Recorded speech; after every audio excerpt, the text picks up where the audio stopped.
Hey, hey everybody, welcome back to the channel. This will be, well, I'll get into that later, but let's get started on today's live question reading segment. This one will probably be rather shorter than the one we did yesterday for sure. I haven't pulled an 8 hour anything close to it in a very long time. I've been trying to keep things at least like 5 hour minimum. Well, actually 5 hour maximum. Um, okay. Let me post a link in the chat. All right.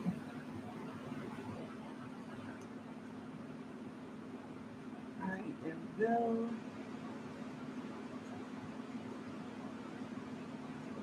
And I will pin this. There we go. All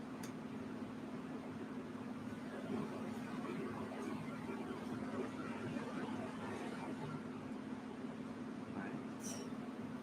So I have my list ready.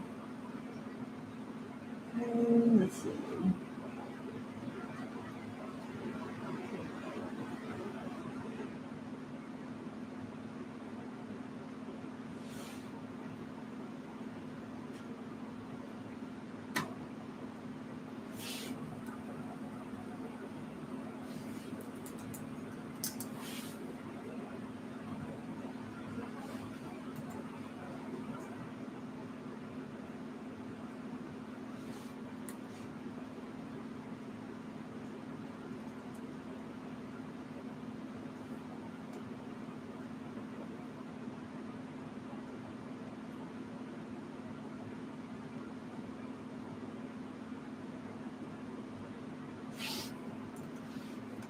All right, there we go.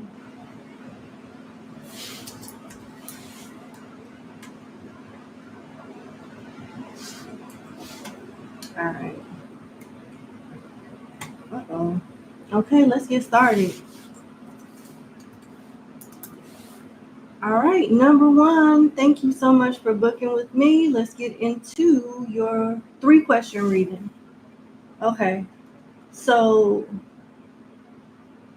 you want to know what's in store for your love life.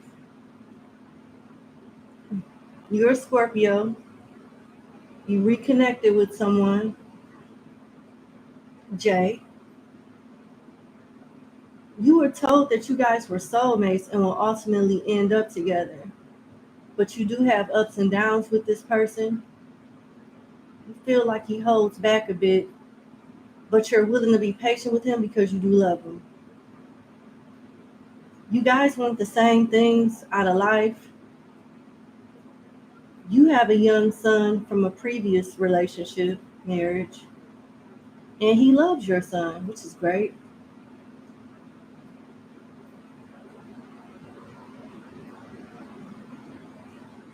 I'm not going to read this part out loud. Well, I see where the issue is. Okay. So he got to close one door before he opens another door with you. And y'all are good friends also. It's just that one little thing, that one little situation that he needs to take care of before he can even start anything with you. But the love is there. He gets along good with your son. You guys are good friends. All of that. Okay. Let's see what's in store with you and him. Not specifically your love life, but if somebody else comes up, I'll let you know.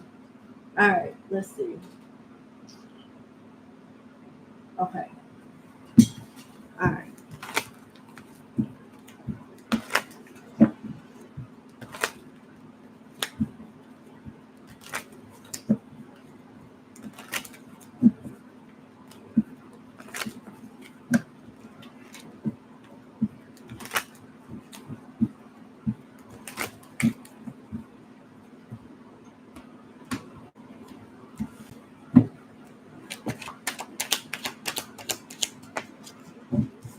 5 of Pentacles, Knight of Wands, and the 5 of Cups.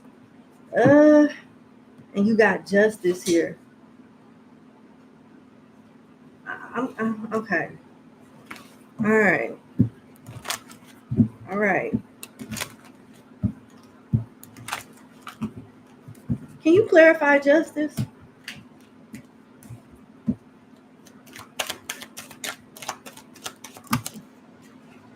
The Eight of Cups and the Ace of Pentacles.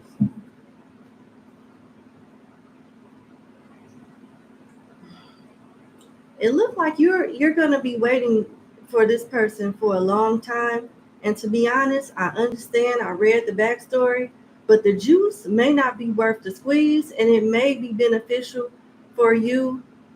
It may be the most beneficial for you if y'all were just to be friends, because it may take a minute before this separation, this situation that he has elsewhere, will be resolved.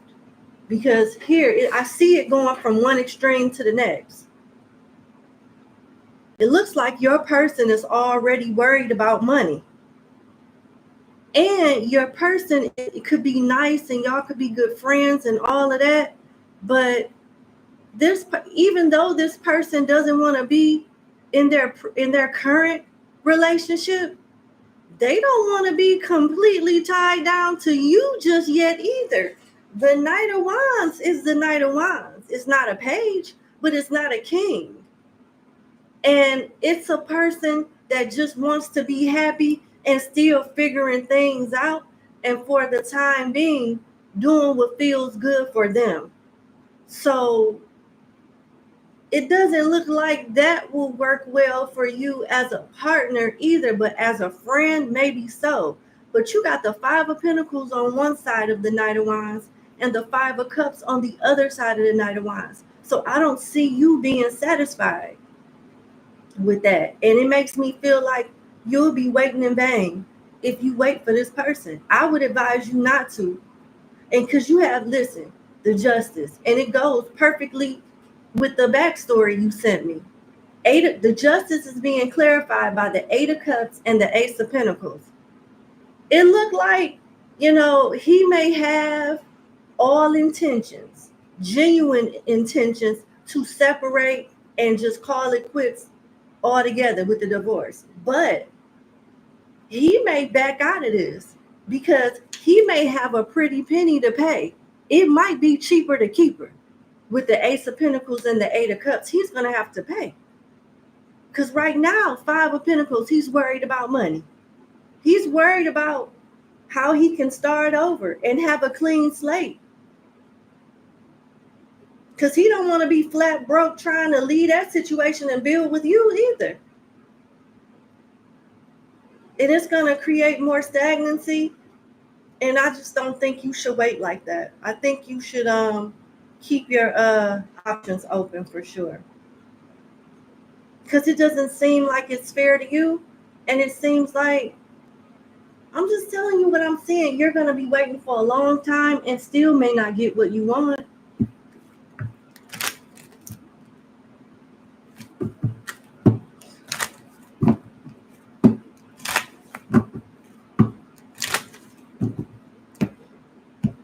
What is the energy with this person, Jay, and their current wife? Reconciliation. I'm sorry. I'll keep going, but I think this further supports what the tarot is saying. I haven't even got to how this person feel about you yet, because he may be thinking about working it out with his person, with the person he married to right now. And let's see, how does this person, Jay, feel about you?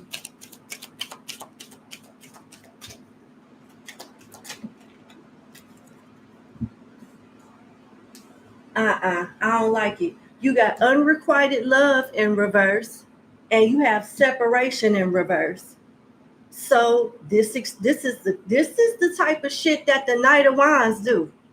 This is what the Knight of Wands do. They want to have their cake and eat it too while they figure it out. Because you do something for him that she doesn't, and she does something for you that and he does. You do something for him that she doesn't, and she does something for him that you don't do. So when it comes to you, he don't want to let you go, separation in reverse. And it's not that y'all have an unrequited love. He cares for you too. But he's not trying to leave this person. Nah, I don't think this type of shit, it'll hurt you. You know, you're gonna end up hurt.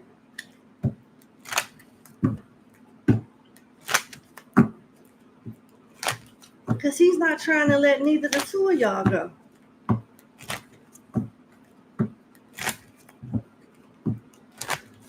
I'm hearing that he's hoping that you understand. All right. Can you give me more energy on the current situation with Jay and his wife? Occupation, money. Same thing. We on deck number 3 and it's saying the same thing.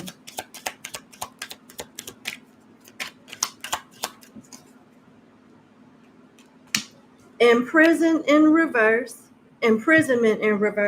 Okay, so he doesn't like being restricted. He doesn't like being restricted in the marriage that he's currently in with imprisoned in reverse. He wished that he could have the stability and comforts of the marriage without the restrictions. So help me understand, if he doesn't want to be restricted with this person, why do you think that he would want to leave that situation only to feel restricted or have that same type of limitation being in a relationship or marriage with you? I'm telling you, I just don't feel he ready. I think he don't want you to get away because he knows what caliber of a woman you are too. But I don't think he's ready. I really don't. I'm sorry. Okay, let me get one more. For his current concern. Okay. What is he concerned about in the marriage? The lovers. Okay. Toil and labor. Occupation and toil and labor. Okay. The marriage feels like a job, but it's a lot of stability in that marriage from a financial standpoint. He's worried about his money. I don't know. It's like they got like a love-hate relationship thing going on.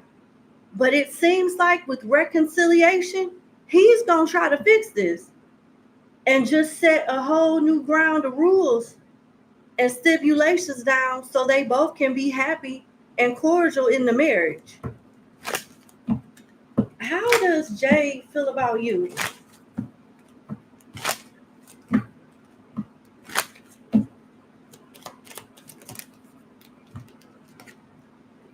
Wealthy man, courtship, and poverty.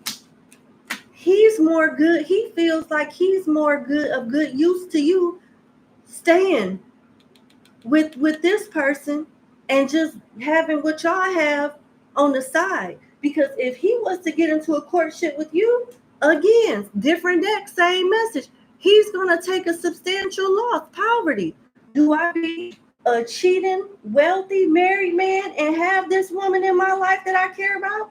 Or do I leave what I've built with my wife behind and be broke as hell but in love with this person? He's thinking more about his well-being,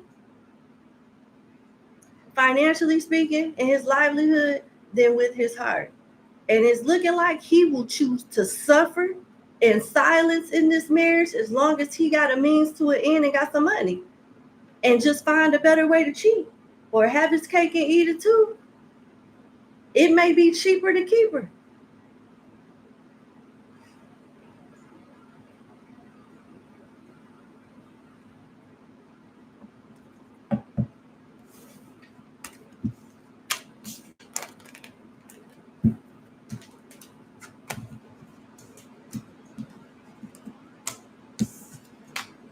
I'm sorry, but I just don't see this going in your favor. I don't see this going in your favor. And what's crazy is I don't see it going in his favor either, because I'm not saying that this wife is the love of his life. You know, they clearly got issues, and he clearly got one foot in and one foot out. But it looks like he's going to consider tolerating whatever trauma, whatever pain that marriage come with, if he can go to sleep knowing he got some money in his bank account.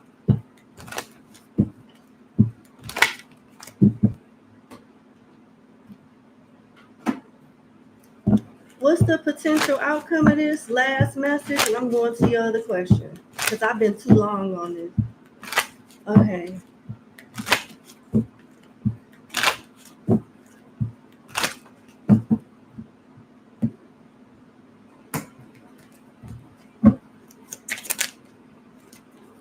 I can't make it up. We on deck 4. We on deck number 4.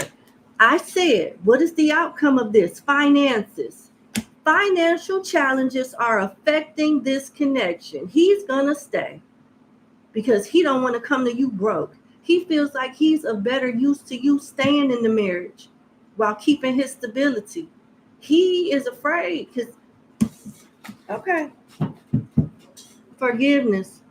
Forgiving yourself and this person will help you move forward. I'm going to leave it there. I'm sorry, but, you know, if I go to another deck, I fear it's going to tell me the same thing. What's in store for your career and finances? You have your jobs, okay, but you're bored. You feel like you should be doing more or making more money. Thinking about a book. Same thing with me too, number 1. The same thing with me. My first one, yeah. So you want to do a book about it and maybe even turn it into a podcast. That'd be nice. Okay.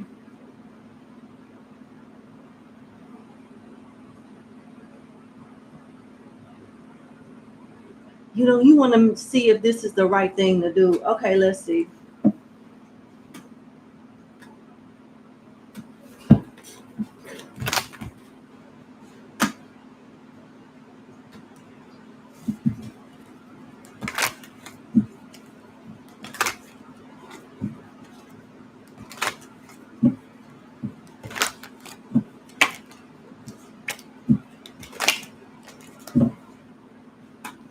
Hold on one second.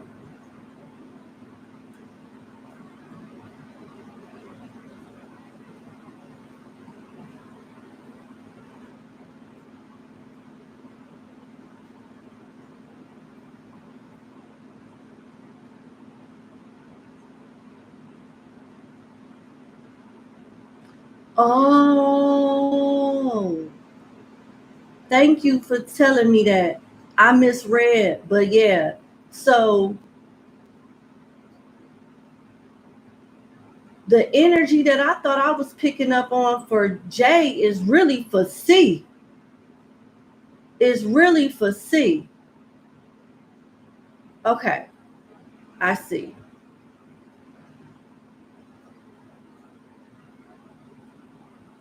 Okay, so going forward, when you ask me about 2 different people, that's 2 different questions.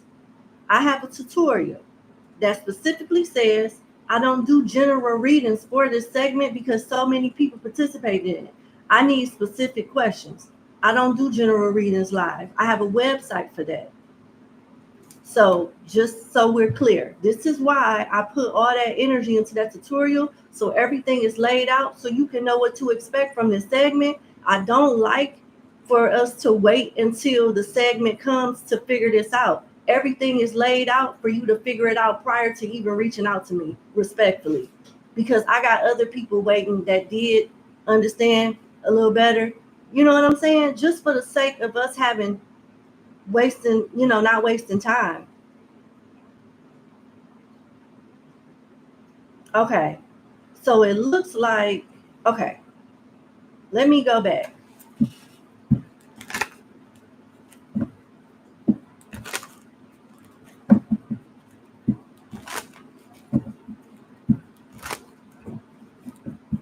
Hold on.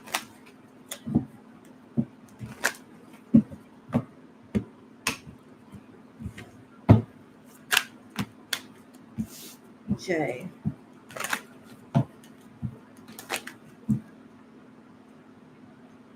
Let's see.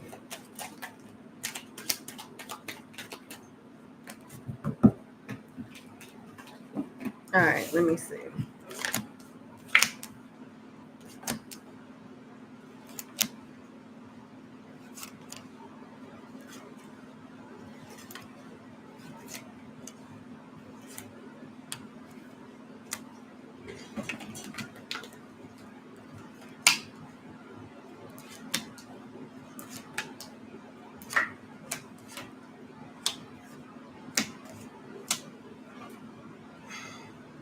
Goodness gracious.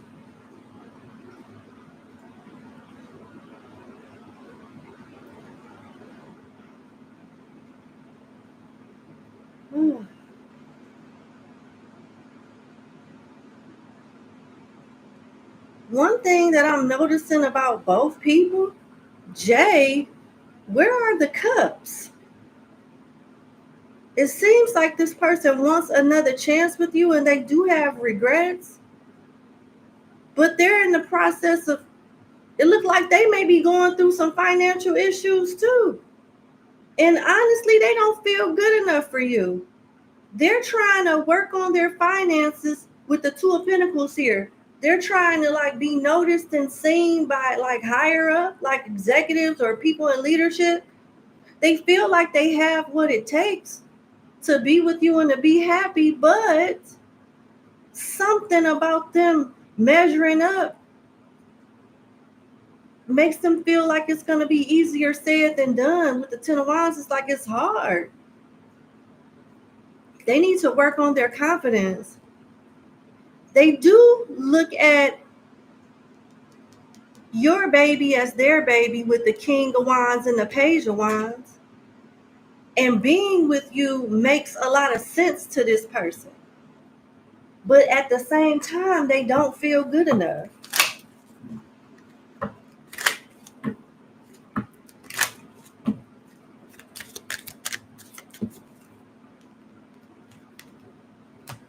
Honeymoon. This person wants to be with you. Pay attention to the red flags and let your friends help you. This person is trying to get advice about you from their friends. And what I'm not understanding is who's the red flag? Is this person looking at you as potential red flags, or is it themselves? Because it seems like with just the tarot alone, they're thinking about themselves. Community.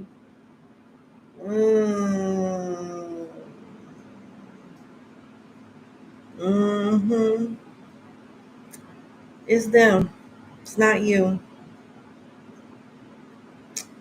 So Jay cares about you. Jay feels like you fit into their life. You make the most sense.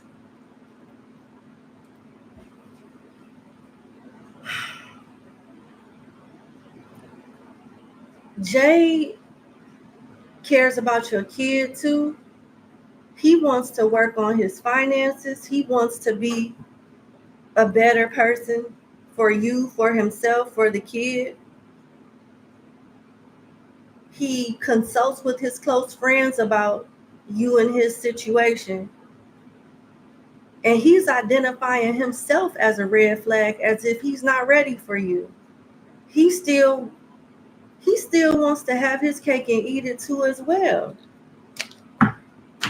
Oh my Lord. He wants to be with you. But I hate to tell you this, but you'll be number one, but you won't be the only one. And he's coming in feeling like he's not good enough for you. Oh boy. So let's go to C. You got the Ace of Cups, the shadow side of the Knight of Swords, the King of Swords, the Five of Swords, the Six of Cups, the Nine of Wands, and the Ace of Pentacles.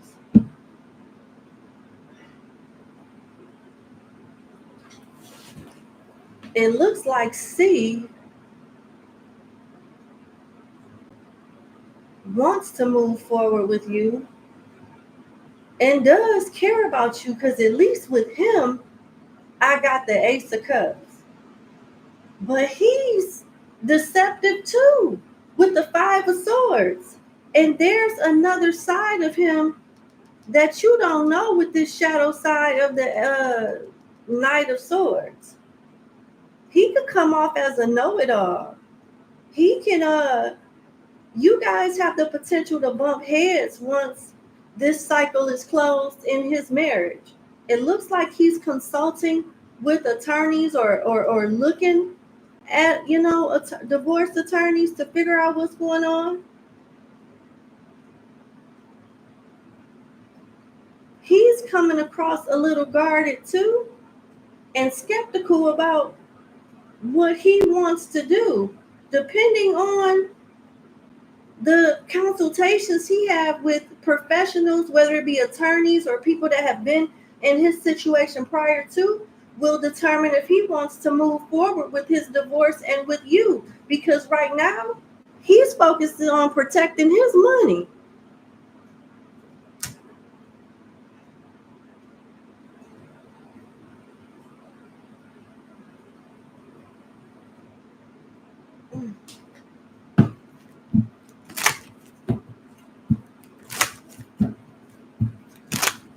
It seemed like both of them are worried about money.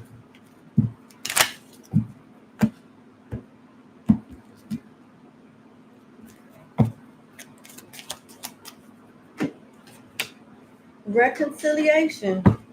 So, you know what? Is this the same energy? But I understand. I'm glad that you clarified that because I misread. But yeah, it's pretty much the same energy I got collectively with the first spread. It's the same thing. Both have money issues, just in different ways. This one is saying the same thing. I thought they were J in the beginning, but now we're on C and I'm getting reconciliation again. So it's like this person may change their mind and stay where they are when they do the analysis and figure out what they'll be paying for, what they'll be losing in the process. And what's crazy is this person, if it even gets that far into the divorce, you got the King of Swords, the shadow side of the Knight of Swords, and the Five of Swords. This person may do their spouse or try to do their spouse extremely dirty to have like stability after the divorce. And if they have kids and different things like that, I want you to think about that. Like, if they'll do this with somebody that they've built a life with and got a kids with, what if y'all do get married and it don't work out? What make you think they won't do you dirty too? Because, I mean, the Five of Swords is winning at all costs. It could be a petty, very selfish and low vibrational energy. It's something to think about. But yeah, we done separated the spreads. We have an understanding now, and I'm still getting the same energy. I don't think neither one of them is surprised, to be honest.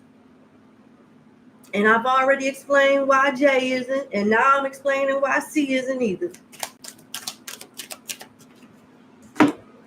Passion. Allow your heart and soul to sing with joy. So yeah, it seems like this person want to deal with you, and they still want to work something out with their marriage. And that's what it looks like it's going to result to.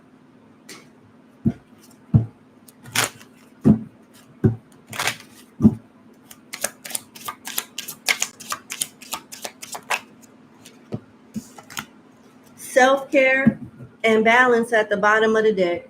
One person is giving too much in this relationship. It won't be fair to you. And you got self-care in reverse. So in order to be with this man, you got to neglect yourself to a degree. Nah. No. No. It's up to you. But I don't think neither one of them are a prize, to be honest. They could be cool people. They could have a beautiful soul. But the choices that they've made in their life have resulted to certain consequences that just wouldn't be fair to you if you move forward with either one of them, period.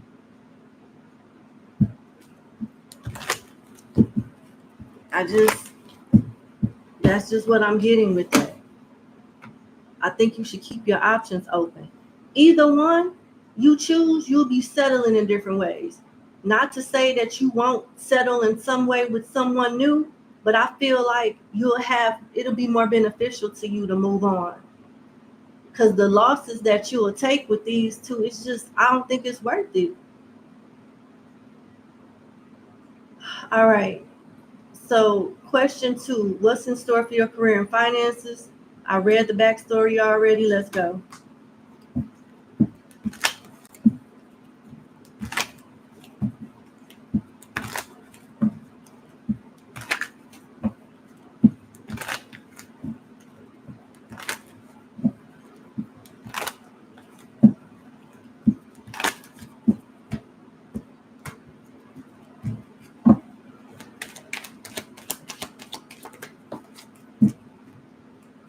King of Cups. That's good.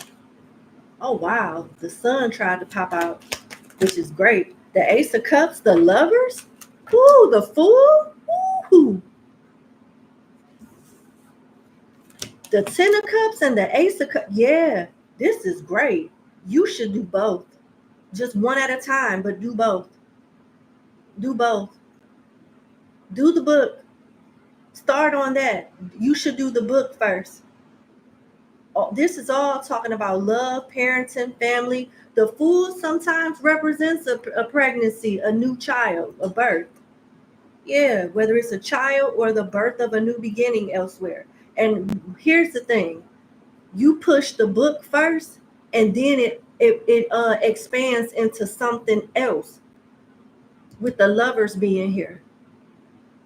Do what you're passionate about first. It'll touch so many different families, and it'll help them be able to be a more of a support system to people that's going through that or have went through that.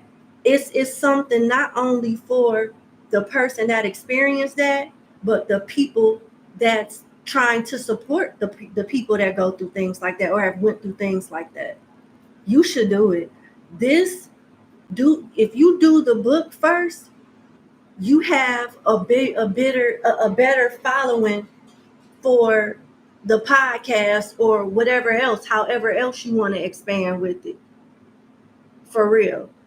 You should do that while keeping the streams of income that you have.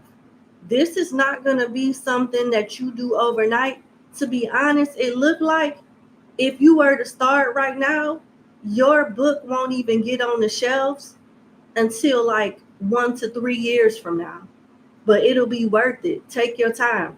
I'm seeing somebody scribble out notes, and it may take a minute for you to get your rough draft down pat, but it'll be worth it. It'll bring a lot of families together.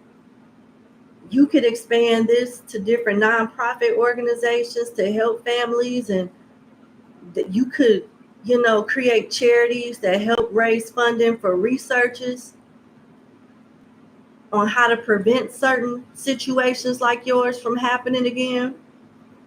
This can go really, really far. And you're very passionate about it. Look at this spread. It's beautiful. King of Cups, Ten of Cups, Ace of Cups, the Lovers, and the Fool. Oh, yeah. This is up your alley, and it feels like it's part of your life purpose on this earth. It just feels like you was perhaps born to do this. You're very passionate about it, and you'll get a lot of good results. And what's crazy in a good way is you'll help a lot of people that's grieving and going through this, or know somebody that's going through this and want to help. You can get sponsorships. Yes. I just saw the letters TLC. I think that's a TV station, a channel on TV.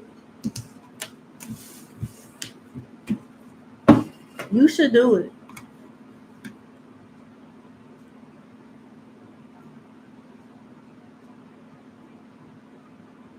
It won't be a wrong move for you. All right, and congratulations. I think it's a beautiful idea, and Spirit supports it clearly. Your third question is pursuing acting a waste of time? Or should you continue the route of writing books and creating fine arts? You had an idea of creating a TV series with an established actor you know. I'm going to tell you, based off your second question, it looked like books will get you in the door for whatever it is that you want to do. I think the being an author will get you in the door of all of that stuff pertaining to your third question. It just seems that way. That book with the lovers coming out gives you the opportunity to expand. But the book is going to be the attention grabber. That's what it looks like. But let's see.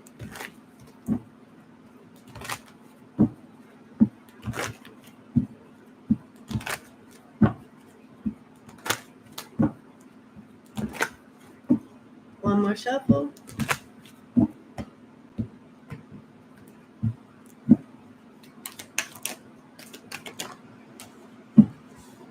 Yeah. You got the Five of Pentacles.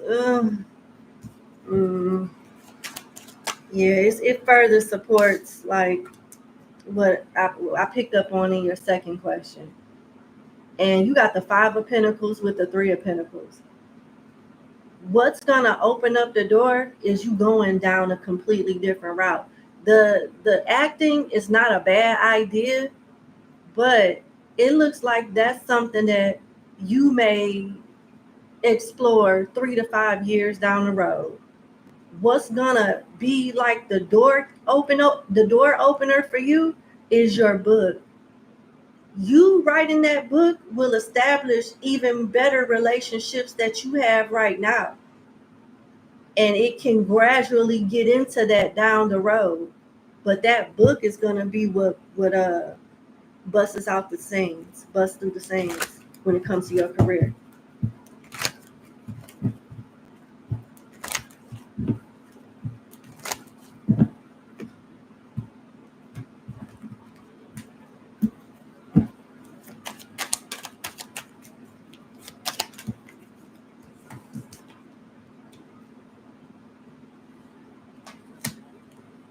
And here's the thing. It's important for you to make more of a name for yourself first before you even bring your friend in. Because if you were to move forward with the acting project, it will bring more success to your friend than you. They would be more seeking your friend, and really wouldn't be checking for you. So it'll be more beneficial to them than it could ever be for you. I don't know how that is, because if it's your show, I mean, I'm sure you'll benefit from it, but it's like, how can I explain this? Yeah, I mean, it'll get some attention, but the attention wouldn't be on the project itself, but the person that's involved in the project. So the project itself won't go anywhere, but people from the cast will. That makes sense. And you got the back of the Magician that talks about you being silent. So this is one of the reasons why I do a number system. Instead of saying people's names and things like that. And this is why I don't fully read out loud the backstory most of the time. Because I want to protect people's privacy. But the back of this Magician talks about you keeping silent. So I think that you should put this in your Rolodex or in your notes or whatnot and hold on to it for the right time. And I wouldn't even speak too much on this going forward. It could be somebody around you that may know of something. You at risk of somebody stealing your idea, basically. So be careful, okay?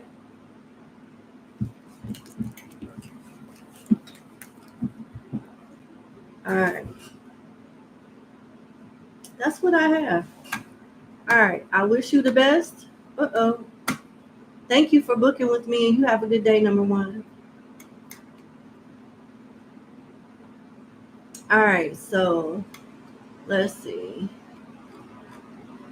6. All right. So I will respond to the people that sent me their questions and emails when I am done reading client number 6. Okay? Let me just put that in the chat.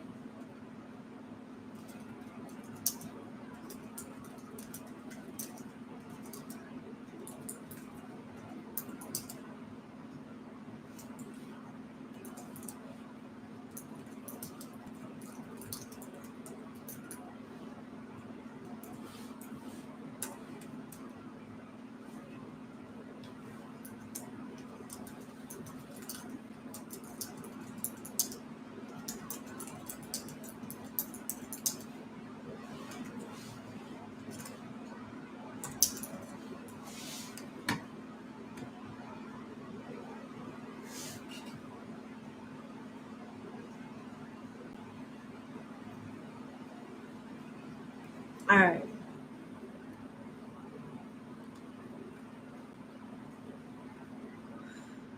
Okay, that's 3.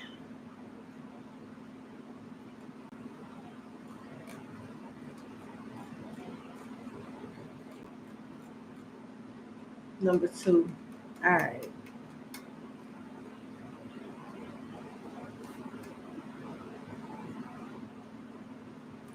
And before I get started on number 2, thank you so much for joining Very Happy Mondays. And please, everyone, read the messages that I have in the chat. I wrote them in all caps. My name is highlighted, and I do have a message pinned up so you can stay abreast on how the flow of the segment is going. Hang on one second.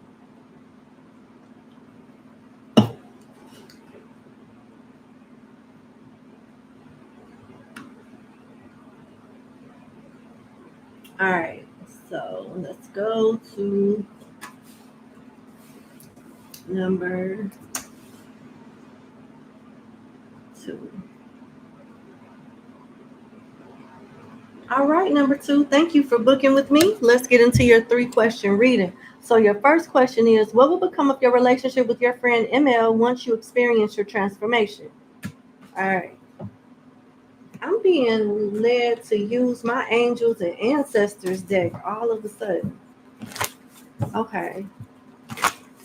What does the angels and ancestors have to say to my client number 2 in regards to their friendship with ML initials after they go through a transformation, a specific transformation? That's what I heard.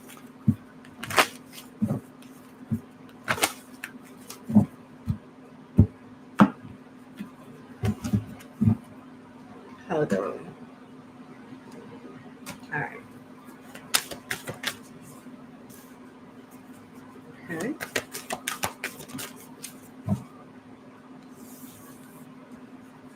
Hmm. Mm. Mm. Mm.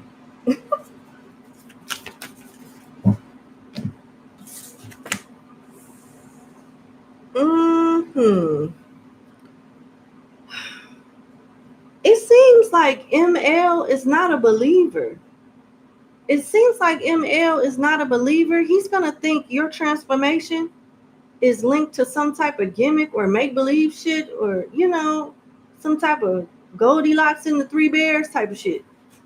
That's what I'm getting. Like, he doesn't take this transformation serious at all. You may have to leave him behind. You got Drum for Dream and Journey. They're encouraging you to keep going regardless of what this person is saying. You got Arrow in reverse for surround yourself with protective energy in reverse, though. So it seems like this person doesn't resonate with whatever this transformation will be and doesn't really take it serious. Winter, take care of your needs. So this whole top spread of 3 cards is basically saying, do you worry about you and screw this person? Because they don't quite understand your transformation to begin with. You're this hermit energy with retreat and recharge. And then you have, it's interesting how you got the hermit upright for retreat and recharge, and arrow in reverse, which talks about surrounding yourself with protective energy. So this is not a safe energy. This is like a Debbie Downer oxymoron type of energy that goes against what you're trying to do and what your transformation stands for. So this person doesn't resonate with your lifestyle. Your transformation could have something to do with you being a hermit, more spiritual. And you got great teacher here, learn from spiritual experiences. So it just feels like they're not going to understand, maybe not even agree with what this new journey is for you. And you got stargazer in reverse. Set your sights higher. In reverse, though, I just don't see it working out. They're not a believer. The way that they think is so different from, you're going to outgrow this person. That's what it feels like. You're going to outgrow this person. Because it's like they have a limited belief. Something about their belief, their faith is so limited. Their thinking is very limited when it comes to who you are now versus who you are becoming. They're going to get lost in between, the gray area that is.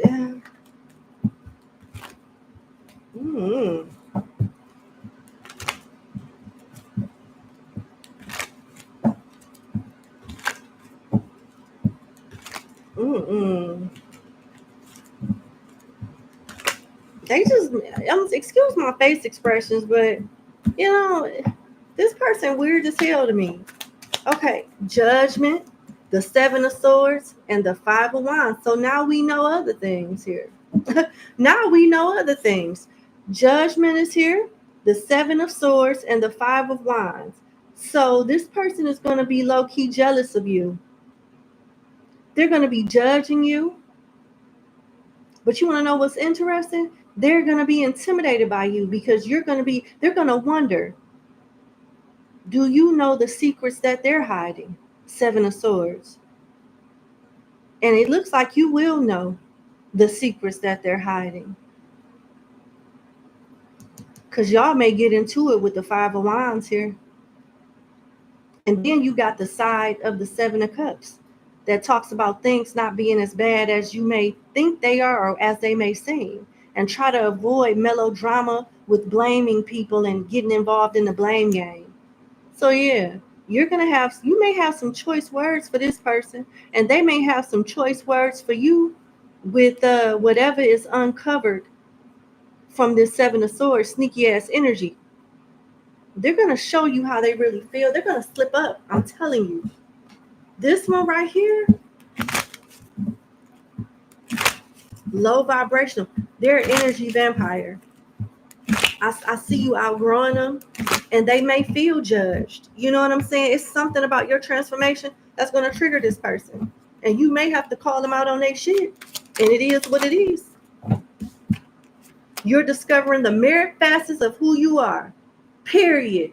The spirits, you're gifted. And the spirits will show you via dream, astral projection, or just sometimes I say to myself, I can see in my mind's eye or hear with my mind's ear. You know what I'm saying? It's the spirits have a different way of relaying messages to you, and they're not going to be the same way every time. And it's not going to be the same spirit putting you up on game every time. It's just you will gradually understand that as you be who you are. This is going to be the person that helps you grow with your gifts, so to speak. You have Aquarius energy here. So you could be part of a particular community, a following, or something like that. but they're gonna give you predictions. You'll be able to predict this person's next move or how this person really feels. You have the future, mental expansion, edgy, unique, eccentric, independence, diverse, humanitarian, and idealistic. That's you. And with your discovering the merit facets of who you are, you're going to activate and also learn one of a different gift, another gift that you have by dealing with this person. They're part of your lessons that will help you grow into being who you're meant to be. And they definitely will help activate some of your spiritual gifts and make you wise. And it puts me in the mindset of one of the cards that came out from this deck. I think it was Spiritual Teacher, Grow, Learn from your spiritual experiences or something like that. This is going to be one of your experiences that you learn from and be able to teach other people about. This is a specific karmic type of friend that you're going to learn a valuable lesson from and teach it to other people. Okay, I hope that makes sense. So your third question is, what, no, that's your second question. I'm sorry. Yeah, we just did your first. Your second is, what will become of your relationship with your friend MA once you experience your transformation? Okay, let's see.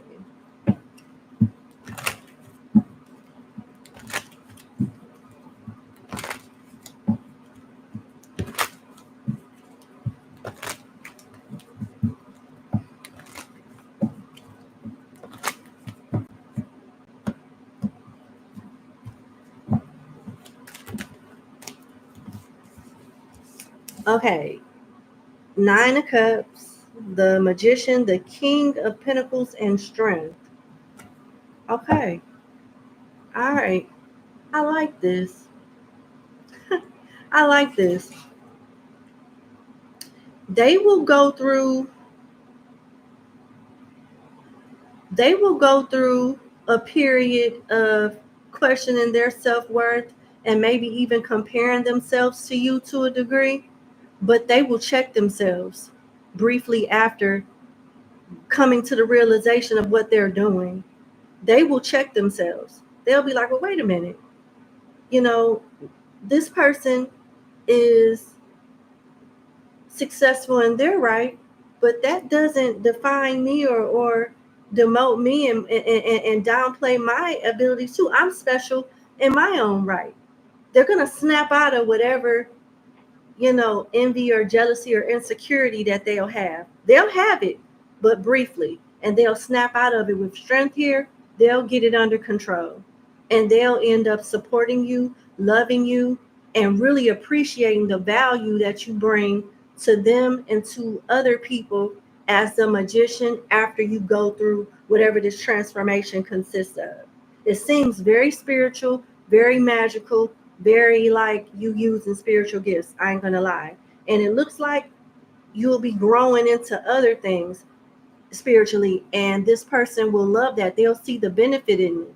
They're gonna try to bring out benefits of the friendship for you too. They're gonna try to like highlight what your benefit of being their friend is to them. They don't want to be the only one that's giving. They don't want to be the only recipient of this friendship. They want to be of a service to you also and be of value to you also. So they're going to, once they get their mind and their confidence back together and back on track, they may have a conversation about you, with you about this too in the future.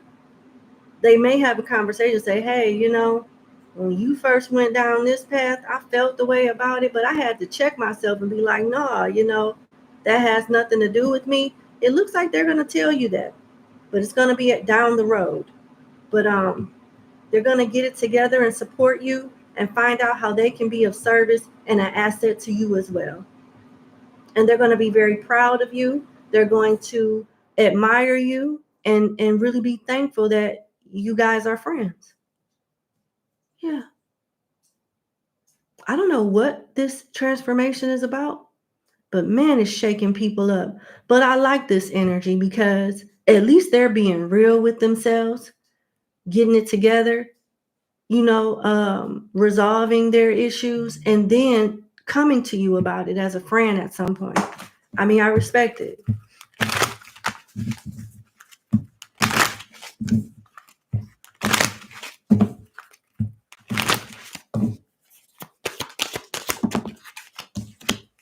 Mercury, communication, awareness. See what I'm saying? It all correlates to the message that has already came out with this person. Awareness. Why do I have this envy in my heart? Why do I feel like I got to be less than because this person is this? No, no, no, no, no. I got to get my mind right. Awareness, communication, writing, news, short trips, thoughts, ideas, perception. That's what's changing. Their perception. That's why that envy for a slight minute turns back and alchemizes back into love and support. I got to respect it. Learning, intelligence. I love this energy. I mean, I love it. People go through stuff, even in marriages and things like that. People have ups and downs and shit, but it's how you get through it. And this person is doing it in a very responsible and beautiful way where they'll grow with you. And I mean, it takes, some people never get that far. And they die having resentment and animosity and unresolved issues with themselves and other people and have to come back in the next lifetime and do it over. But I like how this person is going to take your transformation as an opportunity to grow and go through their own transformation for the better and be a better asset to themselves and to you. So I got to respect it. So your third question is, what will become of your relationship with your friend TV once you experience your transformation? All right, let's see. They want me to use my stargazing deck. Okay.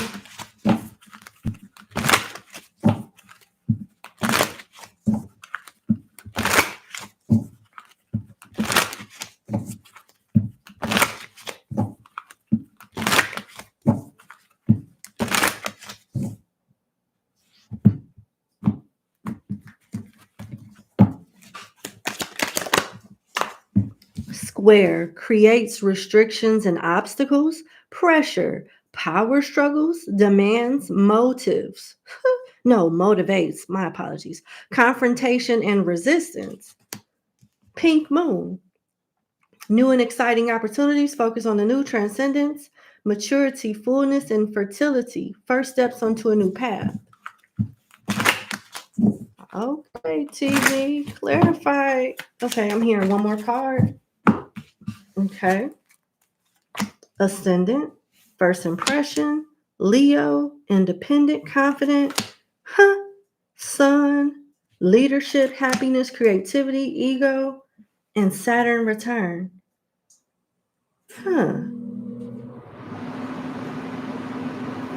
Before I say anything, let me just clarify square. Because it comes off as if they're, I don't know if they're projecting or if they're saying that you're going to act like an asshole after your transformation. Like this person is coming across as if, okay, you're going to be successful, but you think you better than them. And I'm not saying that you do, but that's the perception that they're giving of you after you reach this threshold or milestone. And what does your success have to do with them feeling restricted and having an obstacle? Yeah, this is jealousy. I'm sorry. This is jealousy. You got ascendant here, first impression, your style, role, the public mask. Why does it have to be a mask? See what I'm saying? And then you got the creates restrictions and obstacles, pressure. They're intimidated. Outlook, impact, attitude, approach, aura, appearance. And then you got Leo here twice with Leo energy and the sun. So it's like they're coming across it. Oh, you think you hot shit now because everybody like you and everybody's on you. See what I'm saying? Independent, confident, extroverted, ego, courageous, proud, playful, proudness, charismatic, expressive, vital. Sun, leadership again. happiness, creativity, confidence, spirit, ego, self-awareness, expression. And then you got Saturn return, paying your dues, wake-up call, time to grow up, clearing the past, facing the truth, aging stripped down. This person, they're going to be jealous as hell. I'm sorry, but they're going to be jealous as hell. What does your success and the attention that you get have anything to do with their restrictions and karma? Something about you is going to trigger them, and they're either going to sink or swim, period. They're going to sink or swim. And it looks like they're going to sink, and while their ass is sinking, they're going to cry about it like it's your fault. Somehow it's going to be your fault. It's weird. It's weird. It's really, really weird. Okay, so can you clarify square, please, Spirit? Thank you. Semi-sextile. Oh, so this is where the hating comes from. You're the opportunity.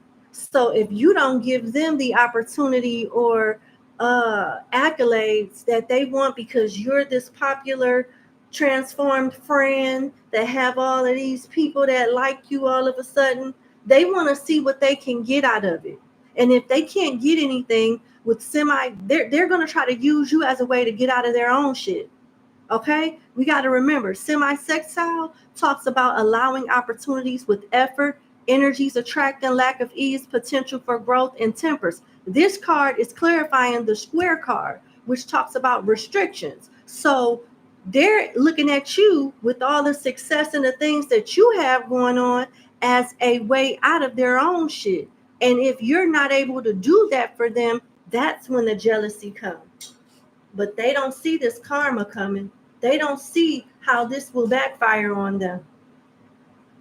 This is somebody you're going to leave behind, but the universe will use you as a last opportunity to help this person grow and change, like the person is going to in your second question.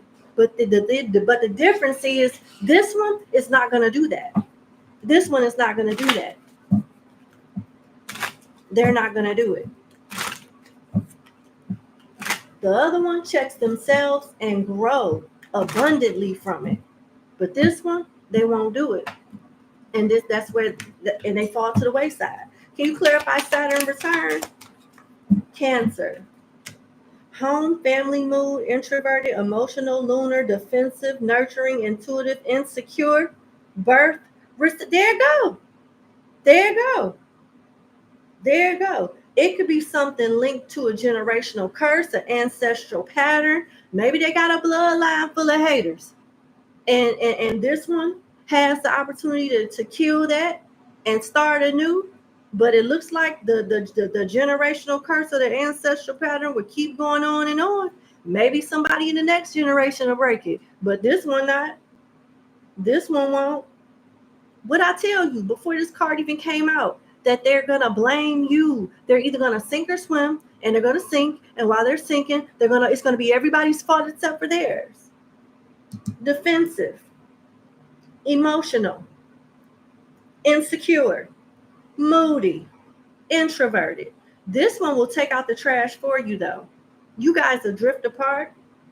I don't really see them saying anything to your face or nothing like that.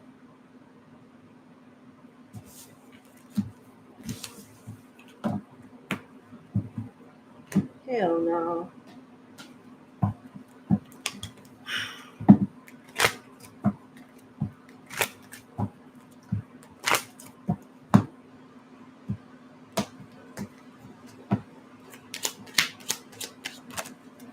Can't make it up. Like we didn't know that already. False person. Didn't the spread allude to them being fake as hell anyway? There you go. False person, pathway, imprisonment, and thoughts. This is the same message that literally came out in the last spread, but it's just shorter. I said sink or swim. They're going to restrict themselves with imprisonment here based off how they think, their perceptions, when they have a choice to either do things the right way, check themselves like the person in number 2 will, or they can continue being a fake ass bitch and stay restricted. Either way, life goes on for you. I'm so sorry. I don't mean to call nobody a bitch. You know how I am. Either I feel everything 100% or I don't feel it at all. And I'm just caught up in the energy and I feel a way about it. But that's that on that. TV is a hot ass mess. But that's it. Thank you so much for booking with me. You know, you my baby. I love you. I wish nothing but the best for you, for real. I don't know what this transformation entails, but it's gonna be sink or swim for a lot of people in your circle. Everybody will not be able to just handle this. Either they evolve with you or they get left behind. Period. But all right. I wish you the best. Have a good day.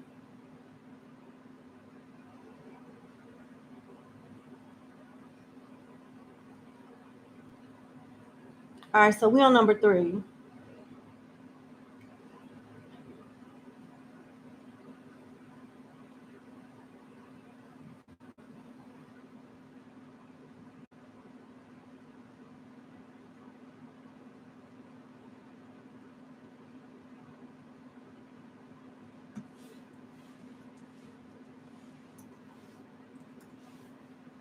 All right.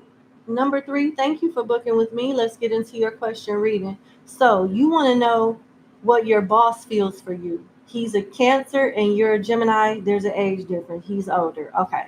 Got it. All right.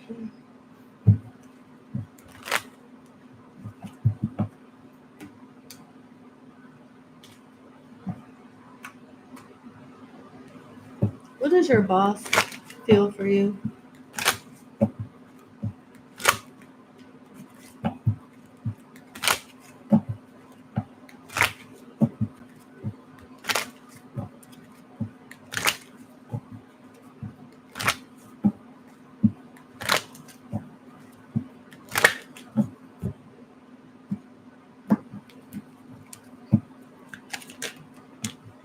Imprisonment, occupation. Okay. Marriage and unexpected income. Okay. Judication at the bottom of the deck. I don't know if you guys have some type of work affair going on, number 3, but whether you if you do, it looks like they're going to offer you a raise out the blue to kind of keep you at the company or so they can keep their eye on you or something like that. You got imprisonment, occupation, unexpected income, and marriage, and judication at the bottom of the deck. Now,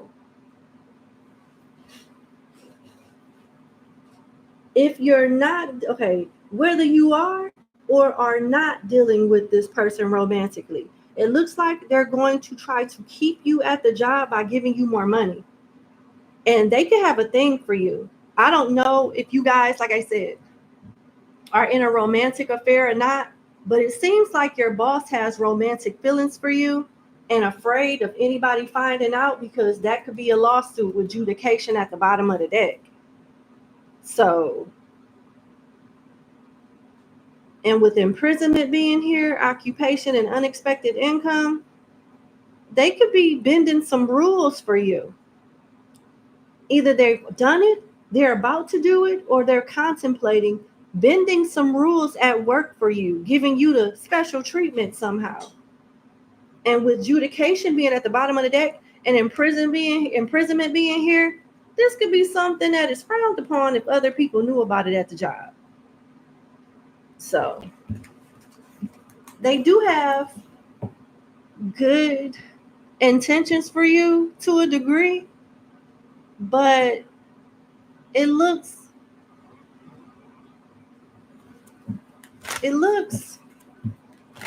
like it's something in it for them too, and they're taking a risk.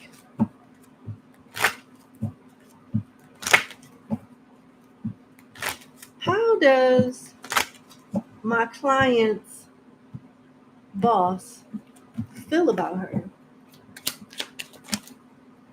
False person, privileged lady, concern, message of concern and courtship Come on, man. Either y'all having an affair or this guy is thinking about having an affair with you and afraid that it could blow up in its face.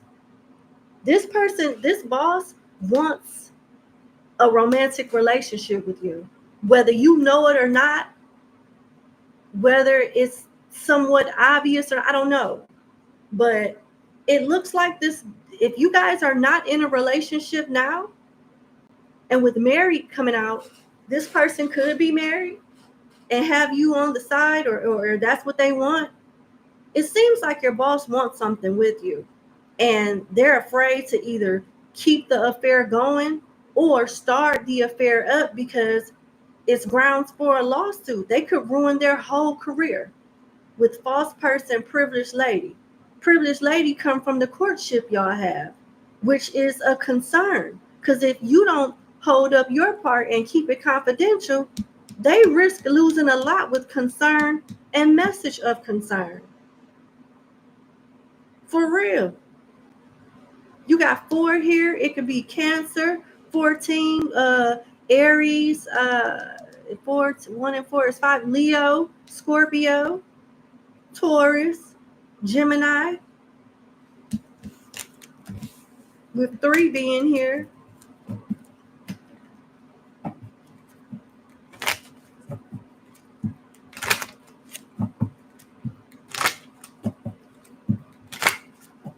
Okay. Let me see.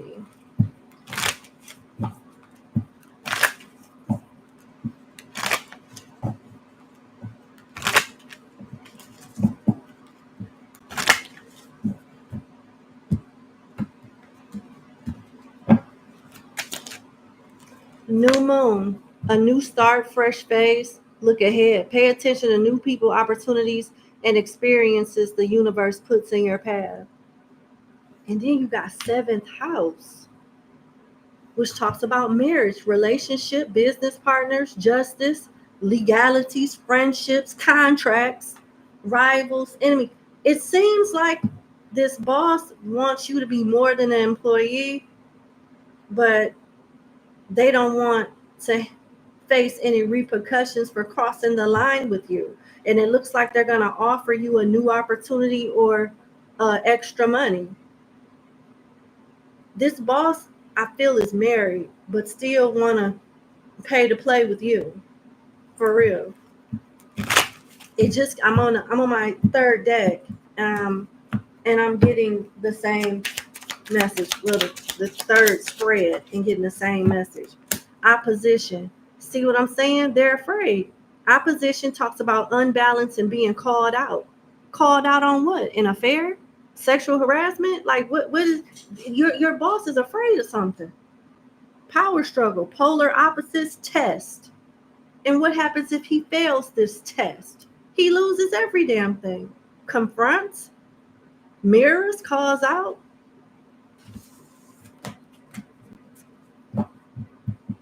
Cancer is at the bottom of the deck. This person more than likely has a family.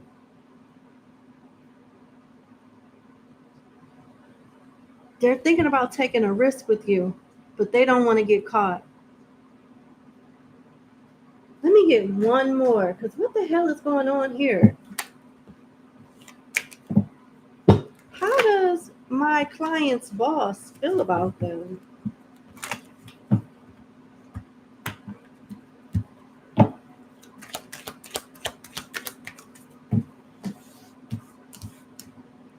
You got the death, the side of the death, where there's a new beginning, and the Knight of Cups. They want to offer you something, and it looks like it's a job. It looks like it's some type of opportunity, and it looks like it's also like a love offer attached to it as well.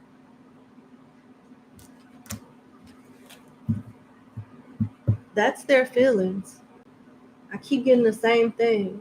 I'm curious to see what message will come out with the romance cards. This boss is going through it, honey.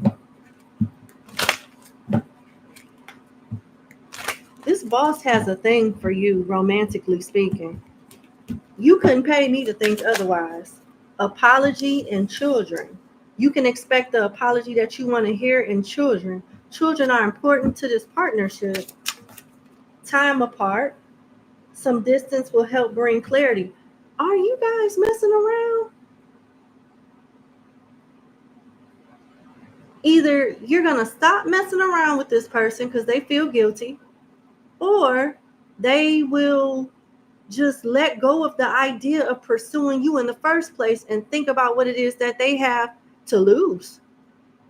Because what they feel they have to lose is way more important to them than a romantic relationship with you. They're going to like snap out of it and come to their senses and be like, hey, okay, these came out in reverse. Intuition in reverse. You already know the answers you seek. Self-care in reverse. Wait in reverse. Protected in reverse. Put the computer away in reverse. And forgiveness in reverse. If they deal with you, it's going to backfire real bad. If they don't, you guys are both safe. Something has to stop or not start at all in order for this to end well on both ends.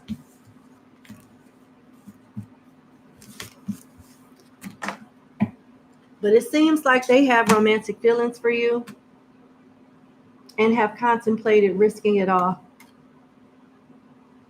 All right, that's what I have for you. I wish you the best. Thank you so much for booking with me, and have a good day. Bye. All right, so where are we? We're on number 4. All right.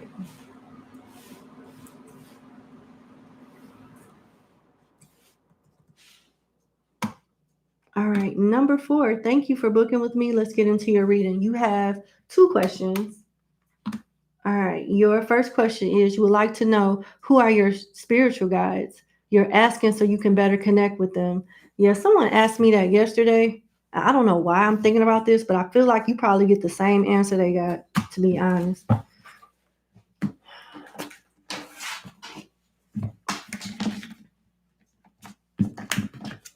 Somebody asked me something like this yesterday. Let me see.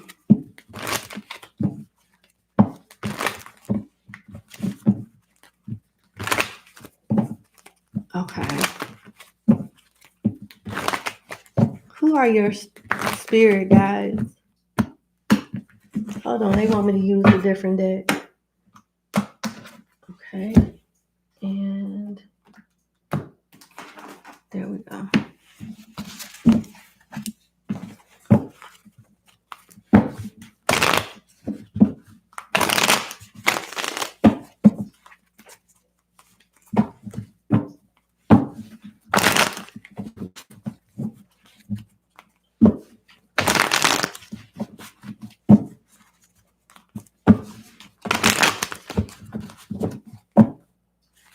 Okay.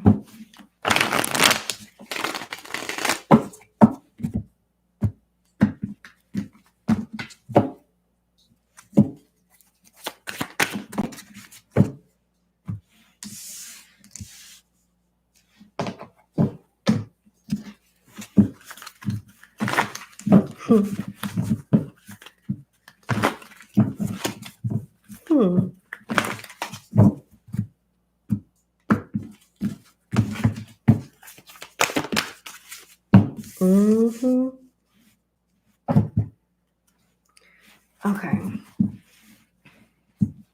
This is interesting. You got an ancestor, maybe even 2, that and they're men that look after you. Your spirit guides are predominantly your ancestors, and they're 2 men.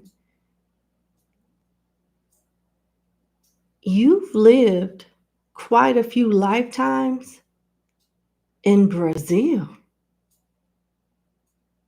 You're linked to like Brazilian, Afro-Brazilian deities, but also like high-ranking spirits.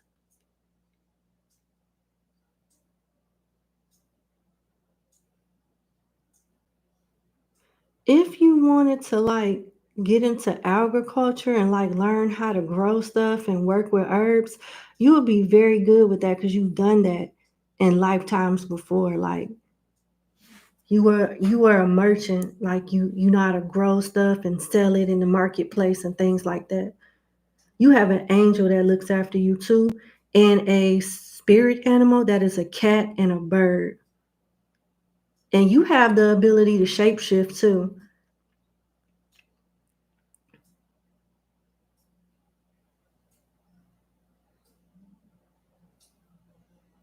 You'll learn how to do it in time. You're meant to break some type of ancestral pattern.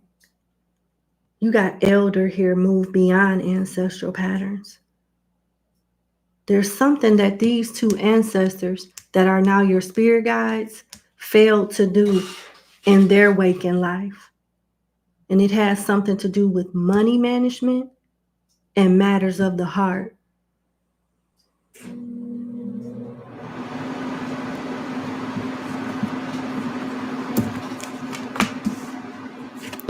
You can start randomly seeing deers too.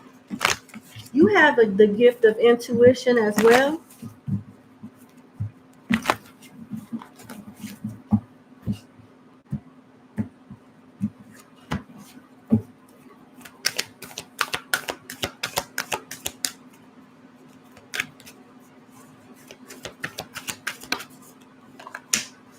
Guardian angel, the angelic message is coming out again. You are not alone.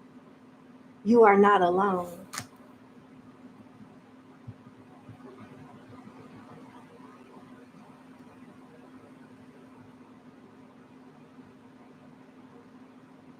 I'm getting like Afro Brazilian spirits and angels and like wild cats and domestic cats and birds being part of like your spirit team. They want to help you manage your money better and learn alchemy when the time is right. And also even shapeshift because you can do that. You have the ability to do that. All right.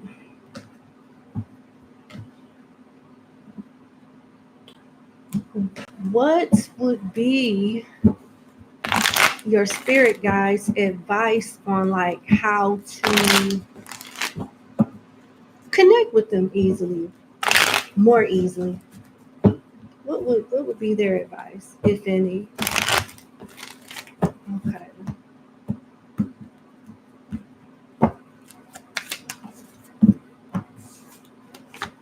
The outcast and the five of air in reverse.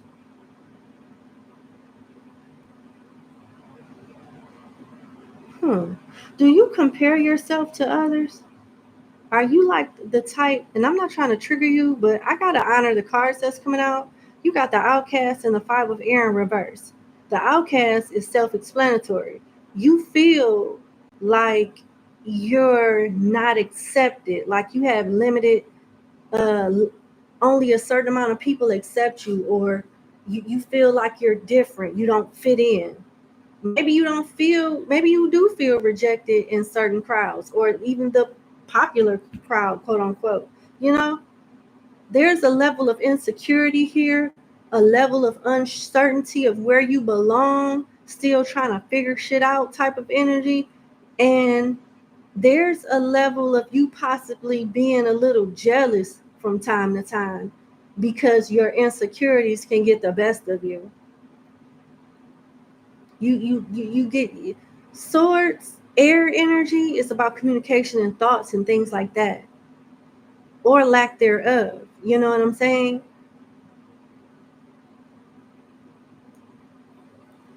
And maybe you struggle with negative thoughts or like your mental health from time to time. And I totally get it.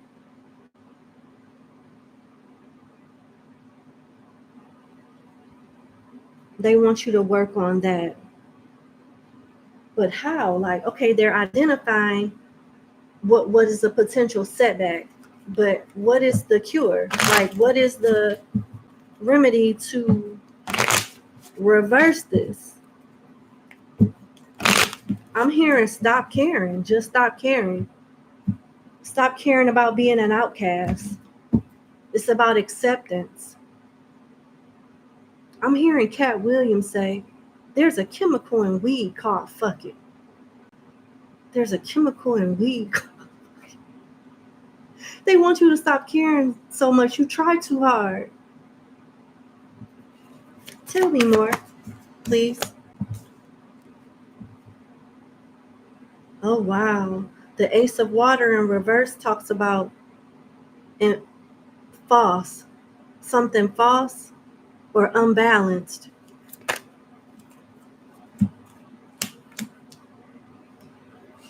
Ooh, wait. It's some steps here.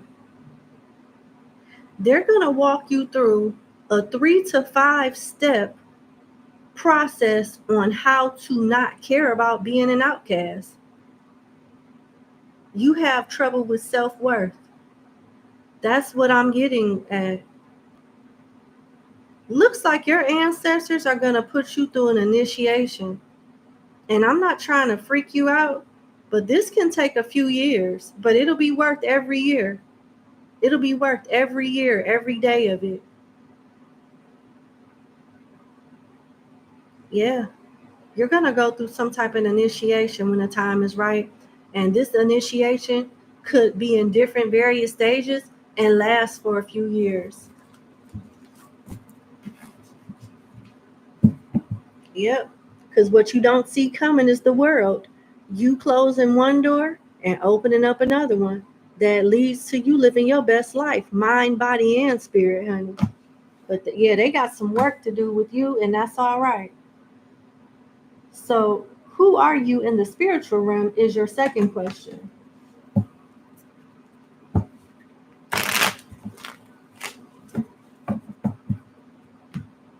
I just heard a baby. A baby.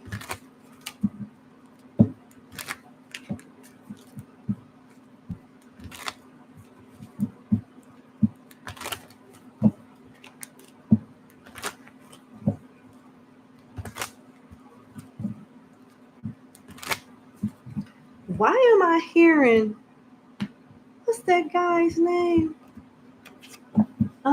Is it Jeffrey Osborne? Cause what we have is much more than they could see. That's what I'm hearing. That song. But that's the song one of their songs from when he was in a group. LDT or LTD or something like that. I'm hearing that. Because what we have is much more than they can see. What is that? What does that mean?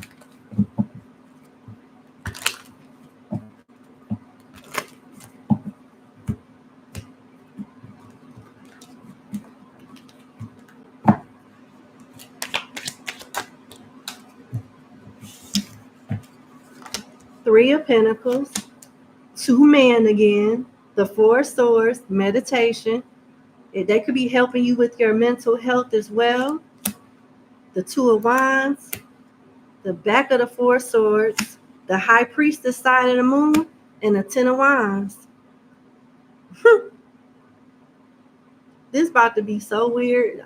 I'm not trying to stroke your ego or help you build one, you know what I'm saying? Or like fill your head up with bullshit. But I'm just going to be real with you. It looks like you are a reincarnated practitioner that's like at the very like a baby practitioner.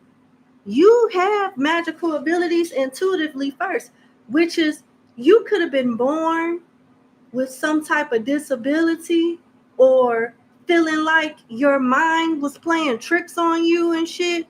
This is why you more than likely have like mental blockages or like anxiety, or your mind plays tricks on you, like you have to fight off negative thoughts and shit like that. You can have mental battles a lot because and learning some lessons in this life while gradually remembering who you are as far as like your magical abilities, because you're still this like spiritual practitioner in the spiritual realm. You're just not doing nothing with it.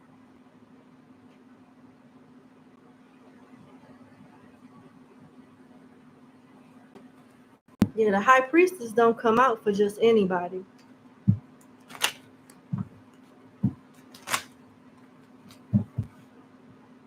And you want to know what else I'm getting? If you don't do something with your gifts in this lifetime,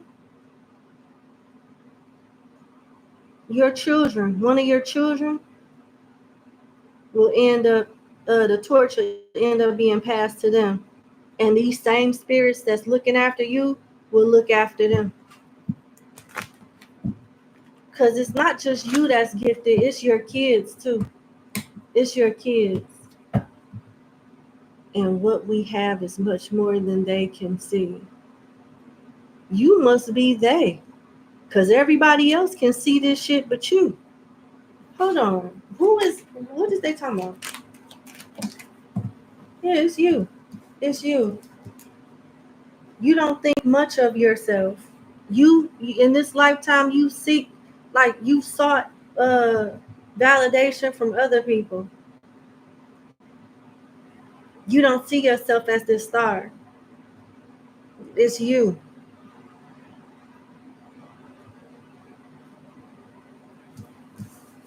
Okay. Very interesting. That's what I have for you. I wish you the best and thank you so much for booking with me, and you have a good day. Bye. Okay, we on 5.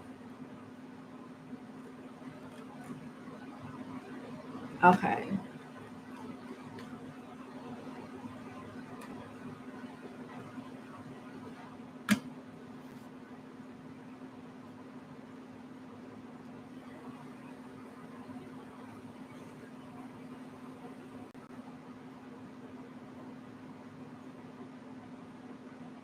Okay.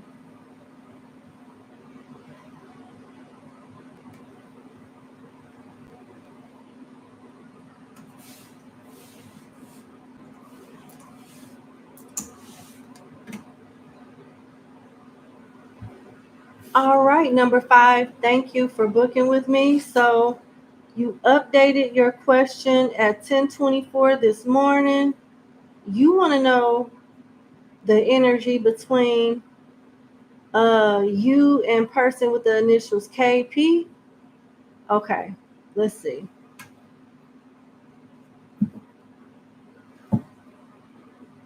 Why am I being led to do 3 different piles for you? Okay, let's see. Why am I being led to do 3 different piles for you?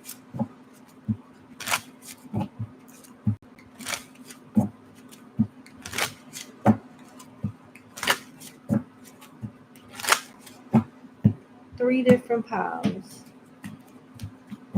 First pile. Second pile.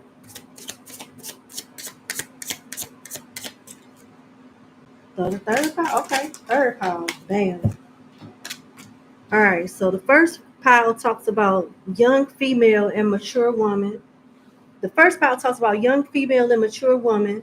The second pile talks about someone you have a past relationship with. And the third pile talks about you communicating with someone that you can have children with or they can have children. You could be this brunette female. Okay.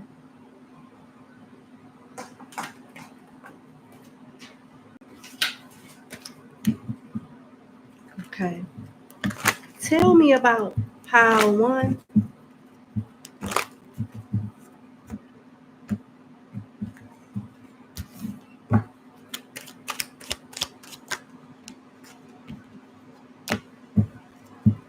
Tell me about pile 2. Tell me about pile 3.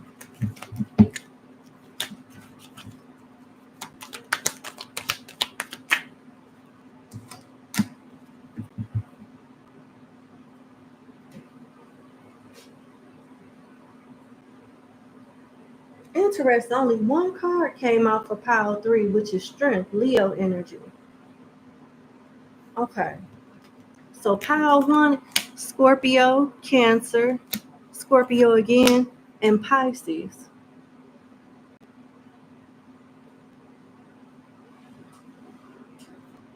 This person with these placements is dealing with you and someone else. This could be someone that's younger than you and younger than them too.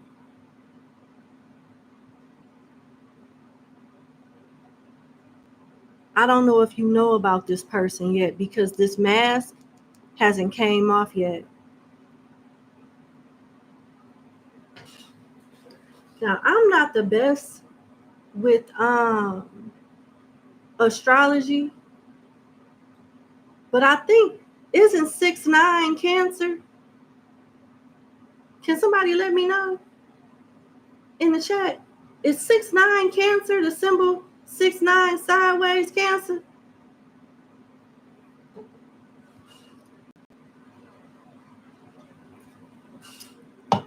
Okay, thank you. So yeah. So pile 1 must be about this Cancer person. KP. I don't know if this is going to work out the way you want it to because they're wearing a mask and there's another woman here, a younger woman.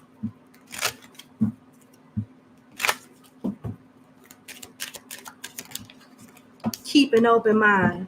So KP seems like it's what this is who you want to be with, but with keep an open mind coming out, your soulmate may differ from your usual type and expectation. So it lets me know that this is not the one for you.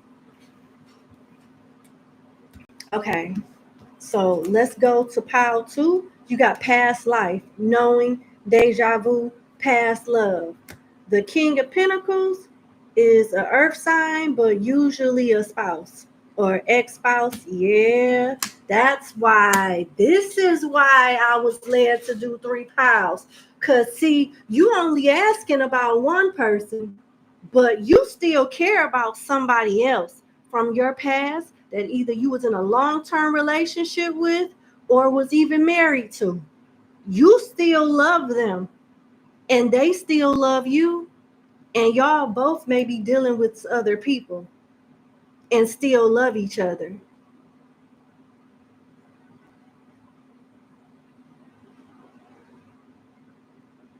Damn, it's a lot of love still here between y'all.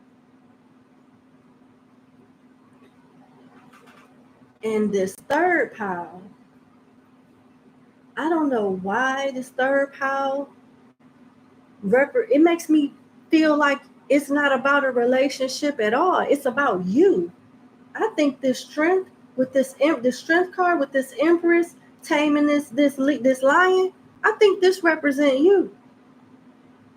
Brunette female, dark hair, focused, intense, children, innocent, childlike fun, and communication, texting, phone calls, online. Okay, before I get to this one, which seems like it's solely about you, let me focus on this second pile. Because honestly, I don't feel like this Cancer energy, who I think is KP, is where it's at for you. And it looks like they're kind of like in a similar situation that you're in. They're dealing with you, but still dealing with somebody else. I feel like, I don't know if you're dealing with this other person here that I'm picking up on. That could be an air sign, a water sign, or an earth sign. I am getting strong earth, but I don't know. I don't know if y'all dealing with each other or not, but the love is still here regardless of who else y'all seeing. The love is still here, and it looked like y'all could have been married with each other for a long time or thought about getting married, something like that here. Let me get an oracle message.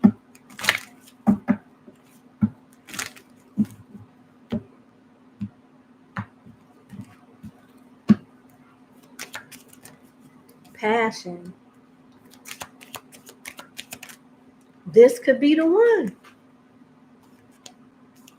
And deception. Whoever this ex is, they have not gotten over you. They still love you. They feel like you're the one still.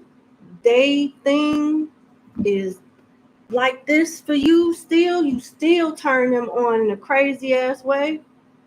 And they are in another relationship that they are not happy in. They are pretending to be in a happy relationship when they're not. This relationship fake as hell.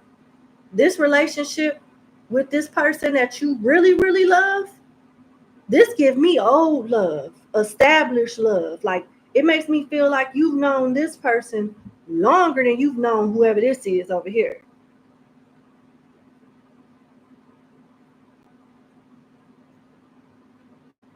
I feel like somebody is going to get tired of faking like they're happy and just come and try to work it out with you. With the King of Swords, it seems like they holding a grudge. They appear to be kind of cold. I don't know if they're still hurt about something, but I see this man getting over this shit and confessing their love to you. Now, let's see what's going on with you solely, because this spread represents just you.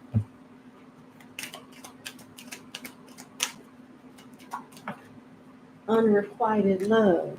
There's not enough attraction or chemistry to keep this relationship going. Why are you getting this? Express your love. Go ahead and make the romantic gesture with strength. Who are you dealing with to just pass time? Is there someone here that you deal with because you're bored?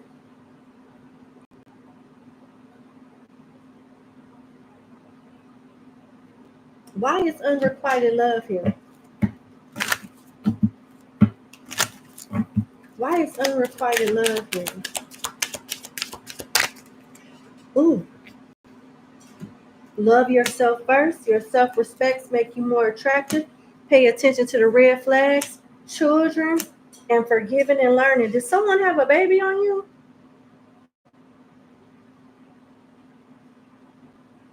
Did someone cheat on you? Or you cheat on someone? As you release and heal the past, you experience more love in your present moments. You're about to get back with someone that you have a grudge with, or maybe stuff didn't end in the best way. Like, you could be getting into it with their family, and their family may not like you, or your family may not like them, or something like that.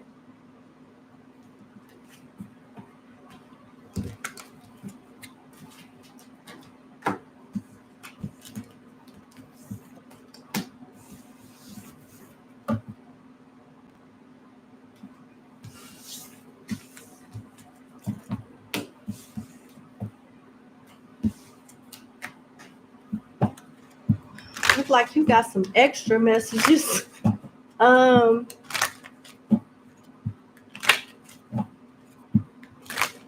Last message for my client's connection with KP, the Cancer. Patience, everything will unfold in divine timing. And soulmate, your soulmate loves, accepts, and respects you unconditionally. And go slow. Take time to get to know each other. And marriage, this relationship is moving towards a sacred union. Denial and strictly sexual. And decision. It's time to decide about this relationship.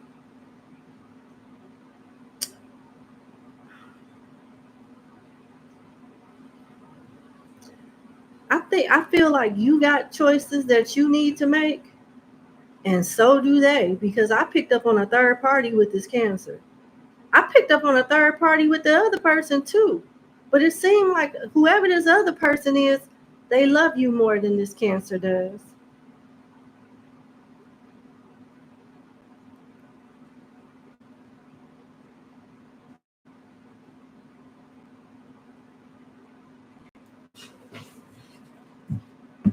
Clarify strictly sexual. Unavailable, play hard, and regret. Obsession and leap of faith. Someone feels remorse for the way they treated you. It's further clarifying the third party I picked up on. So keep an open mind. This is not your end all be all. You're going to catch this person cheating and being unfaithful. You may end up getting with a person that you thought you would never get back with because there's love still there.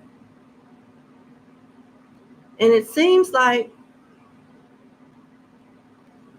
you're trying to move on from this love, I believe, was with your pal too. It's like you're trying to force yourself to get back out there or move on, but in the back of your mind and in your heart, you still attached to whoever this pile 2 person is. This I don't see lasting, but it looks like you'll get the last laugh. They'll apologize and, and you'll move on from that. Well, you'll move on from this. Does this person see you as marriage material? Yes. But just because they see you as marriage material doesn't mean they are. So it's kind of like it's a waste of time. That's what I have. Thank you so much for booking with me, and you have a good day. Bye-bye. All right, we're on 6.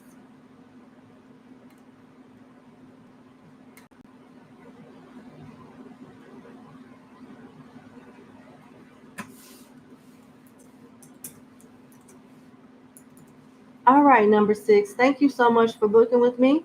Let's get into your reading. So you would like to know if I could tell you anything about your future husband. You're not currently engaged or dating. All right. All right, let's see.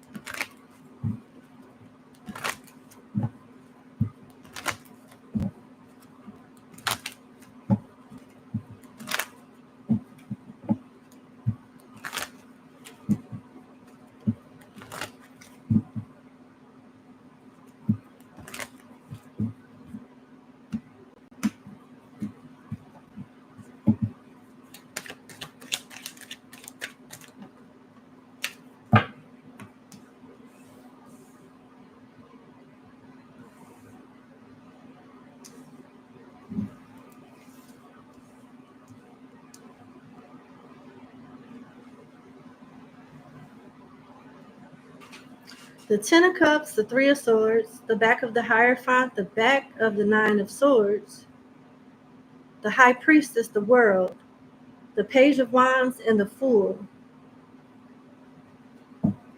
Got the Lovers here. It's like a roller coaster. Your love life is like an emotional roller coaster. You get hurt, and it seems with the back of the Hierophant here, you still rebel and don't learn from the last heartache. Then you get over some type of anxiety or hardship with the 9 of Swords being to the back. The back of the 9 of Swords and vice versa tarot is equivalent to the 9 of Swords being in reverse with the traditional tarot. You're coming out of some type of anxiety or mental blockage or even some type of mental like torment or something. Learning how to trust your intuition better and move forward with the world, closing one door and opening up another. But even after the heartache and you eventually learning from some type of disappointment, you still like fear being mocked or fear opening up in some kind of way because you don't want to be misjudged or profiled or put in a box or treated like everybody else. But eventually you move on from that concept with the Fool and let go of all that baggage. The Fool only has his little bag on a stick. He doesn't really carry a lot of heavy stuff. This is what having a new beginning is all about, leaving the baggage from the past behind. So you eventually do that, and then you have better choices.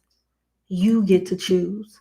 Maybe you've been in a situation with the Three of Swords here where you felt like other people had the power to choose you and decide if they were going to stay or leave, or if you were going to stay or leave. That's changing. Your love story is like a roller coaster.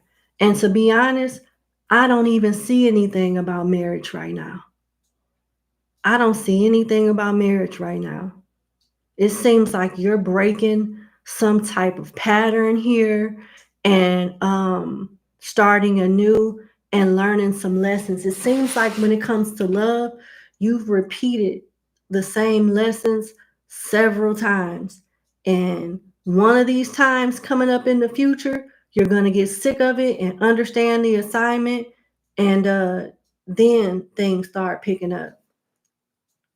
Your type may even change. I don't see you getting on a dating app. Whoever you're ending up like being with in a relationship, I see you guys meeting in person while you're out and about. It could be a fixed sign or any air sign for that matter. And I'm also getting Pisces.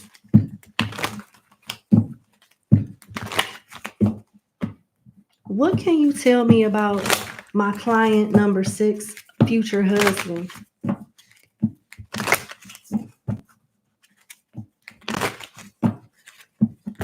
Oh.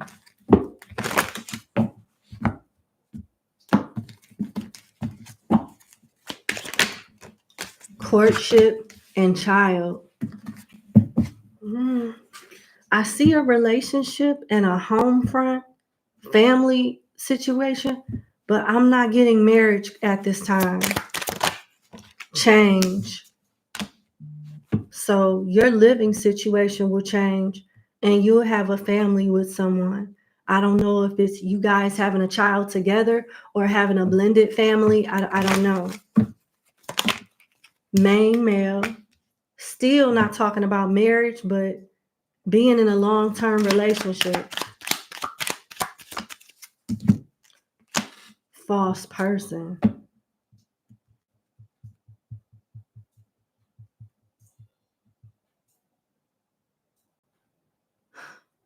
That's interesting because false person popped out, but what's at the bottom of the deck is marriage. Okay.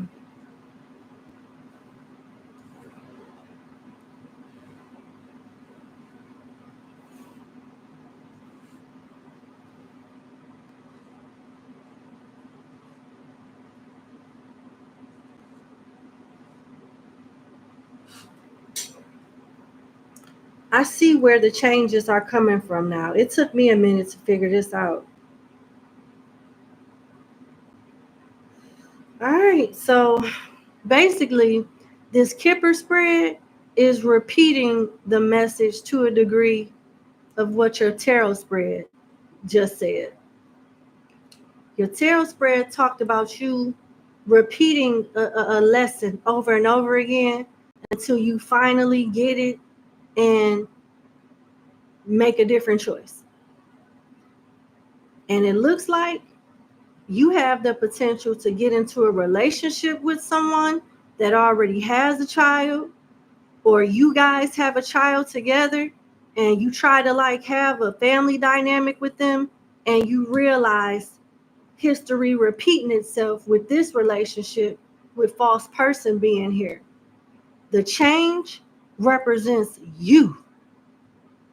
Something about your next relationship, it won't be bad from beginning to the end, but the fact of the matter is it's going to end. And when it ends, you're going to learn something and do something different from how you've been doing it in the past that will, render more positive results in love. And I feel like whatever this is with this next relationship is going to lead you to whoever you're going to marry. So it's like you contacting, you asking about a future spouse is kind of like further down the line. They want you to understand the person that comes before this spouse, the person, you may think the person that's coming towards you next in love is your future spouse, but they're not. They could be a Scorpio, Sagittarius, Aries, or a Cancer. What do they need to know about their marriage, though?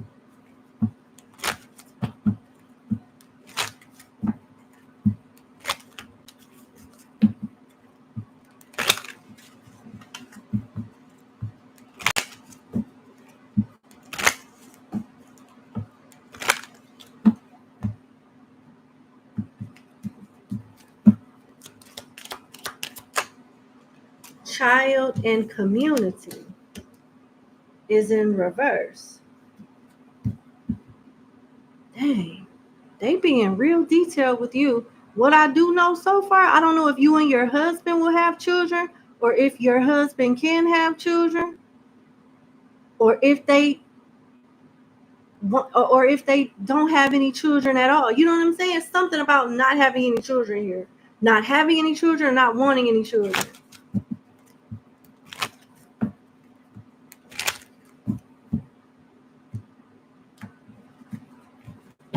Your future spouse does not live in the neighborhood or community that you live in right now. So you will definitely meet this person while you're out and about. I'm not getting online dating, but I'm getting like out and about. Tell me more. Main male, occupation, despair. Why is despair here? Official person. This is what's going to make your future spouse stand out. They're going to be so different from the person that you're more than likely will be heartbroken over or still getting over when you meet them. So it looks like your future spouse may appear to be a rebound at first. They may appear to be a rebound at first. And you're getting a little bit of advice. It'll be best for you not to really tell your future spouse what's going on with this last person that you're going to be with prior to meeting them. So it looks like your future spouse could have their own business or work a lot, or they could be an employee at an organization and have like a business on the side that they work on the weekends or part-time or something like that.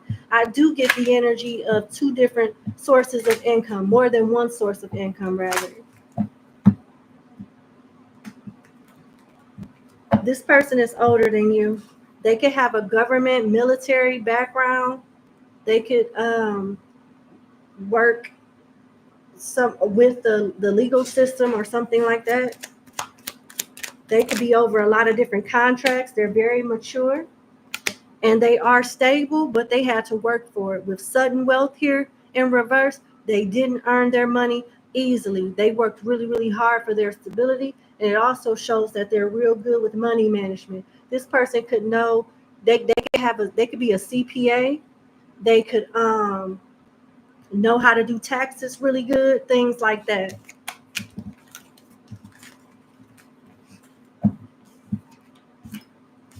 This person may like fantasy football too. They may like just football in general, but that's what I'm getting. I wish you the best. Thank you so much for booking with me and have a good day. Bye. All right.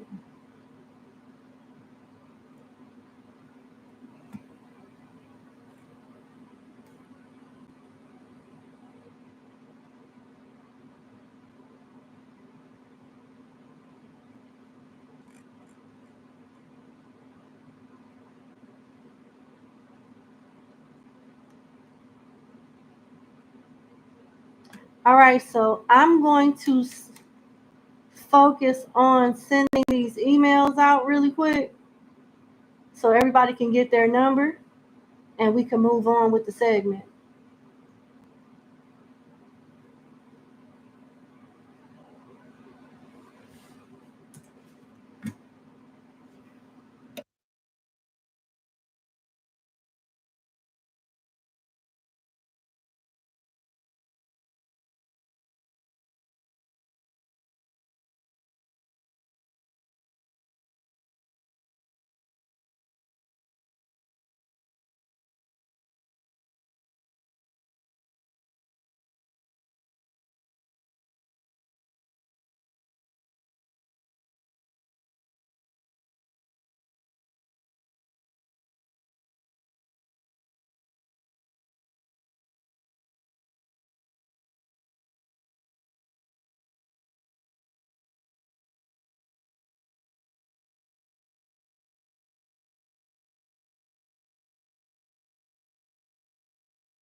I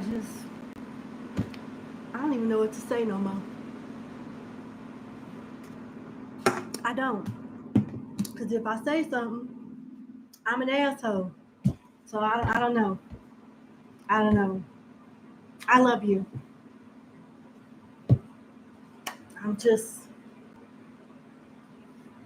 I don't know. So we got, when are y'all going to stop sending y'all money without understanding what's going on?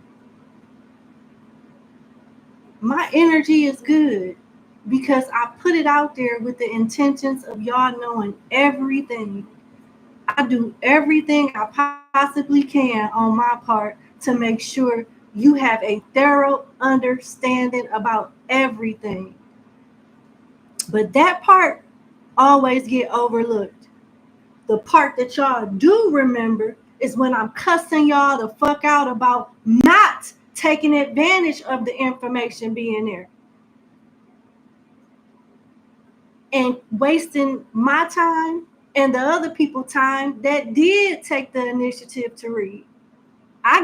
That's the part y'all remember. That's the part y'all remember. Y'all don't remember, y'all don't think about the effort that people put into making sure all your questions be answered. And because some of y'all don't take the initiative to read, and I get agitated about it because it takes up time that I could be using with a client. You remember me saying something that probably needed to be said. I'm not trying to be a jackass, but I mean, damn.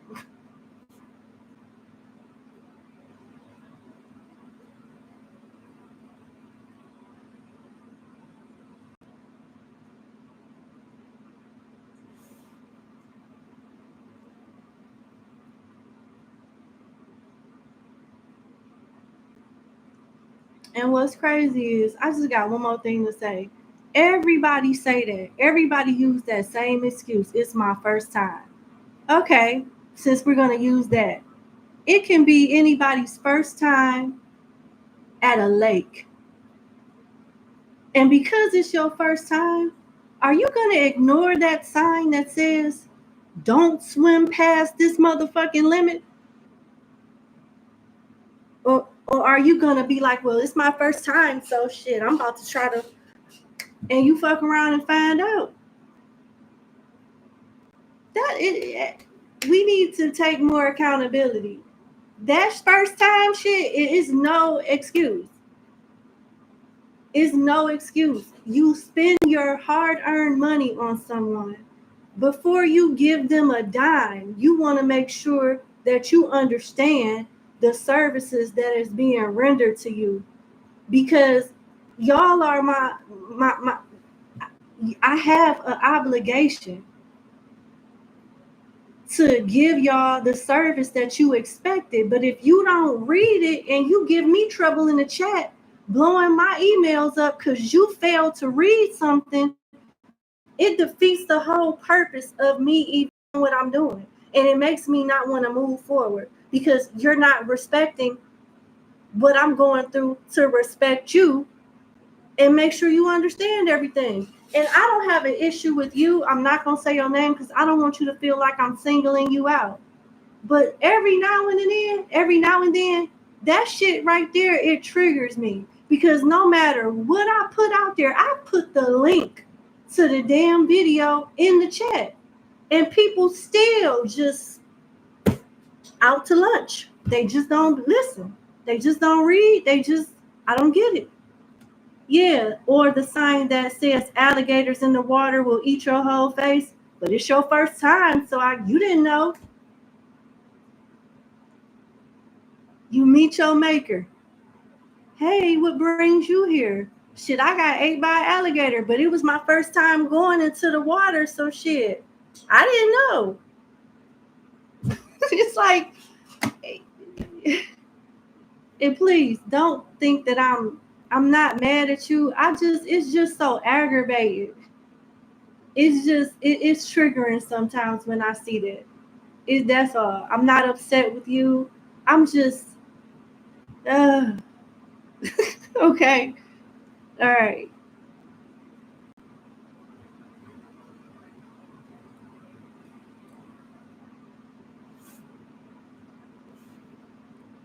All right. So we left off at 8. All right. No. We left off at 7. 7. Okay. 7. All right. Yeah, we're on 7. Okay.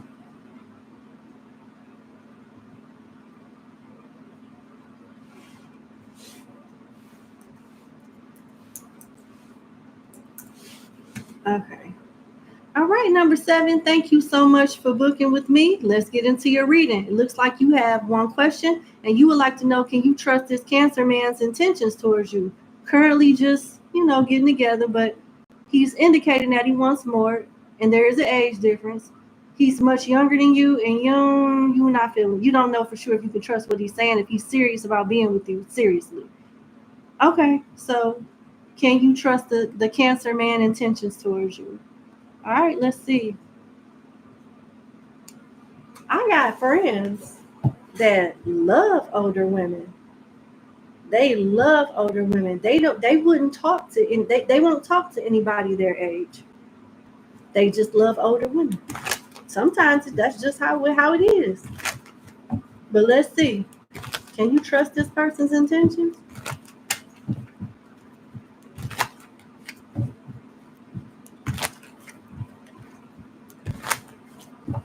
Okay, can you trust this person's intentions, this Cancer man? One more shuffle is what I'm hearing. Okay. Can you trust this Cancer man's intentions?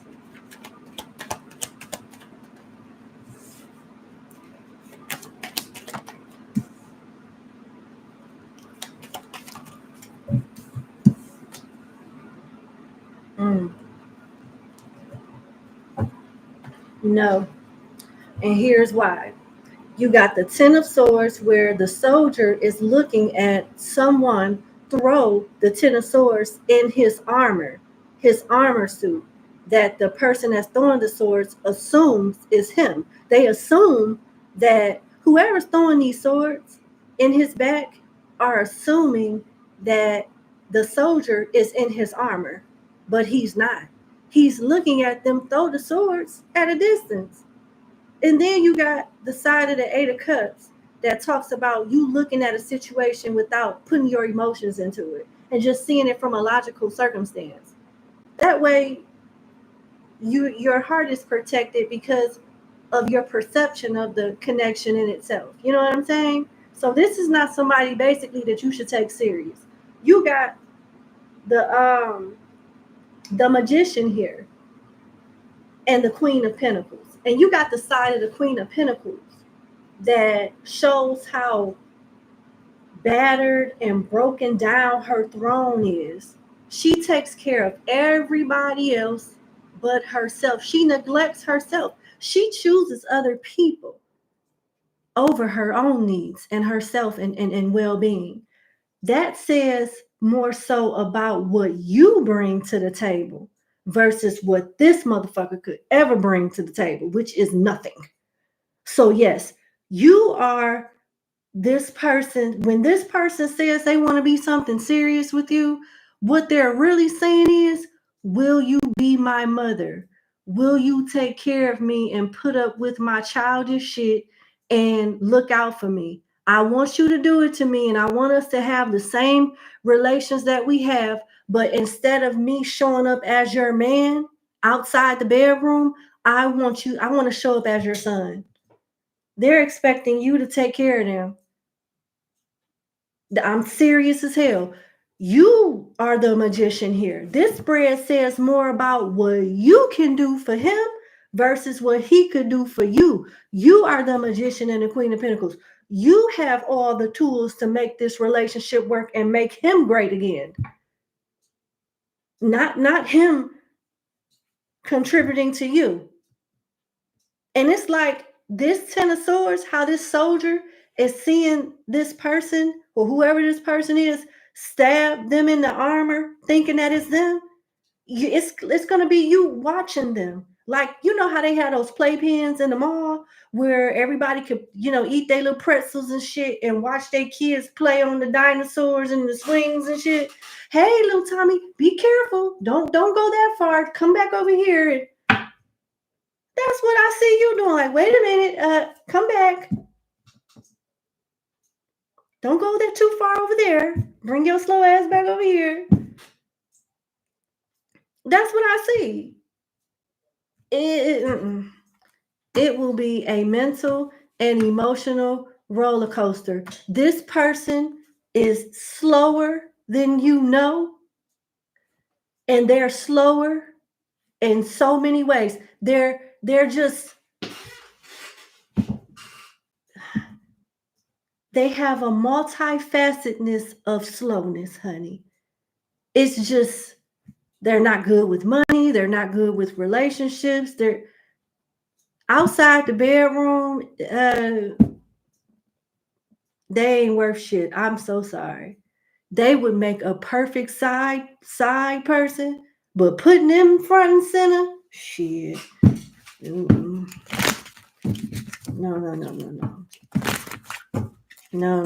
Hell no. No. This person's intentions ain't worth shit. You are the prize in this connection, and they know it, and they feel like if they can get your heart, then shit, they home sweet home. Shit, my boo got it. Shit, I'm about to bust that motherfucker wide open, crack a few jokes and shit. Bae got it. I'm telling you. You start taking this person serious, you will find out all kind of problems, and guess who they gonna expect to fix it? You.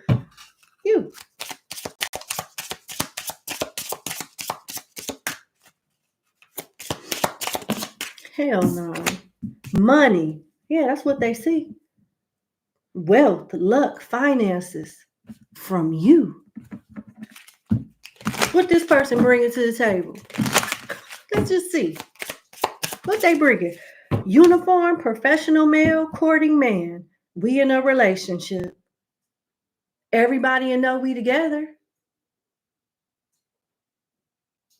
And what else? What else are they bringing? Fair male, looks, and a title. I don't know if one of you are light-skinned or whatever, but what else are they bringing? Past life, knowing, deja vu, past love. So how was your last relationship? Was it toxic? Did this person have any ambition? Did they provide? What did they do? Because it's like a repeat. It's something is repeating from a previous relationship that ended for whatever reason with this person. Something is repeating here, and it doesn't seem like this is what you want, to be honest.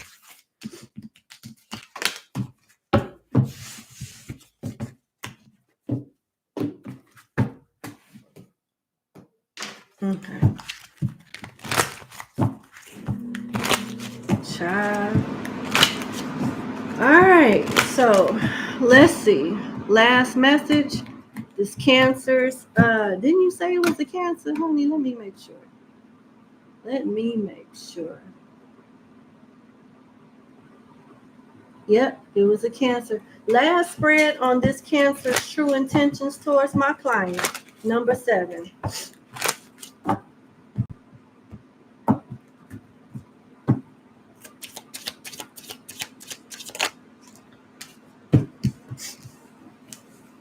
Yeah. Friendship, marriage, and regret. I want to do better. It's page energy. Pages, they plan to do right. They may have the intentions of being one way in the beginning, but their intentions change, or they get sidetracked and do some other little dizzy shit because they're inexperienced. You see what I'm saying? They're inexperienced. They're better off as friends with benefits. That's it. If you marry this person, you'll regret it, and they will too, because their bread and butter will be gone. Someone feels remorse for the way they treated you with regret. This friendship is leading to more and marriage. This relationship is moving towards a sacred union that will benefit every damn body except for you. It'll be good as hell for this person because that's who they're thinking about. But I don't see the benefit. You're not getting no benefit other than some in-home dingling, a title. You got somebody, and looks. They're not bringing shit else to the table.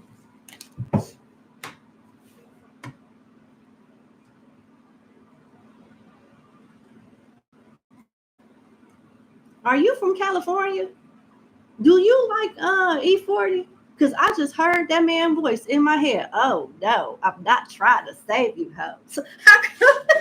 Yeah, that's what I'm hearing. Please don't run. Please run. Please run. It's cute. It's cute, but please don't.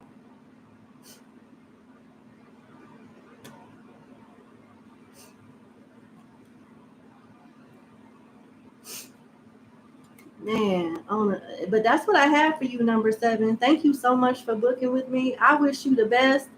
Hopefully this reading helped you. I just got a feeling that you're gonna send me an email with an update on what this person then did or said. I just got a feeling. I'm here. Hit me up. I don't judge. It is what it is. It is my job and obligation to look out for my clients. I don't want no smoke with spirit. I don't want no smoke with breaking no universal laws. And I'm just a messenger. I know my place. And I do my part and call it a day. I'm going to be honest with you. And whatever you do going forward, it's on you. But I want to sleep good at night knowing I kept it 1,000% honest with you. Because I'm going to cover my ass. Spiritually, karmically speaking. You know what I'm saying? And I really want my clients to succeed. Because when y'all succeed, I succeed. When y'all dodge a bullet, I dodge a bullet too. Because it shows that I'm not leading y'all astray or telling y'all some bullshit. I don't want that. I don't want that for y'all. I don't.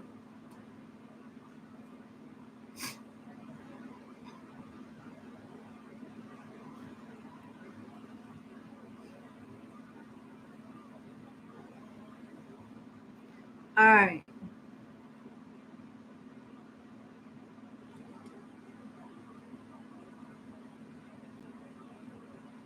This nigga a whole bum. Like, no. A whole bum. Like an ultra mega 5,000 bum. Like, that's. It makes me think of Jasmine Sullivan. She made a song. She funny. Her it's not her most recent album.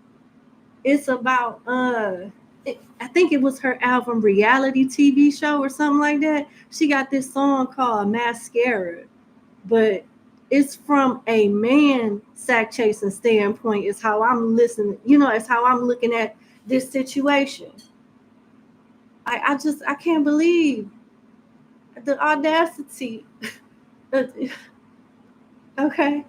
All right. Okay. All right. Now, do I want to get something to drink? Self? Hmm? Do I have to pee? Do I? I think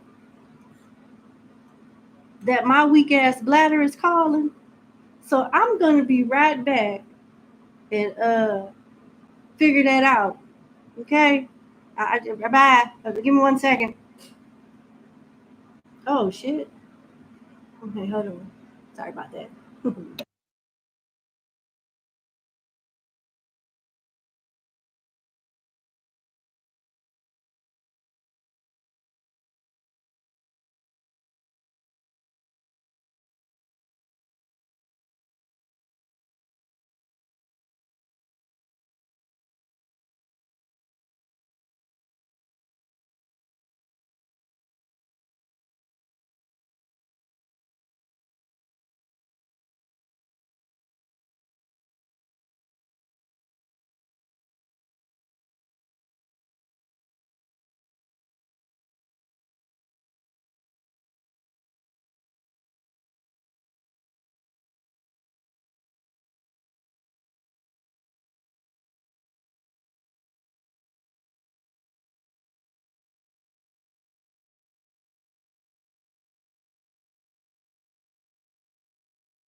All right, I am back.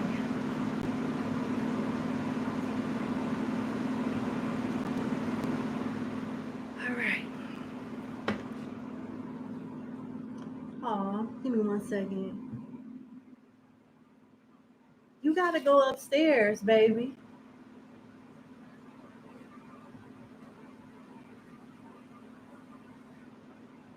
You gotta go upstairs.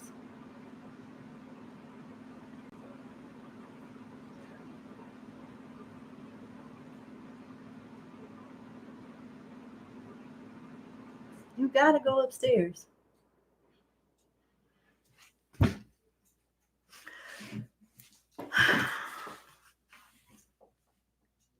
Thank you.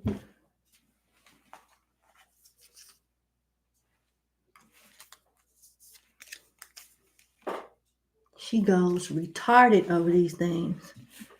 And I didn't realize that she was laying in my bed, well, technically our bed, when I put it in my little pocket. And she was on my ass after that. And yeah. So that's what I'll be doing after this live stream, giving her treats. She's ready to. She is so ready. Okay. All right.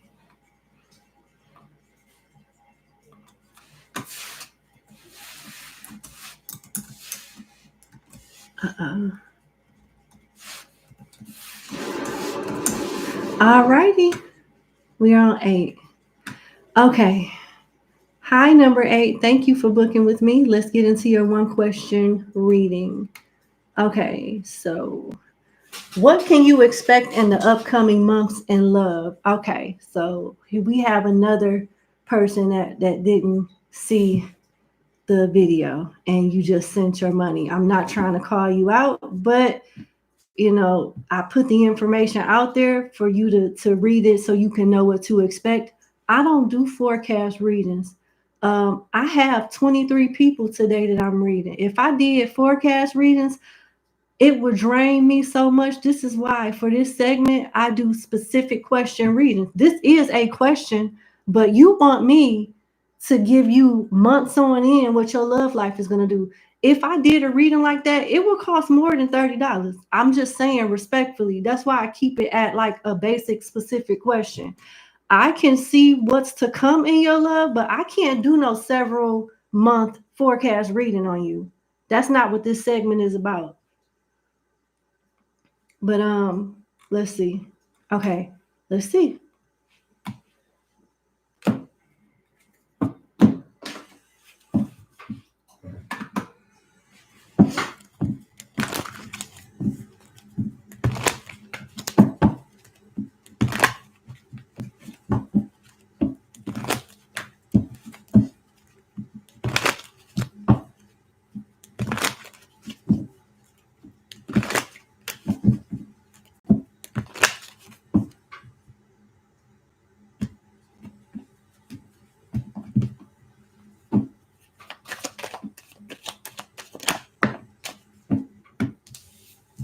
Five of Swords, the Queen of Cups, the Five of Pentacles. No. 5 of Swords, the Queen of Cups, the 5 of Cups, and the 4 of Cups.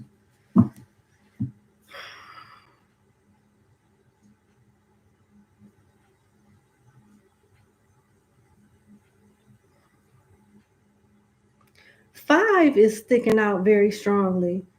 Cancer energy is here, which is the 4th house, and you have the 4 of Cups here. So 5 and 4 are coming out really, really strong. 44 and 55. If something more so regarding those numbers come out throughout your reading, I'll let you know. But this could reference 4 to 5 months, like the next 4 to 5 months. But there's going to be changes in your love life that I don't see you being happy with them. But what I do like about your energy is that you're still emotionally balanced and You love yourself, and it looks like you're setting healthy boundaries just in general, but frustrated because people that are coming towards you are not meeting your expectations. It just doesn't seem like they're meeting your expectations, and it's like you get annoyed at the fact that we got another idiot here that's trying to play with me or waste. It's like you're gonna get tired of people wanting to waste your time. And it's a good thing that you have these healthy boundaries, because if you didn't, you would find yourself in a whole lot of heartache and wasted a lot of time otherwise.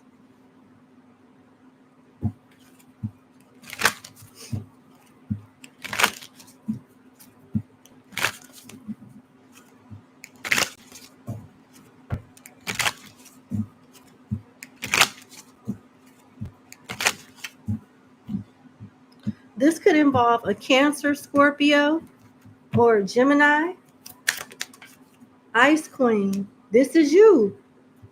But I like your energy because Ice Queen to me represents the Queen of Swords, but you are also the Queen of Cups. So you're not a scorned woman, a jaded woman that's just out here bitter, giving people hell because of what Tyrone did or whoever did back in the day or whatever. That's not the energy I'm getting from you.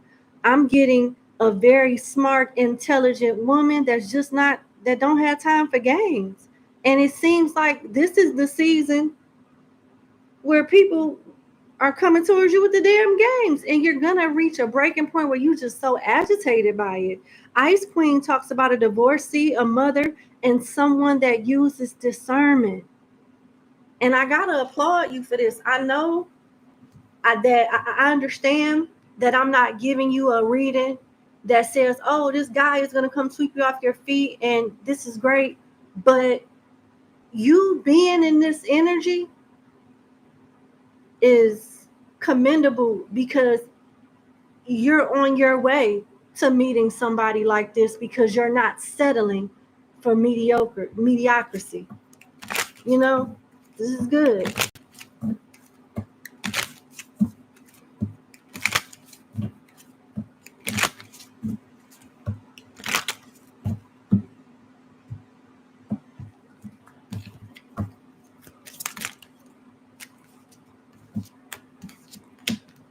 Yeah.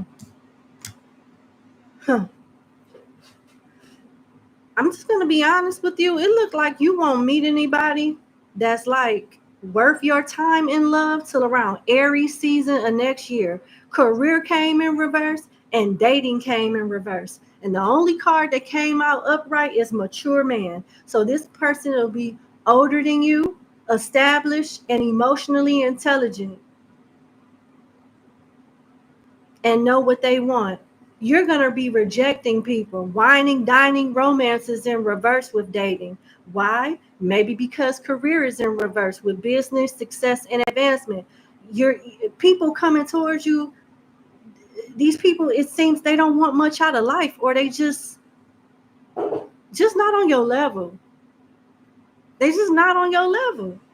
And you're not settling. And I have to applaud you for that, because it looks like down the line next year, maybe March, you know what I'm saying, April, is going to pay off.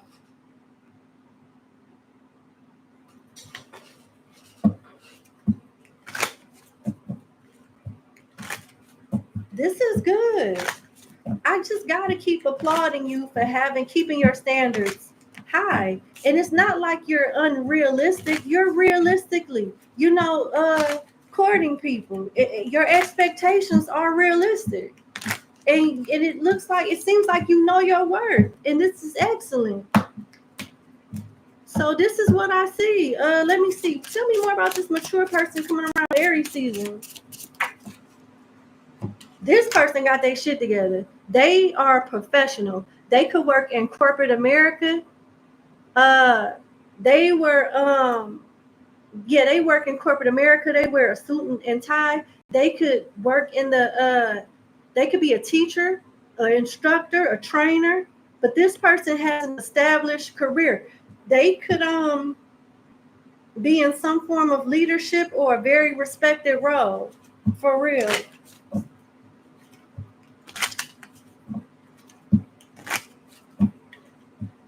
This is good. This is good. Travel. This person likes to travel. Their love language is gift giving, and they like to go places and do things. They are fun. I don't want you to get the wrong impression when I say this person is older. Like, older doesn't mean boring. This person seems to be a good time. They seem to be a good time. I think, yeah, this is worth it. Keep those standards the way that they are. Keep it just the way that it is, because it's going to pay off. Definitely. Let me get a romance angel card.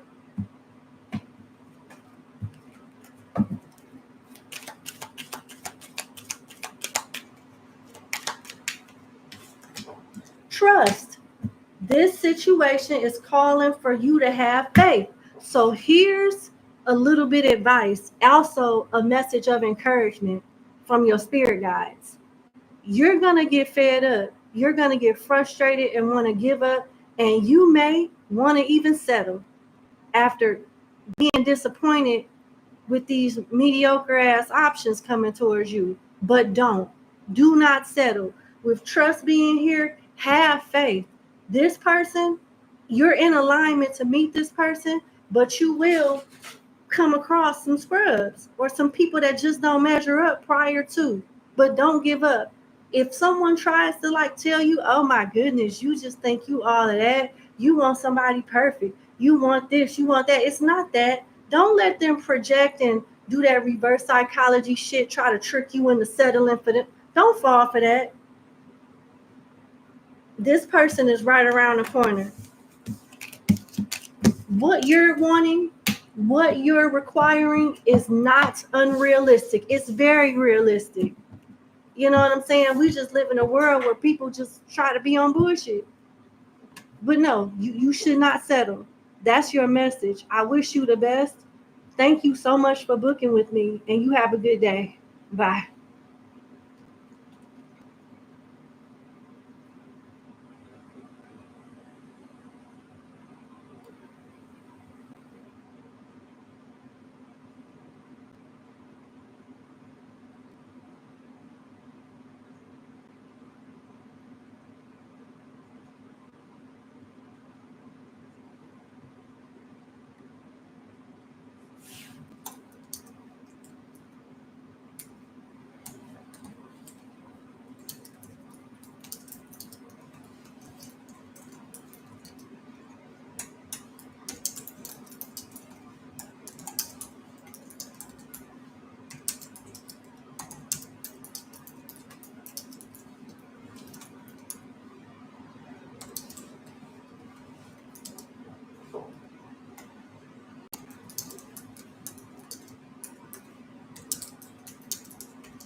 All right, we on 9.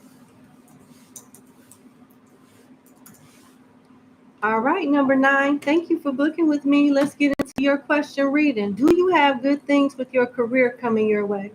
So are good things pertaining to your career coming your way? All right. All right, let's see.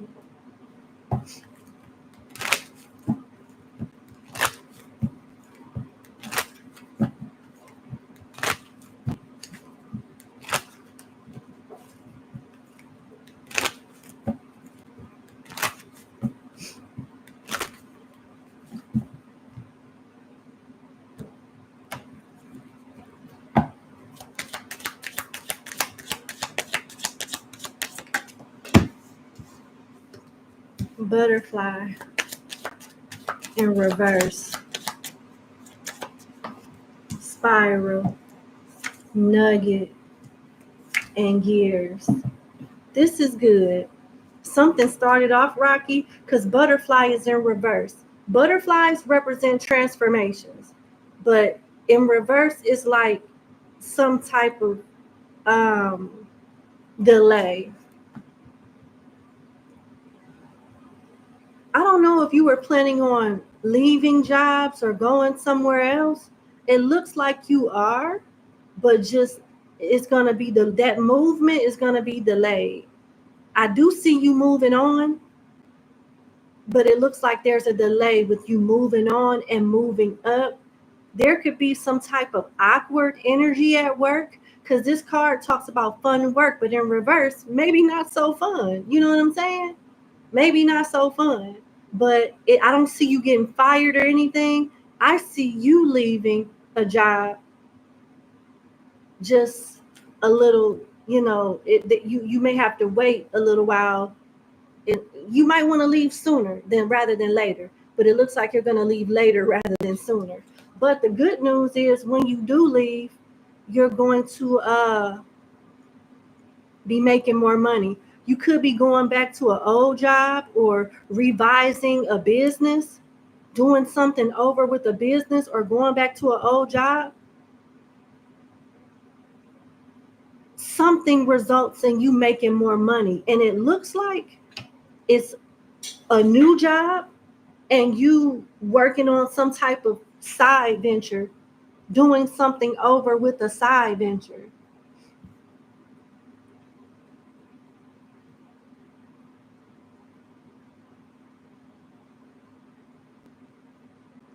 You got a little extra money coming. With Nugget here, it's a small increase. You got steady work coming and you get to start over and build your career. And I feel like it's talking about two different sources of income, not only a 9 to 5, but a business, something else, that's what I'm getting. And you got gears, so you're going to be busy. Money flow, hard work, putting plans in motion. You restructuring something, doing something over again so you don't miss. You grow something else outside of 9 to 5 from trial and error. That's for sure. And you may be taking some time off. And during that time off of a 9 to 5, you work on something else and that grows. I just see your hands in more than one source of income.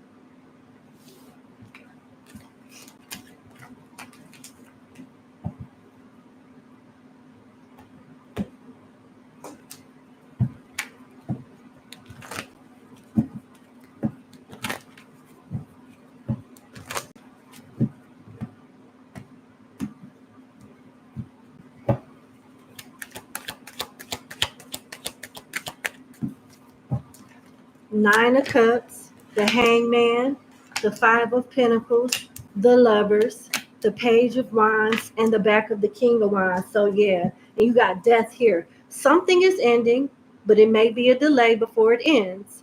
But it's going to lead you to happiness, and it's going to force you to face something head on because you don't want to be broke. You don't want to fail at something. And you'll have an opportunity, an alternative to make ends meet or create an additional stream of income.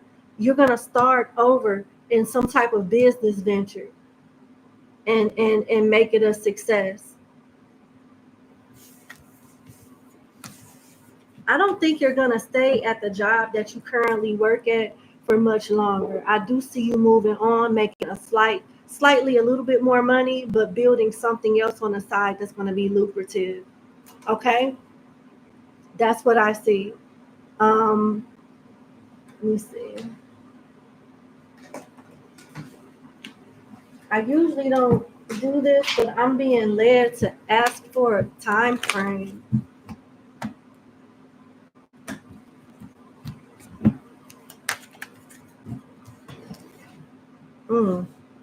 You're not going to like this, but I'm going to tell you anyway. It could be as early as February or as late as Cancer season. That's what I'm getting. Oh, who want to wait? But that's what I got. I wish you the best. Thank you so much for booking with me, number 9, and you have a good day. Bye.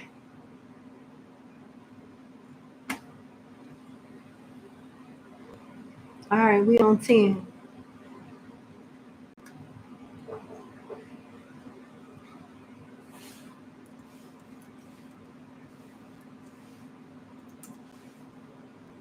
All right, number 10. Thank you for booking with me. Let's get into your one question reading. What important event is happening next in your and what important event is happening next in your life? Okay.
This is good.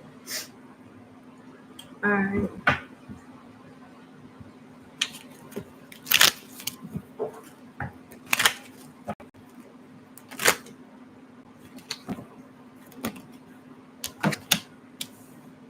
Oh, okay. So it looks like you have some really good changes coming in your life. It's not just one thing, it's a couple of important things, and it's not necessarily an event, it's just different changes in your life. It's not a specified, like, specific event. You got mature man and change, poverty and high honor, main female, false person, and wealthy man. Let's talk about these cards first. So it looks like something is changing with your emotional intelligence and maturity. You're going to handle situations with care and become more stoic about stuff, which changes, manipulates the outcome to be positive for you on your behalf. This behavior benefits you more than anybody. This could involve you getting a pay raise or moving up in a company or moving. This change in your career may have something to do with you moving. With change here, you're changing inward, and some type of characteristics are becoming more mature and stoic inward, and it's rewarding you from a material standpoint. You're gonna change. I don't know if you're in a relationship or you're interested in someone, but it looks like you're going to lose interest in that person and have your eyes set on someone else. So I don't know if this is a main female in your life now, but you're gonna find out that someone is not who they say they are, or the connection is kind of like, you know, phony. This person is phony.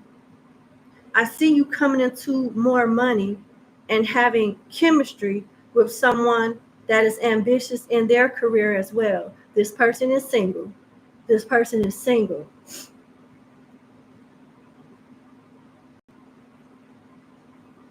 Could be an age difference here too. And I see you getting more respect in your career, more respect with high honor here. You could feel looked over to some degree with poverty here, but what's coming towards you after this change is high honor. You feeling more respected, more valued. and just more valuable overall, which is good. And you're going to hit it off with someone with chemistry. There is a strong magnetic attraction here. And I just want to clarify that. I just want to see. Tell me more. They want me to use the Kipper deck to clarify chemistry. Please tell me more about chemistry.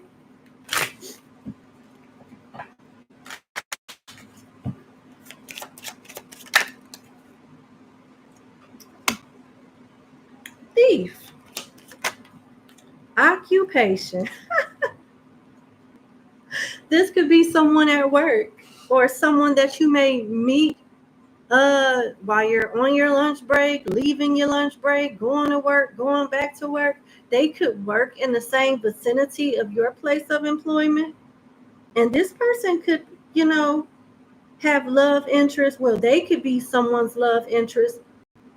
And it looks like they could be entertaining someone when you meet them and choose you over this person that they could have been, getting to know prior to you stepping into the picture. Because you got thief here.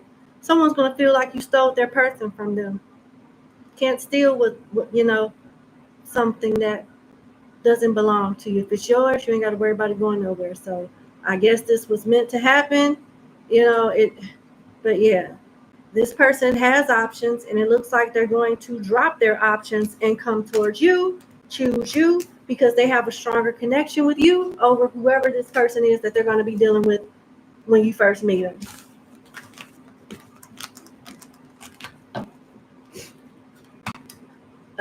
Taurus, Cancer, Virgo, Scorpio, Libra, Sagittarius, Capricorn, Leo. All right. Those are the signs that I have. Now, let's get into your finances. This is further supporting what came out in your Kipper spread with Spiral here. It talks about promotions and connections and you making more money or just moving up the ladder of success. And this card also talks about you possibly revisiting a job or doing something that's similar to what your expertise currently is. So it's something that you're going to do very well, and you'll get compensated, for it, of course. And this card, Butterfly, also supports the change card that was in your Kipper spread. I said something about you possibly moving for work or going to a different job or something like that, or moving. This card talks about movement, but also having a job that you love. You may get approved for some type of loan or a financial assistance if you apply, and that could be a loan or a grant of some kind. And now you have Heart, which also talks about you loving what you do for work, being supported, having a strong foundation financially. So it's further supporting everything that we covered in your Kipper spread. And you have Chess. It talks about you possibly having a military background or just learning how to think through each purchase and being more wise with your spending and disciplined with your spending. This is a few words of advice, because you have money coming in and they don't want you to just blow it like it grows on trees. They want you to still, live under, beneath your means. All right. That's what I see. And it's more than one event. It's quite a few things. So I hope that this helps. Thank you so much for booking with me, and you have a good day. Bye. All right. So we're on 11. Okay. I want to know the intentions of this Libra you've been talking to. You haven't met him in person yet, but you're considering doing so. And you want to know 411 prior to doing that. I get it. And that's a really good question, especially with this online dating, Okay. You want to know the intentions of the Libra you've been talking to that you plan on, that you're considering meeting in person. All right. Let's see.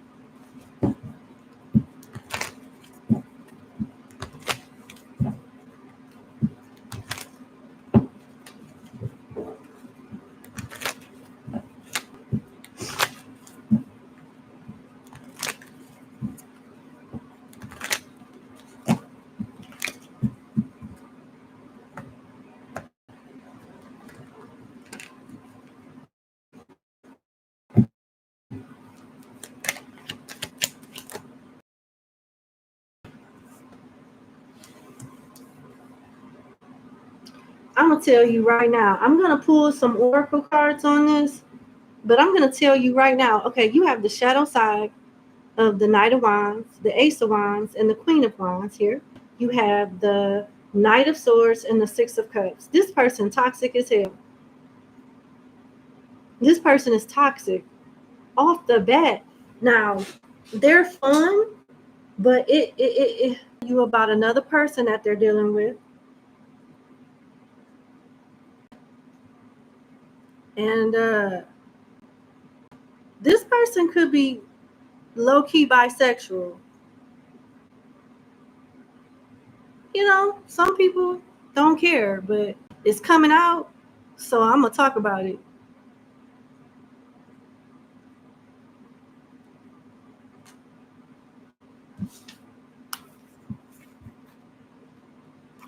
Hold on.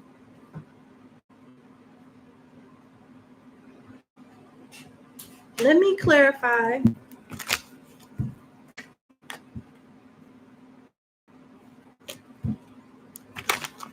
This Knight of Wands.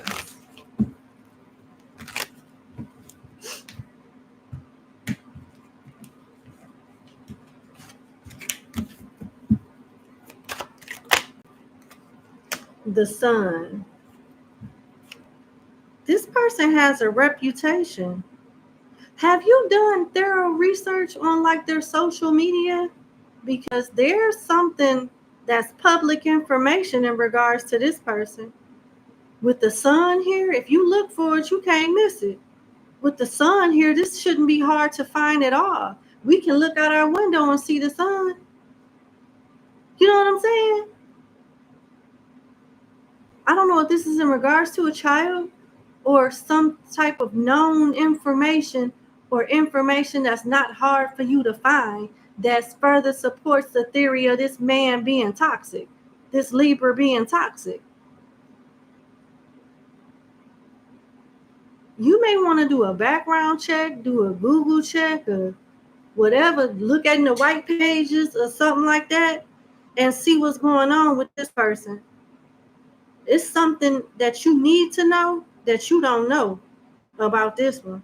That's rather toxic and concerning.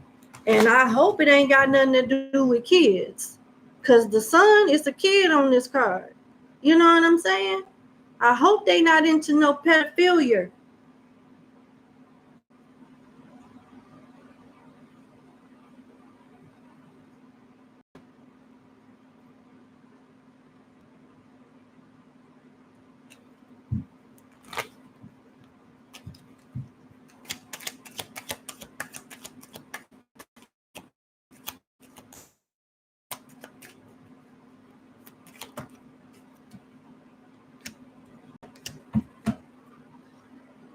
You got the Page of Wands, which is like a kid, and the Nine of Cups coming out, clarifying the Sun, also clarifying the toxic Knight of Wands. Look, this is vice versa tarot. This is the shadow side of the Knight of Wands. The thunder is raining. This person does dangerous stuff. Something about this person is dangerous, and they like it like that. They like it like that. I'm going to read this card off to you, okay? This describes this person. It says, the Knight and the Unicorn face the wild lightning with no hesitation or flattering in their progress. Oh, no, I'm sorry, not flattering, faltering in their progress. Sorry about that. The torch casts a golden glow to the counter of the white hot flashes before them. They show no sign of fear or even caution. The real shadow side of this Knight is his appetite for drama. Facing down the lightning will make a great tale to tell if he survives it. Let others have their small, safe lives. This is a person who needs the extra fire of excitement to feel truly alive. Now, I did pick up on same-sex energy, bisexual. And now, you know, it's being more specific. Like this person may like adults, but they may have a thing for kids too. Kids that could be the same, you know. Yeah, hell no. Mm-mm. Mm-mm. Mm-mm. Mm-mm.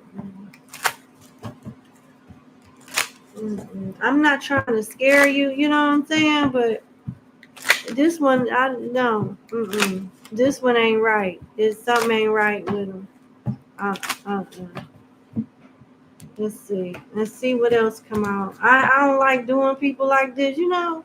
But I don't. Yeah, I, getting to know each other in reverse. That's enough. That's enough right there. When I get okay, when you take into consideration number 11, what then just came out about this person, and these cards are upright. When they fall in reverse, that's just how spirit wanted to go.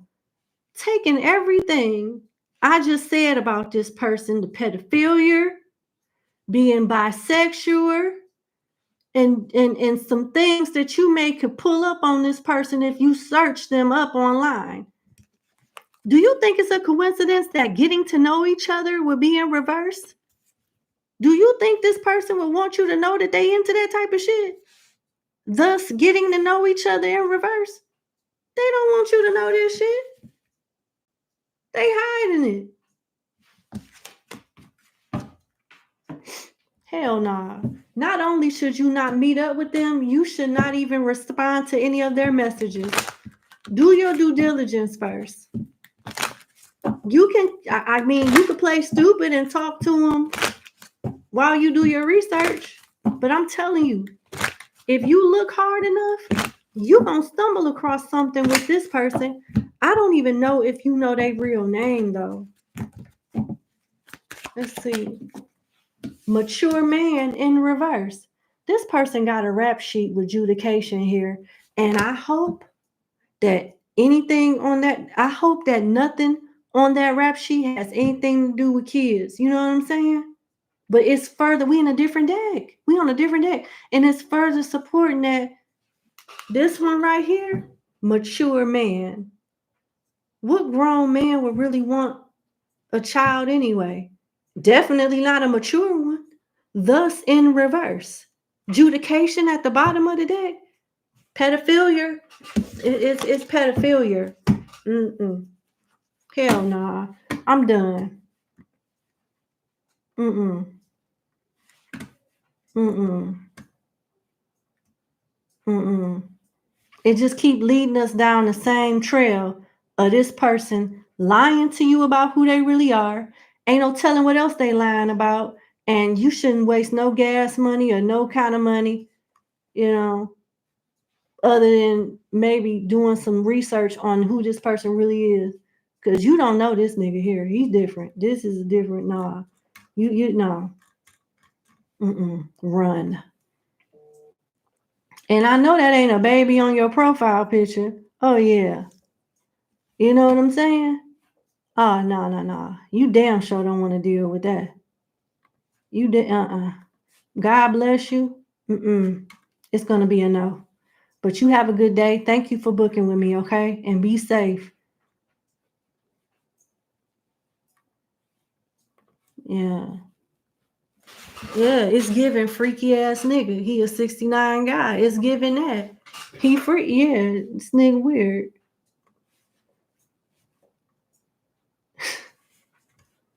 All right. We on 12.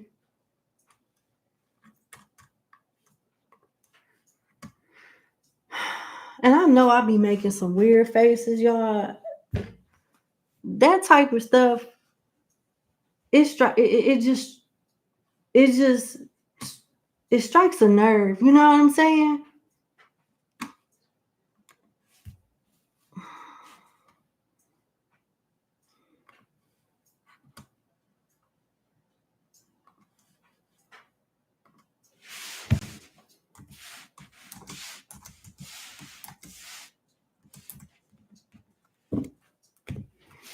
All right, number 12. Thank you for booking with me. Let's get into your 2-question reading.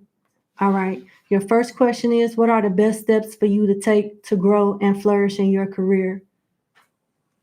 Okay, you work in accounting. I'm comfortable. It's the people, not necessarily the work. More so the people. You don't feel appreciated, treated fairly. Tired of driving in. Been doing that for over 25 years, and you really want to work remotely. You've been applying for mostly federal jobs, but it hasn't been going anywhere. No follow up, no progress, no movement. Okay, as a result of that, what's the best steps for you to take to grow and flourish in your career, to get what you want? Okay, all right, okay.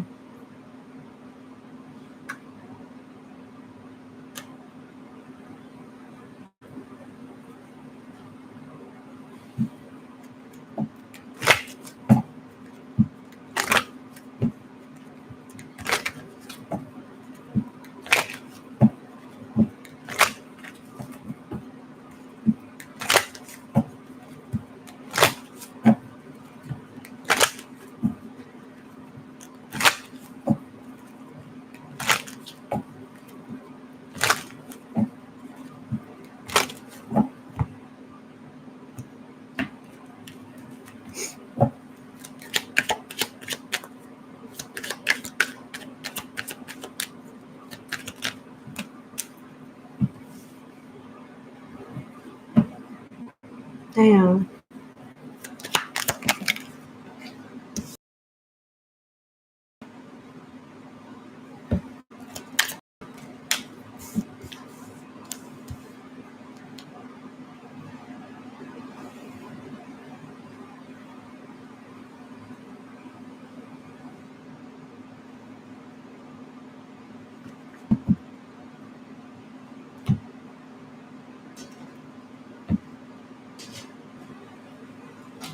Oh no. All right.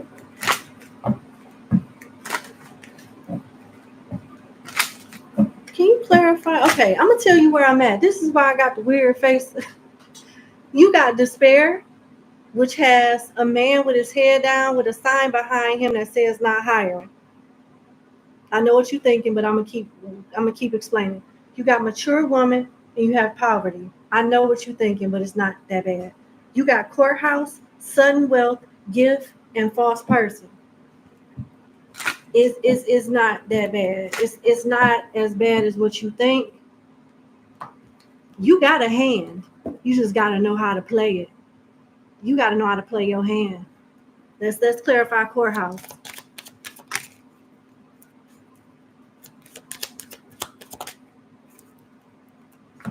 Child imprisonment. You gotta learn how to play your hand. All right. Tell me about sudden wealth. Coffin.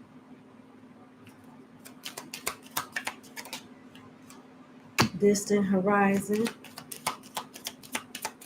Tell me about despair.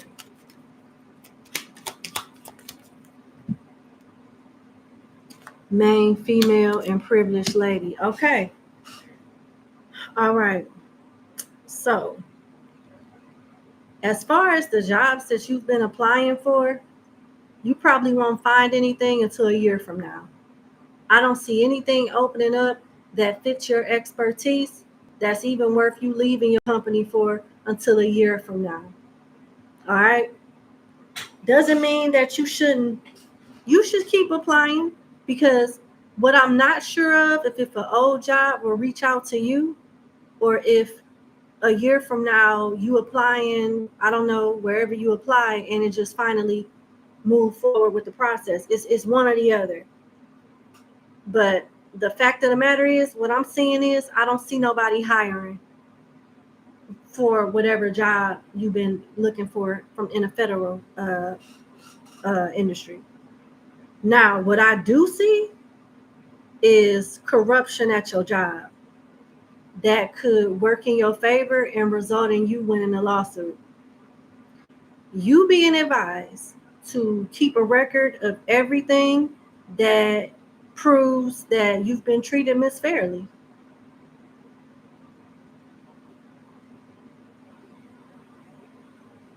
Yeah.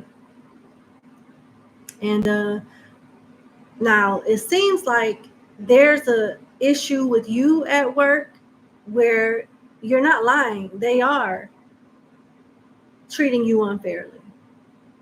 But it's your job to collect as much evidence as you can to prove that. And if you were to move forward and talk to an attorney and they say you got a case, let's file, when that case gets started, get to rolling, the rabbit hole with this job goes deep. And not only will they prove misconduct with you, but other people, it'll be like a Me Too movement. Other people will find out about what you're doing and add a little bit more to the pot. And it's going to unleash a lot of corruption and hidden information that further supports your claim and other people's claim. And all of a sudden, you suddenly wealthy. 777, sudden wealth. With this type of money, you can move to you can retire to a state wherever you would like to be. It looks like water is here. You may be able to spend time with a loved one before they pass.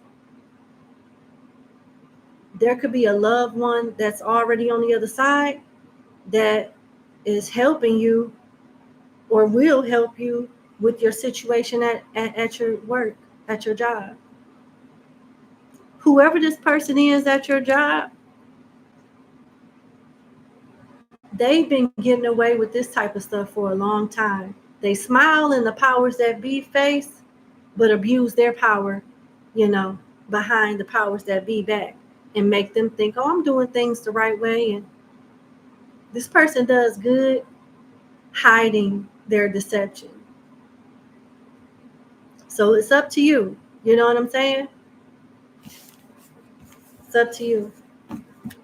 But this is what I see for you as far as your job and the company that you work for now and just the job search, in general.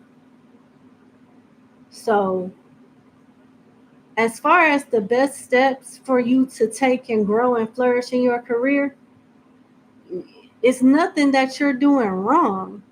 You just don't have a fair chance. So you could continue to apply to other places, but it looks like you're not going to find a better job until like a year from now. Or you can do what the spirits say do and fight this company. And we know how that's going to go. It'll go in your favor. But the ordeal could be stressful for you. You have choices.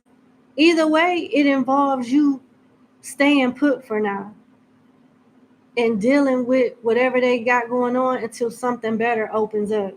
It's just at a standstill right now.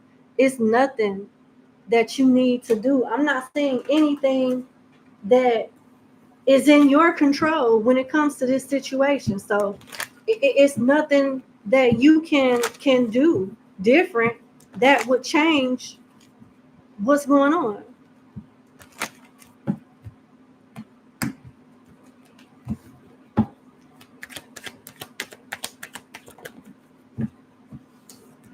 Nothing. Play dumb. People are sneaky at your job. There's not a better job coming in the immediate future. I don't see it until a year from now. But what you can focus on is documenting everything that's going on at work. Why they think they're getting away with something. Somebody is used to getting away with something. Document it and go from there. You got judgment at the bottom of the deck. The choice is yours. And I wish you the best with whatever it is that you decide to do. Your second question is, will the people that have wronged you at work receive karma for how they've treated you? See what I'm saying? You need to be their karma. You got to get, okay, I'm not trying to yell at you or make you feel bad or bully you or anything. I'm coming to you from a place of you standing in your power. And I'm telling you, Get that victim mentality shit up out of your head. It's time to go to war. Yes, they'll get their karma, but you got to be their karma. Do what the spirits told you to do in your last question, like with the information that came out in the last reading. Start taking care of that part, and you'll be your karma. You don't think you taking their ass to court and getting a settlement is enough karma for them and you? Don't get scared. Don't be scared. All right? Do what the spirit said do, and you won't regret it. And that's how people will respect you. And that's how you get your lick back. You know what I'm saying? And you're not doing anything wrong. The spirits clearly came through in your reading and said that you ain't lying. You're not lying. You know what I'm saying? So, yeah. I think question 1 answers question 2. But let's see. Will the people at work get karma for how they treated you, how they did you wrong?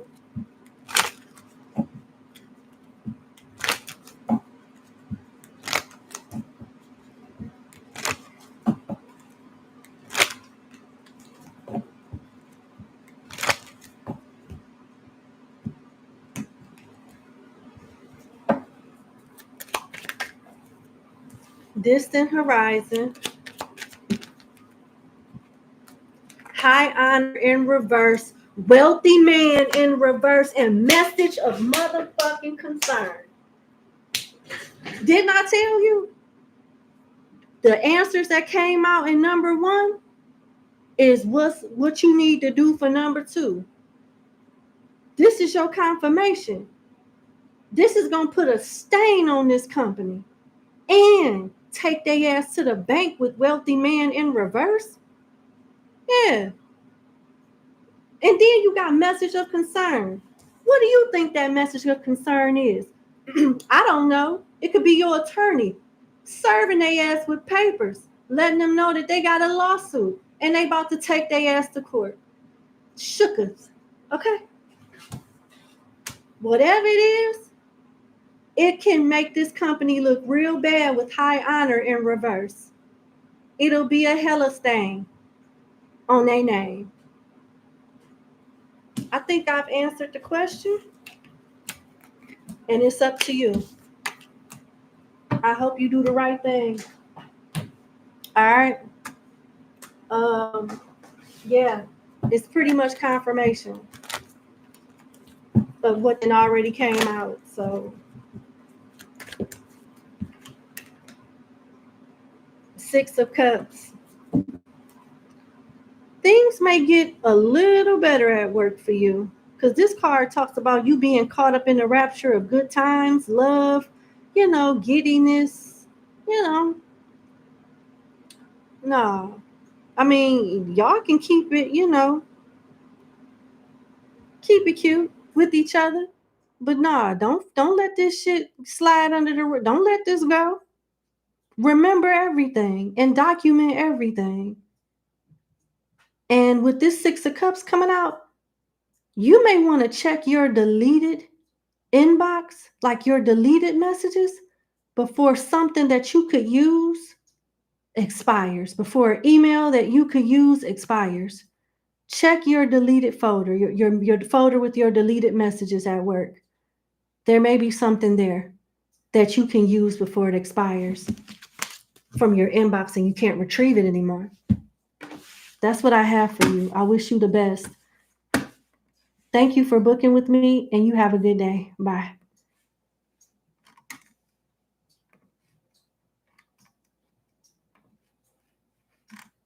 All right, we on 13.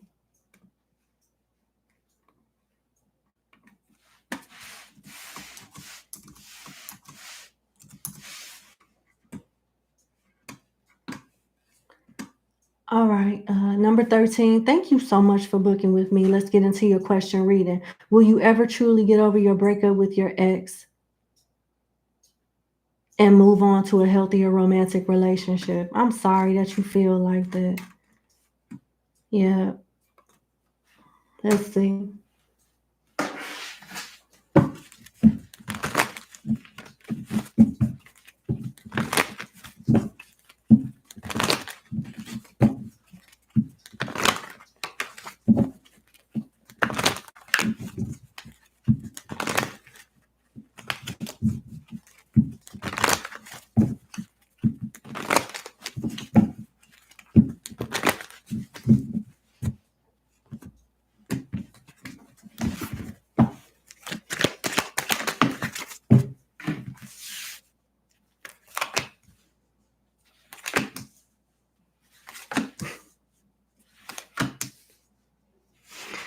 Yes, you will. And I can understand why you're hurt because literally, the Knight of Pentacles is somebody that follows instructions, an excellent support system, will follow, their person to the ends of the earth blindly. And it looks like you have been a support system. You've done what this person asked you to do. You've stood 10 toes down for this person. And this is the thanks you get, the Five of Cups. It's some bullshit. And you know what? Your other three cards are the Wheel of Fortune, the Ace of Pentacles, and the Ace of Wands. And that says not only will you get over it, but it also kind of taps into how you're going to get over this heartbreak. You're going to witness some type of karma. There's going to be some type of satisfaction that you get from this partner suffering. From this partner suffering, or, yeah.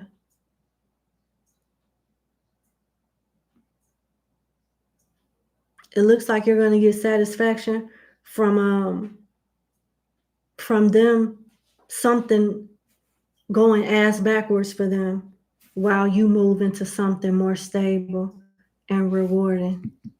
That's how you get your lick back. And something about them not progressing like you is going to bring you satisfaction. That's what I'm saying. This could involve a fire sign, earth sign, or a Scorpio.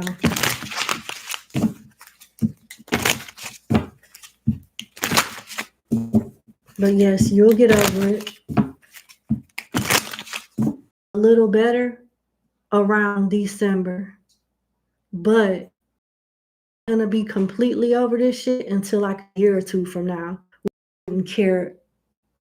You won't feel anything. But it'll, like, every 2 to 3 months you'll feel a little better. This is what I'm seeing.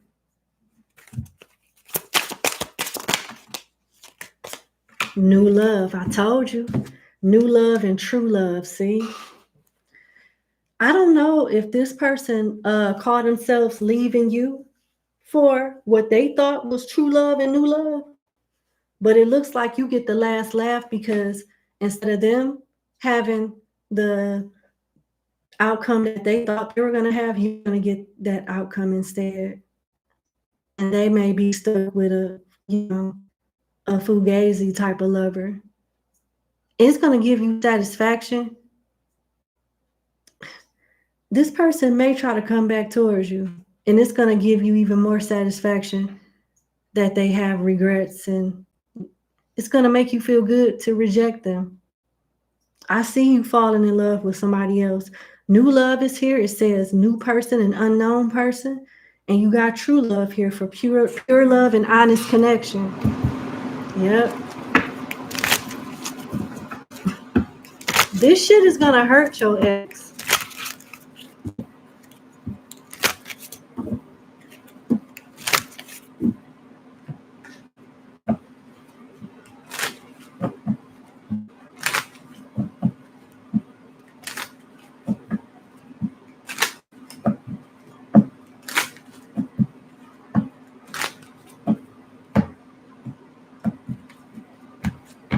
It just makes me feel like this ex feels like you think they are the best thing since pockets on pants or some shit. Since Moses parted the Red Sea, like they feel like you can't do better than them.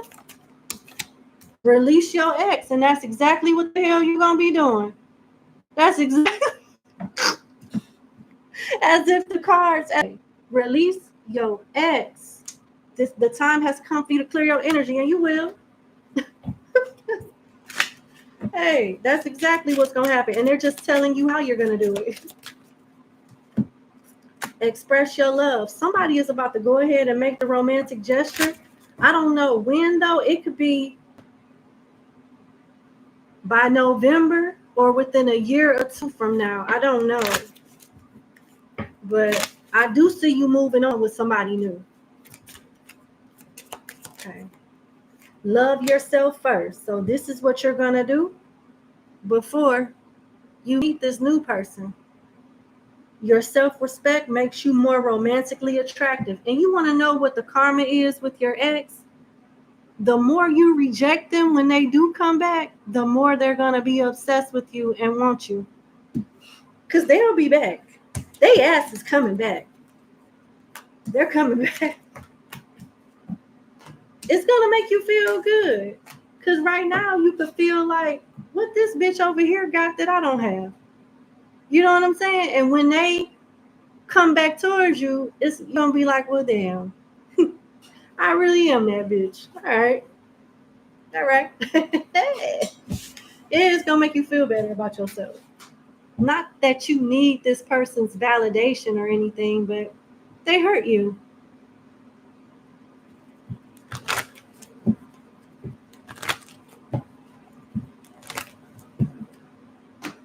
I'm going to leave it there. I'm going to leave it there. All right. That's what I have. Thank you so much for booking with me. I wish you the best. And you'll get over this. Have a good day. All right, we on 14.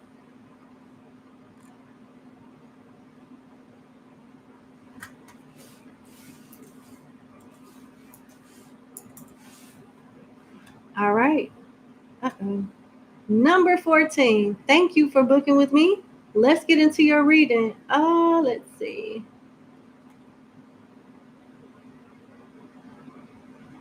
How many questions do you? Okay, you have one question. All right. So your question is, you bought a home and due to life changes, you're looking to downsize. An affordable, nice studio or a one-bedroom would be ideal.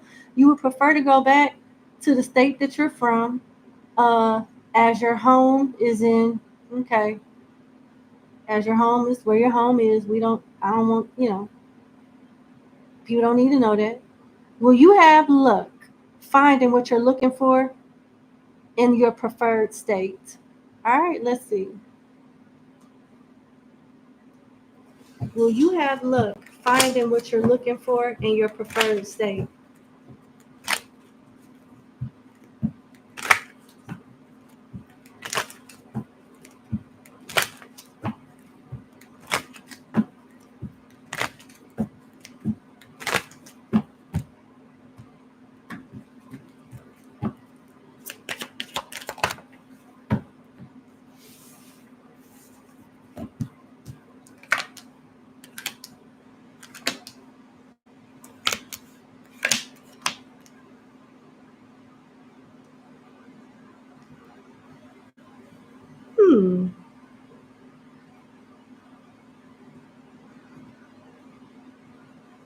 This is interesting. Okay, so number 14, it looks like you'll have luck finding something in your preferred state, but it may be some type of delay with the courts or with selling a property. Something about you acquiring a property or selling an existing property, which is going to result in you not even moving.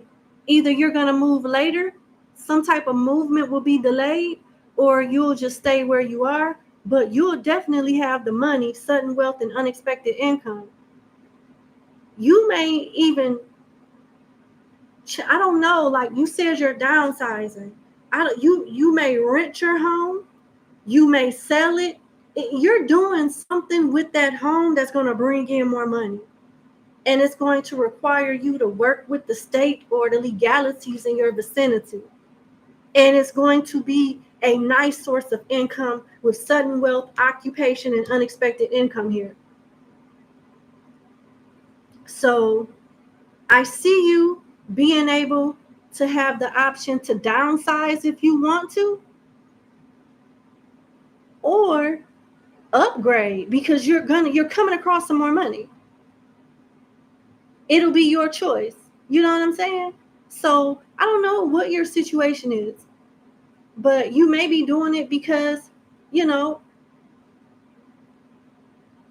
only have a certain amount that, you're going, you're staying within a particular budget, but it looks like your budget is going to increase and you'll have more options soon. You don't see this coming with unexpected income and sudden wealth.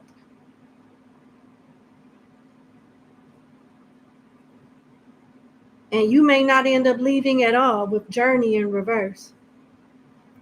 Something may work out exactly where you are.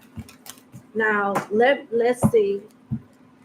Taking in consideration of what just came out, let's see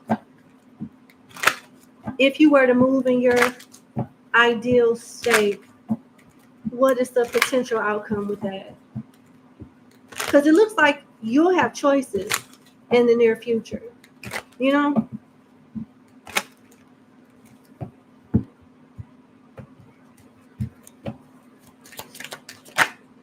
Thoughts, pathway, choices, adjudication, and message of concern. What is this message of concern? Courthouse.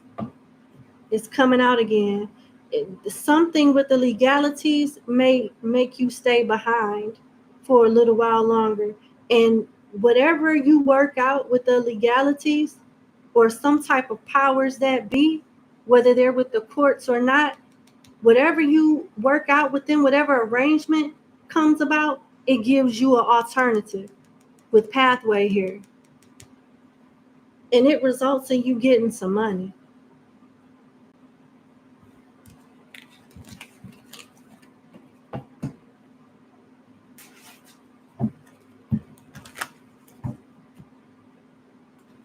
Let me see. I'm just gonna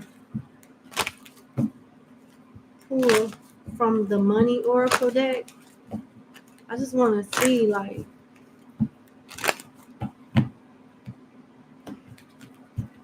what comes out.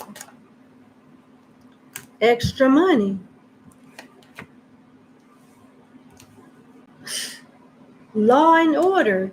Court stuff keeps coming out for you. Law and order. Pay cut. Being fired. Military leader thinking it through. Wise spending. Having a money strategy. After being low on cash and not having no work, but still being stable. And then some type of mature investment comes. Whether it be real estate, retail, beauty, retirement, some type of extra money is coming. And you have to talk to the legalities or do some type of paperwork with adjudication coming out. Something is being worked out for you. And you'll have the option to travel too. With Anchor being here, travel. So, yeah.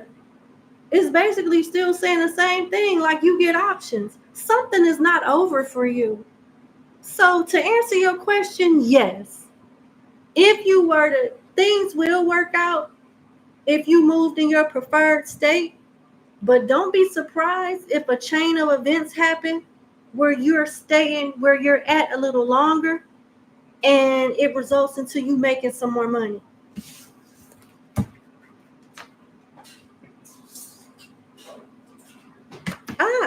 Okay. All right. Okay. That's what I have for you. Thank you so much for booking with me, and you have a good day. And I wish you the best, sincerely.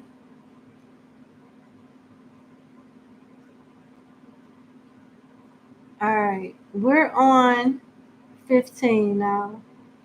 I think we got only 10 more people left and we done. All right.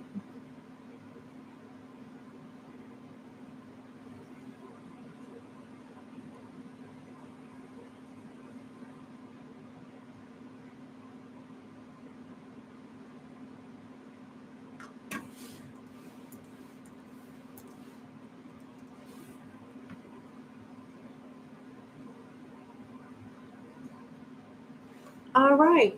Number 15, thank you for booking with me. Let's get into your question reading. You would like to know, how does Jay feel about you?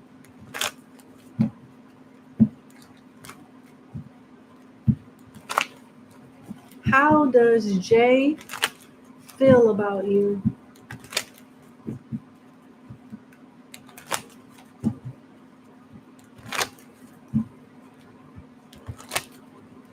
How does Jay feel about you? One more shuffle.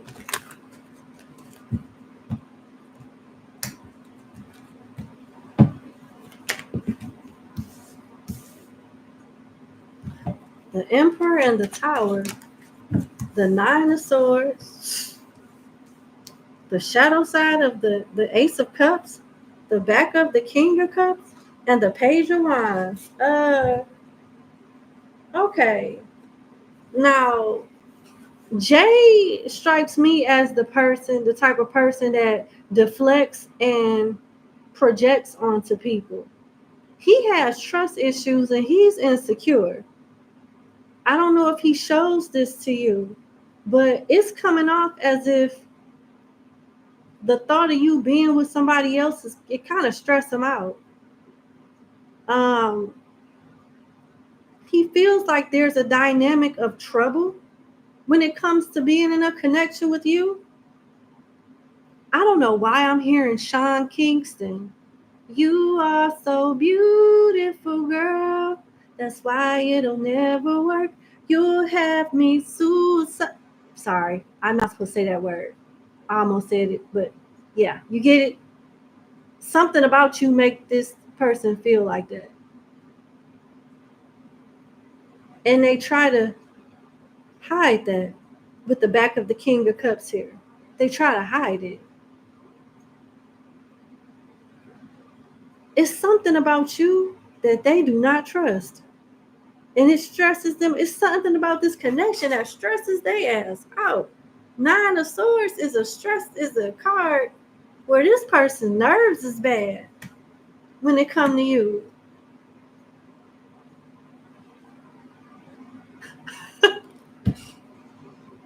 You'll have me unaliving. Okay, that'll work. You'll have me unaliving when you say it's over. Damn. That's a good one. Very happy Monday. Thank you so much. There you go.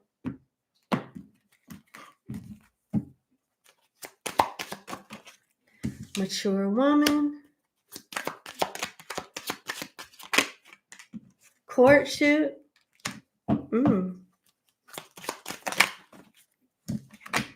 Message of concern. Unaliving. When you say it's over. It's a whole nother deck of cards we're using. And that same message is coming.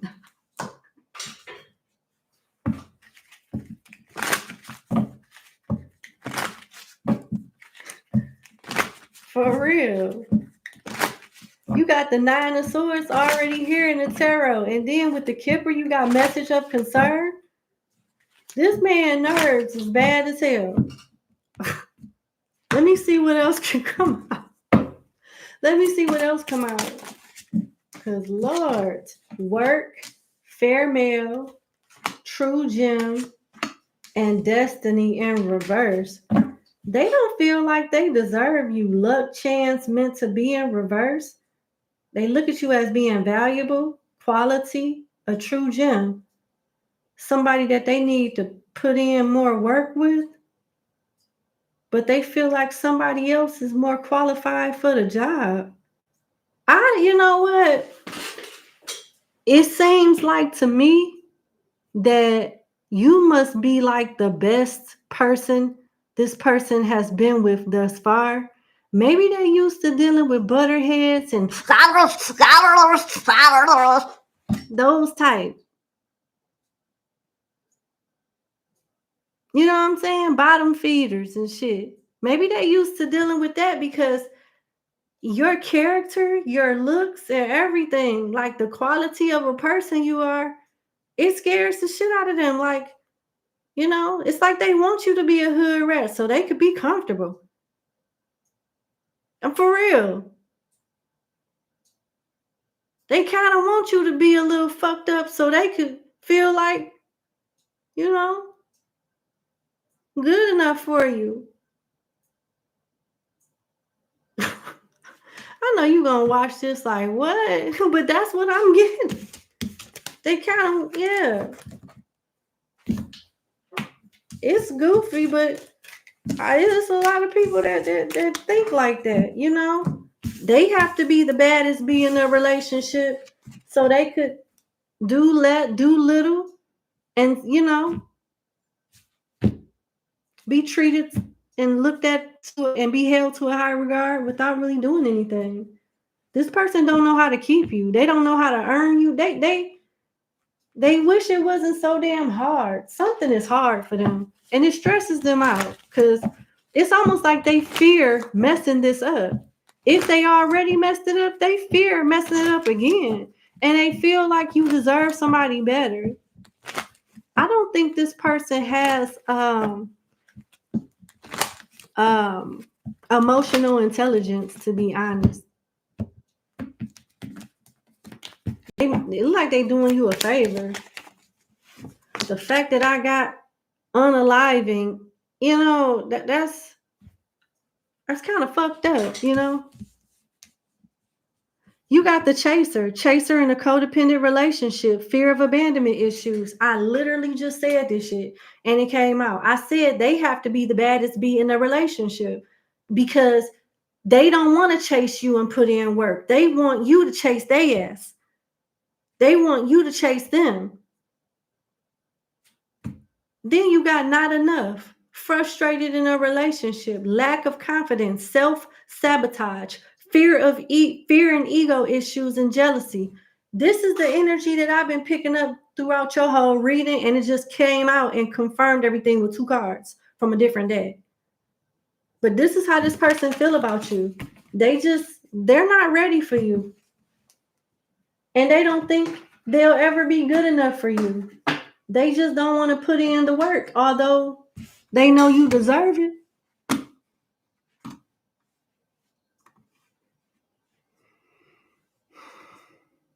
Let me see. You are pretty. I get it. Yeah, you pretty. I don't think this person is used to dealing with women that is attractive of you. I'm telling you, this person is the Mac Daddy of all the gremlins and bottom feeder bitches. But you know, when it comes to like somebody of your caliber and beauty, they scared. That's why I was getting unaliving when you tell me it's over, because they're used to their women looking at them like they're looking at you. And they know what caliber of a person they are and how they take advantage of that shit, of that privilege. And you may just be their karma because you have the same power over them that they have over low self-esteem people that look up to them, and that shit scare them. They don't want to give you that power. Why can't they stay the baddest bitch in their relationship? Why do you have to be the baddest bitch in a relationship, number 15? That's what I'm getting. And that's why it'll never work. Just like the song I channeled said. So I'm sorry. I wish you the best. And I think your person is right. You can meet somebody much better than them.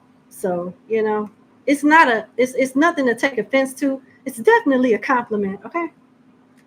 Definitely a compliment. All right. Thank you so much for booking with me. I wish you the best and you have a good day. Bye. Let's go to number 16.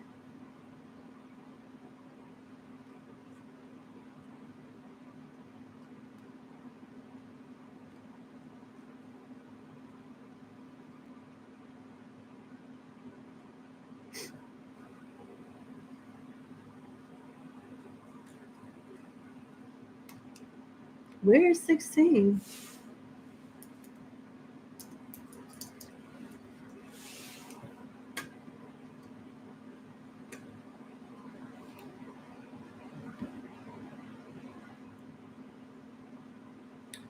Oh, okay. Okay. There you are.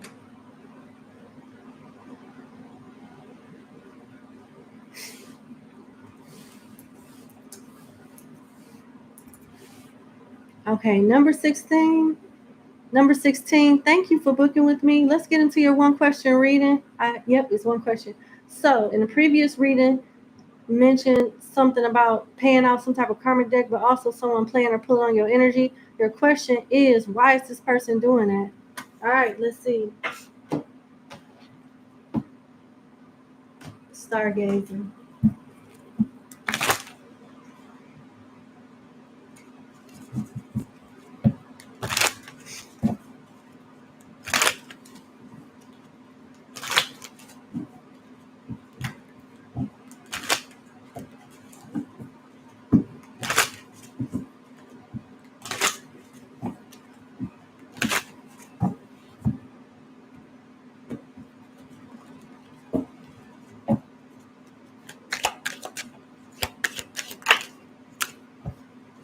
Air element, first house, your looks for one, and a love interest. They're attacking your finances, and it's over some type of love interest. Venus is here. Love, beauty, romance. It's a woman. It's a woman doing this. Yep, confirmation. It's 3 women here. I don't know if I said it was a woman. I don't know if I told you the gender of the person that was doing it in the last reading. I would imagine that I would. I wouldn't just leave you in the dark like that, I don't think. But if I told you it was a woman in your last reading, this is confirmation of that. Definitely a woman. Some type of gossip with air element being here. News. And it has something to do with the way you look too, with first house being here. And you having an interest in someone that another person, this person has an interest in, with conjunction here. This talks about joining forces. They could have got help from someone too. They could have like had a fellow practitioner, participate in your demise of some kind. But you got love, beauty, romance, art, harmony, relationship, wealth, luxury, style, attraction, female energy, and indulgence, with Venus being here, which further supports that it's a female. It's a jealous female. And they could have had help from another person. And you got earth element, stability, being rooted and grounded, and being patient. It could be an earth or an air sign female that did this. And it looks like it's based off jealousy. But let's see what else come out.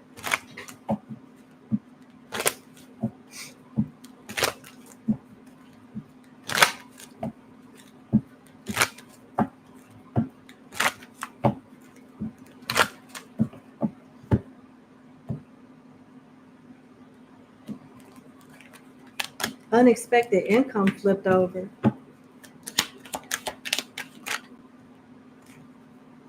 Community, main female in reverse, and message of concern in reverse. This is good. So an additional message to, along with your reading is, this is something that you shouldn't be concerned about.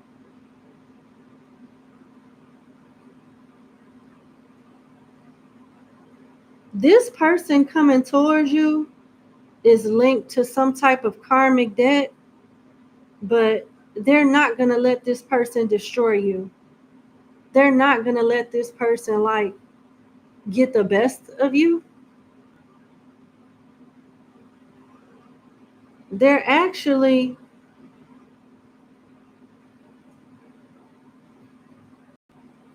by this happening, you're paying some type of toll based on your karma, only for this shit to come back on them. It's already hit them. It's already hitting them.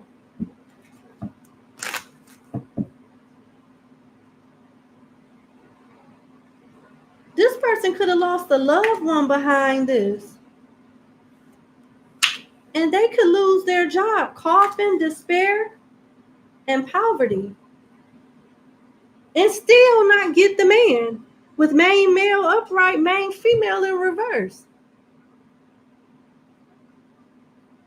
This person looked like they did you a favor, and whoever this community represent, which I assume would be your ancestors and or spirit guides, they use this to work in your favor.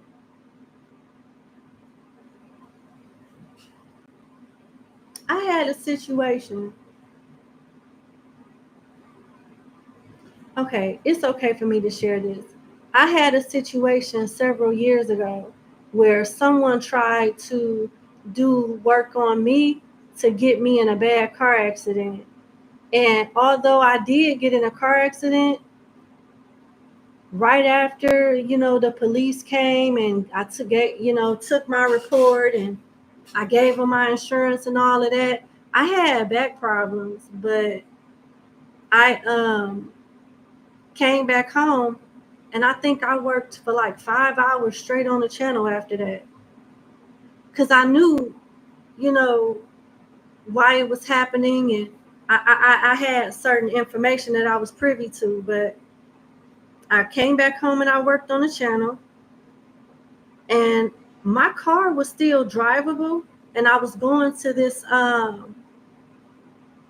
body shop by my place to get a quote on how much it would cost to get it fixed. Now it's drivable, but the people at the auto shop said that my car was totaled and it would cost more money to fix it. No, it would cost more money to fix it than it wasn't worth fixing it. I was better off, getting a new car. So I had full coverage, and I got cashed out for whatever the car was worth, and I ended up buying a brand spanking new car that's like 10 times better than that car. And that car wasn't bad. It was like a Nissan. It was Altima. It was nice. It did what it was supposed to do. But I'm saying that to say this. Somebody thought they did something to me. Oh yeah, we about to make sure she don't have no transportation. We about to hurt her any way we can. No, you didn't. I went even harder when I came back from the accident, the scene of the accident. I came home and went harder and got a brand new car and got some extra money in the bank because they totaled my last car. So what you did was give me a new car, extra money from the car that you totaled. My insurance rate didn't go up because I got hit from behind. It wasn't my fault. You see what I'm saying? That worked out perfectly in my favor. Perfectly in my favor. And this is what it's doing for you. That's why I use this example, because I see this playing out just like that, along those lines. It may not be the exact circumstance, but it's along those lines. So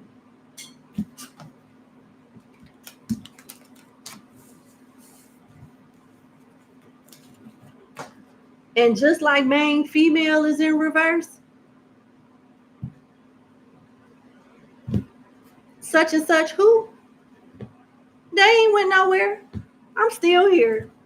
So they did all of that only to bless me and still be pushed back 20 times further back than where they were, thinking they were going to push me back 10 times.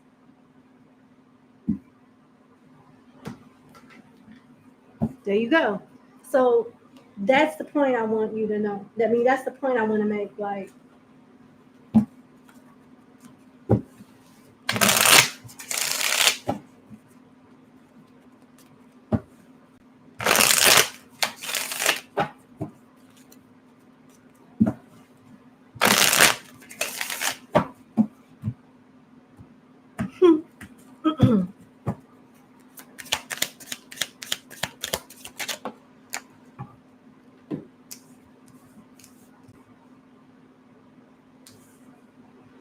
Hoarder in reverse, desire in reverse, and high drama upright. The karma has already started. Not for you, it's backfiring. It's already in the works. This is further confirmation that they already going through it. Things are about to get better for you. But yes, it was a woman that probably got help from another woman. And it looked like it was over envy, something that you didn't deserve. And that shit then already bounced off you going towards somebody else. It looks like your karmic debt is damn near paid in full. And this is what pushed it over and kind of like balanced out the tab.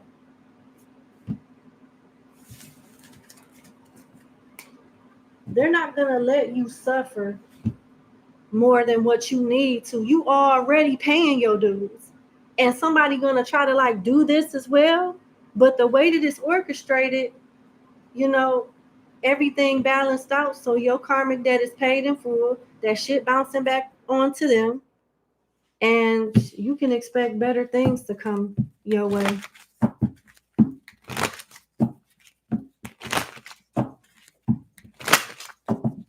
Okay, real quick, what are these better things? And then I'm gonna let it go.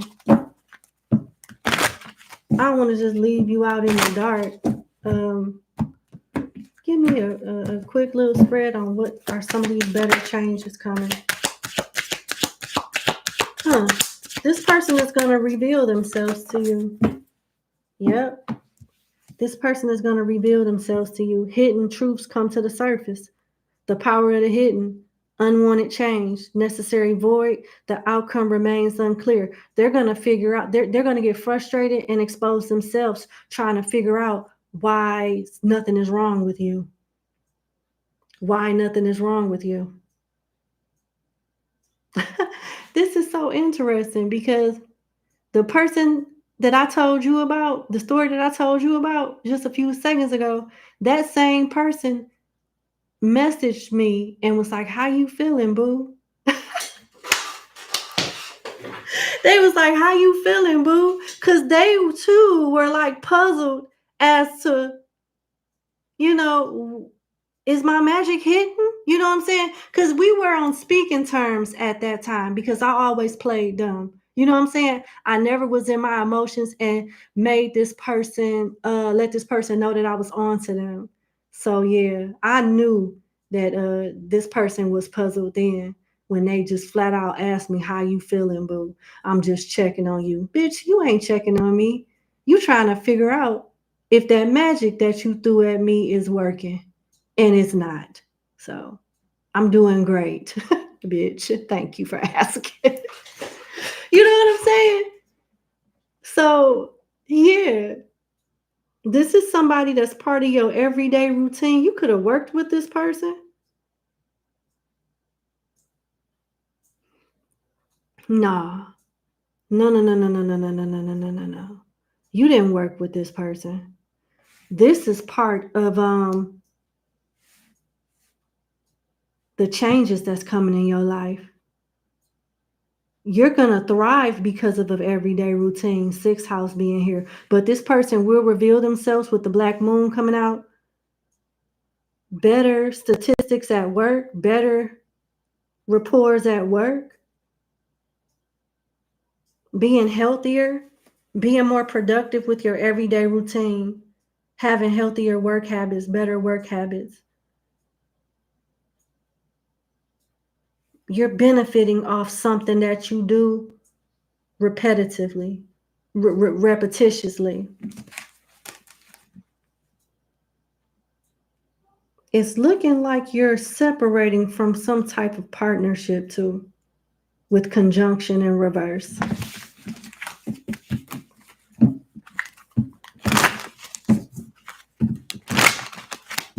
All praises to the Most High, for sure.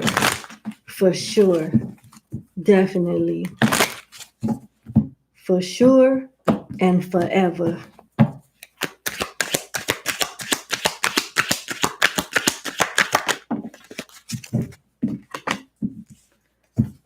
Yeah. You may even witness this person's karma. It looked like you're a good soul. It looked like you're a good soul. Discipline, slow and steady, delayed test, practicality, maturity, self-control, limits, endurance, structure, and tradition. Neptune talks about magic, empathy, subconsciousness, confusion, self-sacrifice, divine love mirror, dreams, illusions, fantasies, and imagination. So somehow you're going to see this person get justice, hear about it, something like that. They're going to reveal themselves to you, and you benefit from some type of everyday routine. What type of everyday routine is my client benefiting from?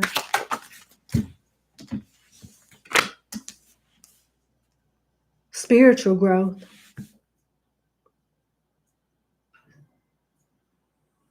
healing, making amends, love. Could be something linked to social media in your neighborhood.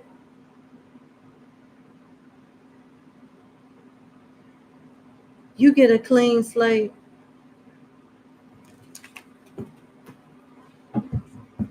And you get stability with the fourth house at the bottom of the deck. But because it's at the bottom of the deck, it's what you don't see coming. And I'm not supposed to tap into this. It's supposed to be part of it's supposed to be part of like your gift from the universe. That's what I have for you. I wish you the best. Thank you so much for booking with me, and you have a good day. Bye-bye. I didn't mean to go that long on your reading, but I guess it was meant for me to touch on some stuff for you. All right, so let's see.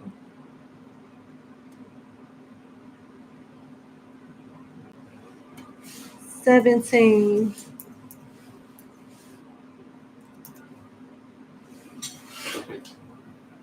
All right.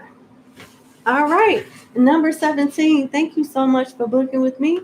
Let's get into your 2-question reading. Yep. All right. So, a supervisor at work, initial S, has been harassing you, trying to make you lose your job for years. Been going to the extent of causing issues not only in your personal life, but in your love life as well. What? You you have even been told that she has gone to people to have readings done on you or even spiritual work. That's terrible. Recently, she's tried to get you into problems about your medical situation that you have no control over. You have FMLA paperwork turned in at your job. What advice does your spiritual team have for you as to how you can handle this situation?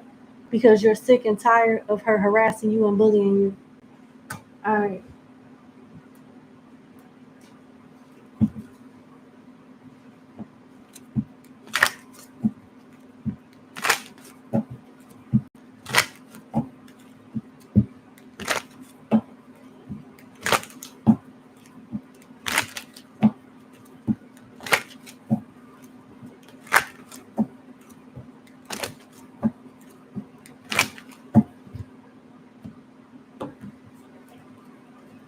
Okay.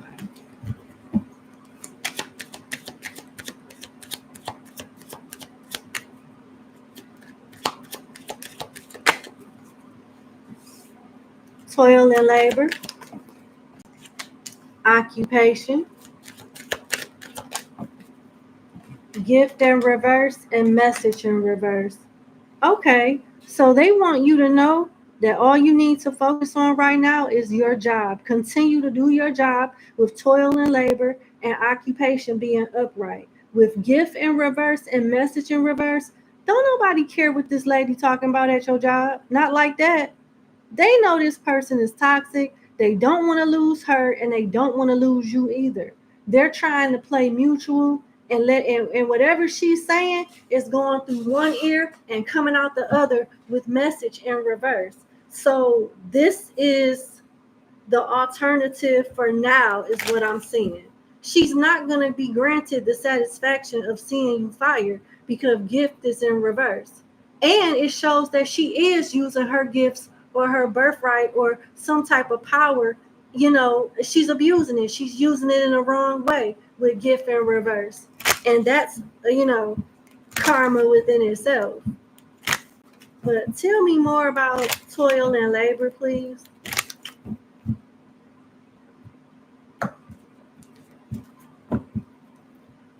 Ooh, I just yeah, I'm looking at these two cards and I'm getting something else. Gift and message in reverse. These two cards are in reverse. Whatever she doing, ooh, you know how spirit getting this woman? She's probably not getting accurate information on you when she do readings.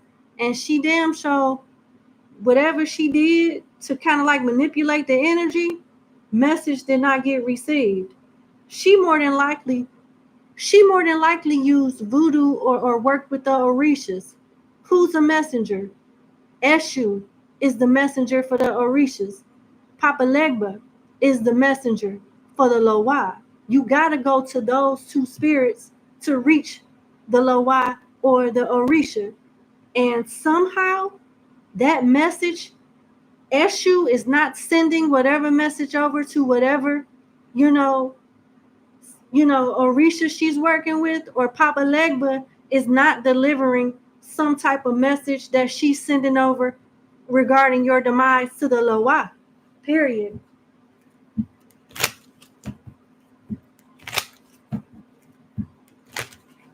Telling you.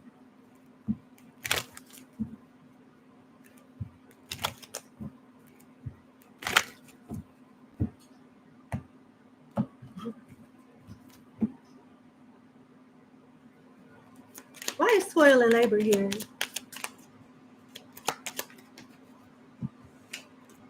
Courthouse and concern. So you got some advice here. Your advice is to keep going to work and keep a record of everything and take their ass to court. So when you feel like you got enough information, I'm hearing in the next few months, talk to a lawyer about it, and it looked like you're going to have a case. Let her keep doing whatever she's doing and make a record of it. Just as long as it's nothing on record or you acting a damn fool, you'll be okay. Cover your ass and keep note of what she's doing. And although the powers that be at the job isn't really paying her any mind, they're not doing anything to stop the shit either. So you got the roads open for you to keep building a case on these people, because they're not going to stop her. It's just that they're not going to do anything, but they're not going to stop the attempts. You know what I'm saying? And you need to keep record of all of this and make sure you cover your ass when you're doing your job. But yeah, this is going to be their downfall. There you go.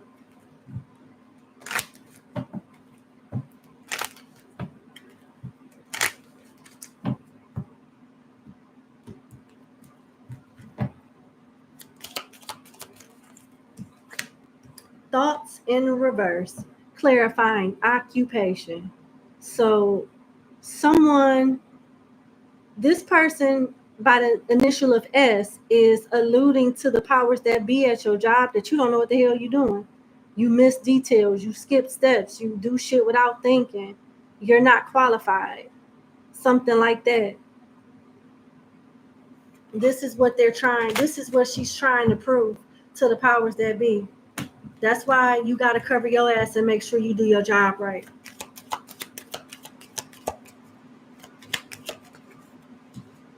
Wealthy man. This person is going to keep coming at you, and you cannot let it stress you out. It's time for you to be a soldier and anticipate this so you can take note of it.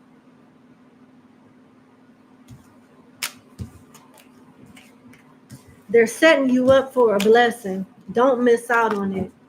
When this bitch fart, you need to have that on record. Anytime this bitch pull her panties out her little mercy ass, that you need to be documenting that shit, getting screenshots and everything. All of that. Okay? There you go. The second question. Lately, you've been feeling pulled in different directions when it comes to your finances. Something unexpected always seems to pop up lately. You try your best not to worry too much about the flow of things as to prevent you from creating blockages for yourself. I get it. Keeping a positive mindset. I applaud you for that. But not gonna lie, at times the situation at work makes you a little unsure about your security of your future and stability. What you would like to know is, do you have anything you need to worry about when it comes to your financial well-being? Only if you don't document. I think a lot of your answers to question 2 were covered in question 1, but you definitely need to keep receipts, proof of stuff. Don't stop doing that.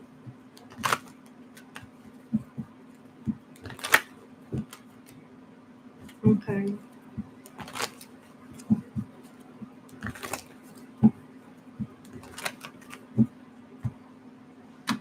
Let me see. Is there anything you need to worry about when it comes to your financial well-being? One more shuffle. Is there anything that you need to worry about when it comes to your financial well-being?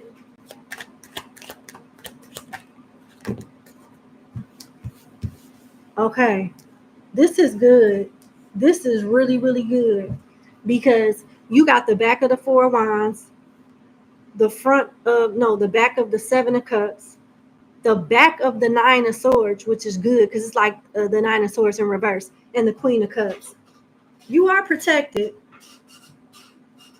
but it's going to be a pain in the ass anyway because of what came out during your first question. So it's not going to be easy breezy, but it's supposed to not be easy breezy so you can build a damn cave. So, try to do what you got to do to keep your nerves, calm and stable. And you got the side of the 7 of Cups that talks about things are not as bad as they may seem. But I understand why you would feel like that. This side of the 7 of Cups says things are not as bad as you think they are. You are in a safe place, though it may be uncomfortable. So keep your wits about yourself. This is what they touched on in the last question. Yep. Keep your wits about yourself. But I said cover your ass. You know what I'm saying? The card says keep your wits about yourself.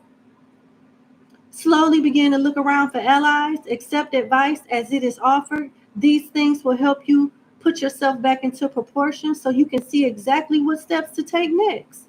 Period. That's all you got to do. In matters of love or emotions, avoid escalating an emotional situation through melodrama or blame. So don't let this person trigger you. Just continue to take deep breaths and document that bitch. Everything. Like I said, this bitch shouldn't be able to fart without you having proof of it. I'm exaggerating, but I'm making a point. You know what I'm saying? Yeah. And you got the back of the 9 of Swords, which talks about a stressful situation ending. Your nerves, you're going to feel better. You're going to feel better and be able to deal with this season of drama at your workplace. Because when it's all said and done and you talking to the powers that be, it's going to be worth it. Just hang in there. All right. Yeah. Yep. There you go. All right. That's what I have for you. So no, you don't have to worry about your financial well-being. I'm just making sure I answered that question clear as day. All right. Number 17, thank you so much for booking with me, and you have a good day. Bye-bye. Okay, we're on 18.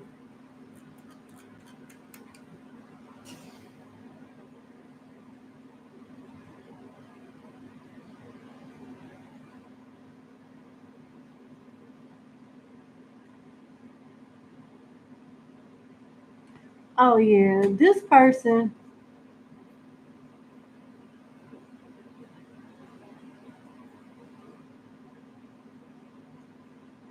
No, this person didn't book with me. Very happy Mondays. This is not 18. This person didn't book with me. I closed hours ago. I'm sorry, but you can't be in my chat creating confusion for my moderators. No. All right. Hold on.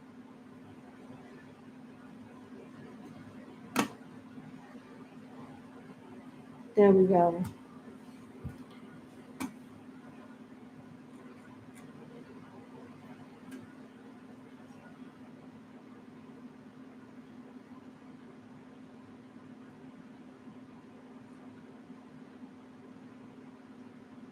go. I'm glad that I caught this before I let me see.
All right. I had to straighten some things out, but I got it squared away.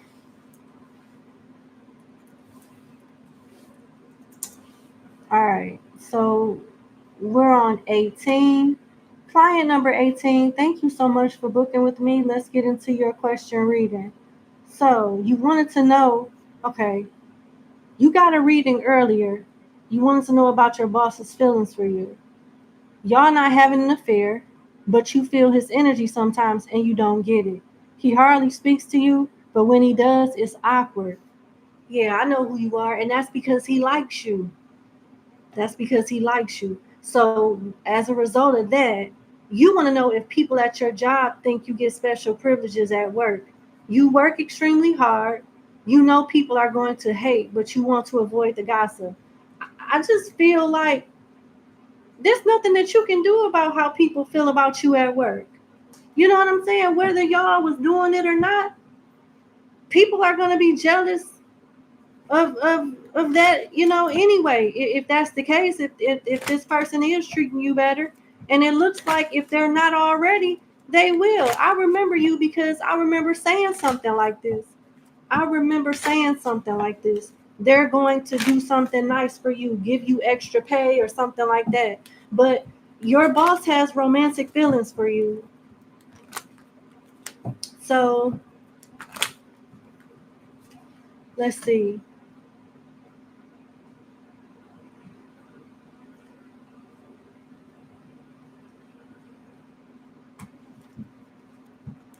So how does the people at work, I'm going to use this.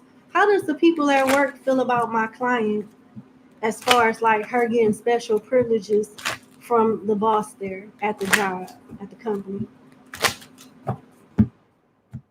How does my client's coworkers feel about her as far as her getting special treatment? Thief and false person. They already see it. They already see it. And concern. And you got courthouse at the bottom of the deck and toil and labor. Yeah, they're basically talking about the same stuff that came out in your last reading. Yep. At the bottom of the deck, you got occupation. You got toil and labor, courthouse, concern, thief, and false person. People are saying different things. Some people are jealous as hell. Some people are jealous as hell of it and feel like you don't deserve certain treatment. And I know you say that you work hard, but with false person being here and thief being here, they feel like, no, you're not getting accolades because of your work ethic. It's because of favoritism. It's because of how you look. And other people find this to be unfair and threatening with concern. And other people feel like it's just a matter of time before people catch on and, you sue the shit out of the company. Some people admire you for having some type of power potentially, and I don't know if they can prove this or if they feel like it. Somebody knows something, or they have just as much as suspicion as you do when it comes to this boss, because a lot of people are talking about this. Some people don't care with toil and labor. They don't understand what the fuss is about. This person, do they work with their head down? Other people like, nah, fuck that. I see what number 18 is trying to do. And you don't have to be trying to do anything. It's people opinions, people speculating, speaking on stuff that they think but maybe don't know. Some people are jealous, some people feel it's inappropriate, and some people feel it's not fair, and other people don't care. This could be a Scorpio, a Taurus, a Cancer, a Virgo, a Gemini, an Aquarius.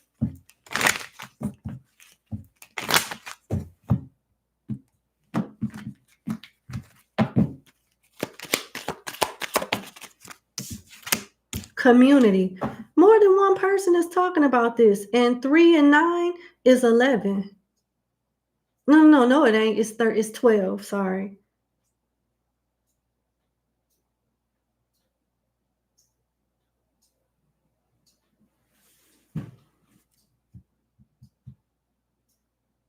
Community is here. People are people are really talking about this.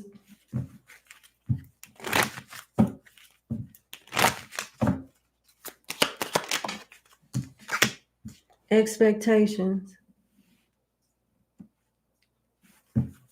Some people hope that you get what you want, because if they were in your shoes, they would pimp the shit out of this boss. For real, that's what people are saying. Shit, if I was her, I'd get everything I can get out that motherfucker. That's what I'm expectations in community. Some people are rooting for you like, girl, listen, number 18, get them. For real. Oh, that's funny. Respectfully. It don't look like you losing your job. I don't see, people are going to talk though. Is there anything that my client could do to stop the gossip or for people to think otherwise?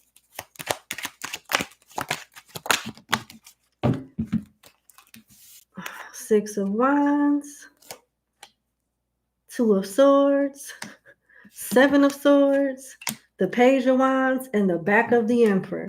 Just keep doing your work. You're still going to get attention from this person with the Six of Wands, regardless if you try to have a low, a low cover or not. If you try to, keep a low profile or not with the Seven of Swords, this attention will be drawn to you anyway. And have you looked at yourself in the mirror? If you look anything like that profile picture, you are drop dead gorgeous. So this boss is possibly not the only person that is interested in you. And that is probably where the jealousy stemmed from. You got the back of the Emperor here. This boss is really trying hard to not lust after you and not like be taken away by your beauty with the back of the Emperor. But it looks like it's going to continue to be awkward. It's going to continue to be the same way it's been. And people are going to say what they're going to say. But I do see something new added to the equation. All of this gossip is making other gentlemen at your job want to pursue you romantically. And it could be someone coming towards you that is a fire sign, Aries, Leo, Sagittarius. They could be a Libra, an Aquarius, or a Taurus too. But the way that you'll know who this person is their lack of social grace. The way that they talk and deliver stuff is going to be kind of like off-putting. They may slip up and tell you about certain rumors that's going around. Yep. But there's nothing that you can do about this. It is what it is. And it doesn't look like you should care. It doesn't look like you should care. I think you're about to get a raise or get some type of attention at work anyway. People are going to think what they're going to think with that 6 of Wands coming out. You're getting some type of attention. And some people will be happy for you, and some people are going to be jealous about it. And that's just what it is. I wish you the best. And they say it's easy when you're beautiful. Shit. Some of the most beautiful people I know are stressed out because of stuff like this. For real. So that's what I have. I wish you the best. Thank you so much for booking with me, number 18. And I sincerely wish you the best, and you have a good day. Bye.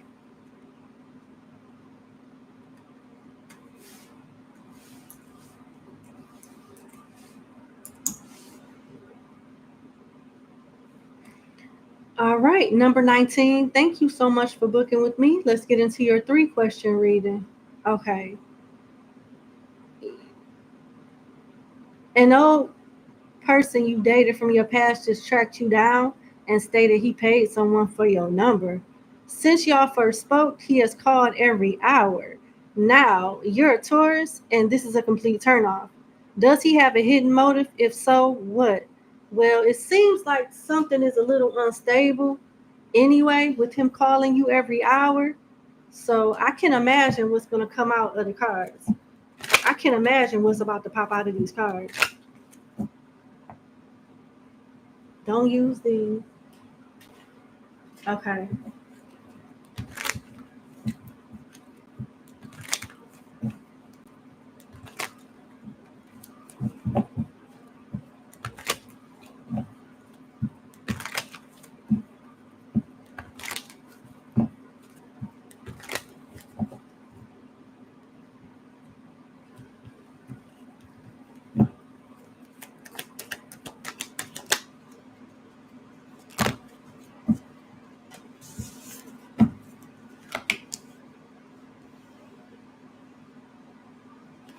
Two of Cups, 10 of Cups, the back of the world, and the 4 of Cups. The 9 of Swords, the shadow side of the 6 of Pentacles, hell nah. The Queen of Swords, hell nah. The back of the Temperance card, the 4 of Wands, the back of the Queen of Wands, and the back of the 9 of Pentacles. No, this is a headache. His motives is to stress you out. This is a toxic, controlling, manipulative, and abusive person that would affect your emotional health, your financial health, and your mental health, and maybe even your physical health. I get, this person could hurt you physically, and you will get knocked down 10 times, then moving up 10 times with the back of the world being here. This connection will put you behind. You don't want to deal with this person. Toxic, controlling, abusive, manipulative, and they don't add anything to your life at all. If anything, they'll take from you. And I mean several things they could take. Your mental health, your emotional health, your physical well-being, your finances. You don't want to go down this road with this person. They are toxic. They are bad news, period. Then look, the Nine of Swords talks about you being stressed the hell out. And then you got the back of the Ten of Cups that talks about you needing to heal from this person. This is hell no. And then you got the Four of Cups, which tells you to flat out reject them. Why? Because the earth is here. The back of the world is here. Nothing will grow from this. It'll push you back, then put you further ahead. And what's even more telling is the back of the Temperance card, which talks about you being a martyr, being disproportionate. A partner is supposed to breathe life into you and help you flourish, not knock you down and tear you apart. They're supposed to help you stay together. You know what I'm saying? This ain't what this person's gonna do. They are a burden. They are a liability. This is not an asset. And then you got the Queen of Swords, which is Libra energy. You may have to get the police involved with this one. I'm telling you, I wouldn't be shocked if they got a police record. Have you looked it up yet? You should look it up and see if they got a do a background check on them. See if they got a rap sheet. I wouldn't be surprised if they did. And then what's even more telling is the Six of Pentacles. You got the shadow side of the Six of Pentacles. So if I think that this person is trying to be generous and pesty and love bombing you and trying to be generous or allude to them, being generous to you, only for them to take way more from you than what they're giving you in the future. They're setting some shit up. This person cannot be trusted. It's manipulation. They setting up the overplay for the overlay for the underplay. Listen. Sorry. Okay. You got the shadow side of the Six of Pentacles that talks about be careful that your charitable inclinations are born from compassion and kindness and not from a hidden agenda or of control or superiority. And that's the hidden agenda, control and superiority. They're not doing shit out the kindness of their heart. This person is wearing a mask. They're not sweet, and this person is toxic and pestering, and no, you don't want to do this. They're trying to set something up so they can get something back from you in the future. And whatever it is they're going to try to get from you is way more than what they're giving. You know what I'm saying? Or pretending to give now. Charity should not come with strings attached. If you are in a position to give, do it generously and respectfully. No one wants to be patronized or in emotional debt for accepting a favor. Don't fall for the honey trap. Run as fast as you can. I think they'll try to move in with you and shit like that. I just don't like this energy. At all. They on some bullshit. Your second question, is your son's father really having financial issues, or is he just being petty and not helping because he feels like you got it? So that's what it is. I'm not talking about your son's father. I'm still, talking about the guy from the first question. So this person knows that you are stable. Listen, before I get on number 2, your second question, stay away from that person that you are inquiring about for number 1. Stay away from them. They mean you no good at all. Now I get it. I told you before I even read question 2, this person is interested in taking. They are a liability, not an asset. You see what I'm saying? And your second question kind of confirms what I was picking up on with the other guy in the first question. So let's see. Is your son's father really on hard times, or just lackadaisical about helping you support the son because they know you're financially stable as it is?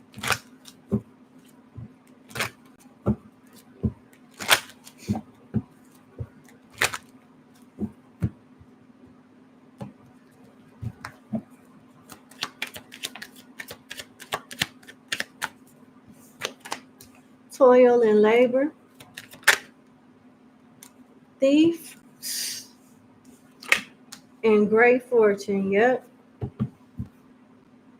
This person still has a job. They haven't fell on hard times.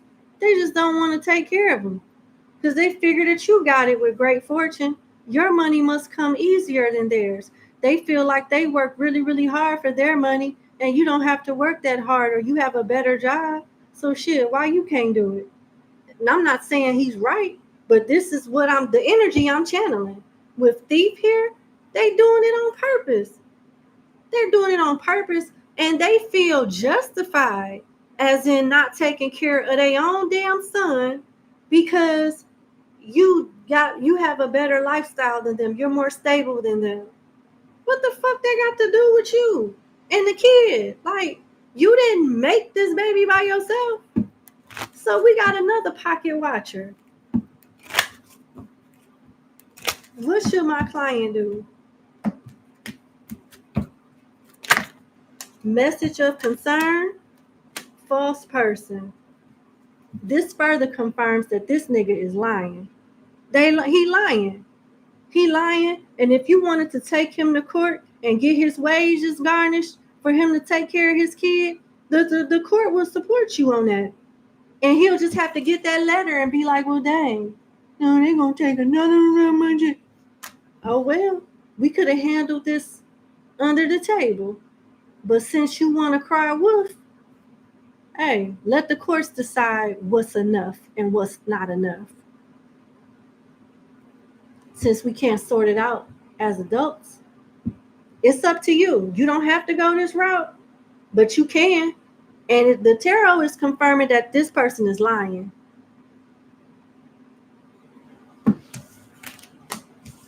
So it's on you.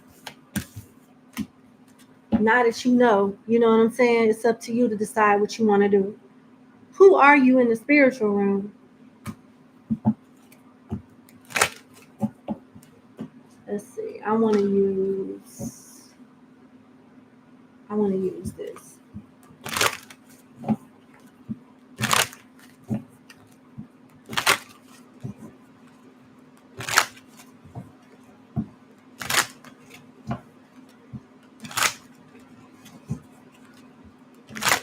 And I'm sorry if I'm like hyped up and kind of like into the energy, but that just come with the territory and how I do stuff. I don't know how to be stoic and this and that. I don't know how to do that. I feel everything or it's all or nothing with me. I goes all the way in. I'm a bit of an empath myself, so I can't help but to feel, So forgive me in advance if I turn up or, I can't help it.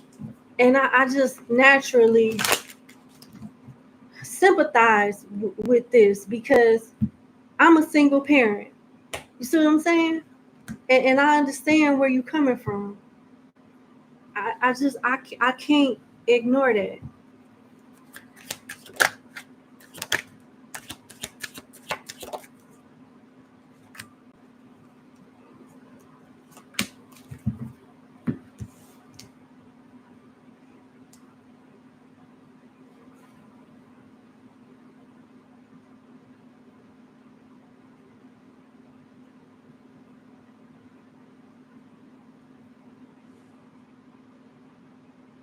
I get the most interesting energy from you.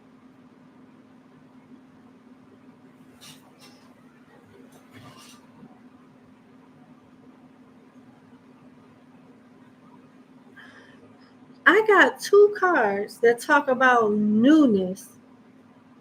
I got two cards that talk about newness. And in between those two cards, I got Aquarius that talks about the future. Humanitarian, diverse, unique, and idealistic.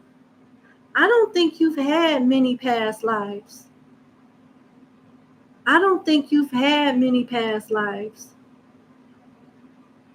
You gonna be reincarnating for a long ass time. And it's not a good thing or a bad thing. Because look, new moon, a new start, first phases, look ahead, pay attention to new people, opportunities, and experiences that the universe put in your path. You a newbie in the spiritual realm. Well, you looked at as somebody in the spiritual realm that may be an old soul, but new as far as like experiencing earth, earthly shit. These niggas down here. You see what I'm saying? You knew at that. You may feel like you're unequally yoked or eccentric or weird as hell, or you don't mesh well with people. You can't never really connect with people because you really, I know this sounds crazy, but I promise you, you are not paying me to lie to you. You not paying me to lie to you. You not really used to these niggas on earth. You not used to being on in here. You somebody, you different.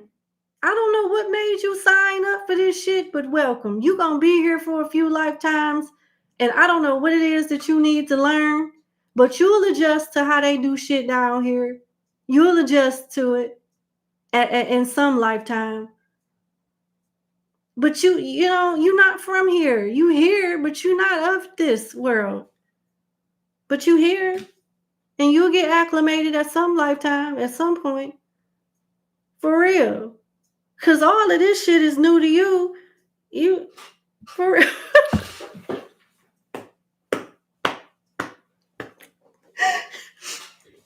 Oh my goodness, I'm telling you. And you got pink moon. You come from a place of love. And I don't think you used to dealing with toxic people and like selfish people. You're a natural giver. So this job, this career that you have in your human experience is a nice starter pack from the universe because this is your first lifetime here. I'm telling you. I know this sounds crazy, but I'm telling you what I'm getting. New and exciting opportunities with the pink moon. Pink and green represent the heart chakra. You're a loving individual that's about to get a rude awakening how niggas get down on earth. Because wherever you from, they don't act like this where you from. But the pink moon says new and exciting opportunities focus on the new, transcendence, maturity, fullness, fertility, and again, first steps onto a new path. Your other card, new start, first phases. Pay attention to new people, opportunity, and experiences that the universe put in your path. I'm sorry, but this is who you are in the spiritual realm. An old soul that's a fairly new human that's figuring out how this goes down here. And it, you know, and still a little lost, but you go figure it out. You're still getting acclimated to being an earthling after being a spirit for so damn long. And the frequency that you've been on down here is different. You're not used to this. So this is what they talking about. Like, oh my goodness, look at poor soul. Look at this poor soul, number 19, struggling to get acclimated on earth. Whew. Please don't do it to him. Oh my goodness, I hope she don't do it to Jesus. Please go down there and get number 19 before they do it to this person. They just watching, hoping at you. Oh shit. You know, you bop and weave out of the way.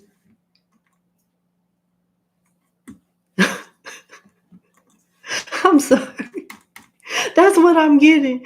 And this is one of the reasons why I love doing segments like this and readings because you never know what you're going to pick up on.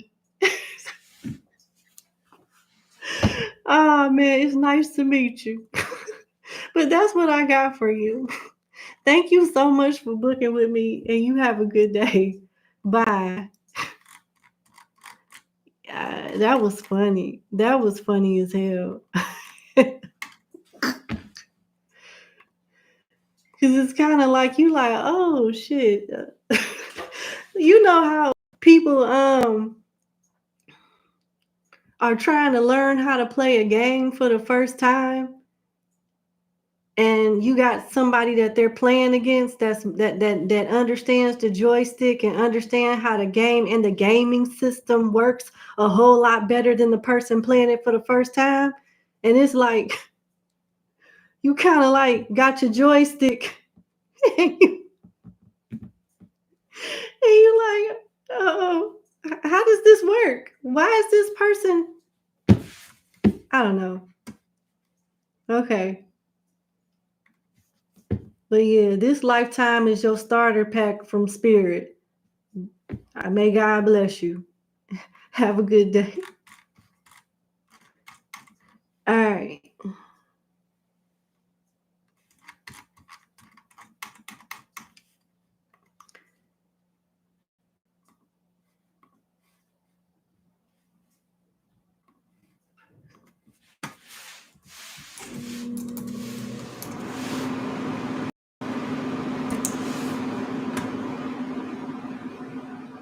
All right.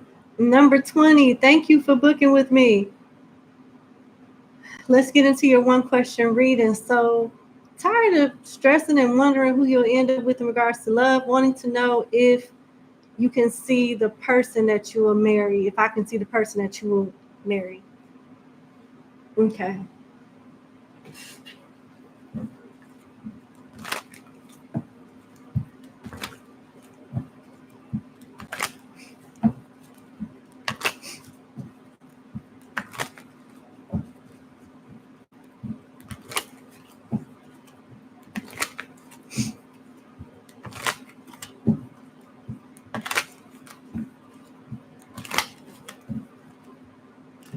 Okay.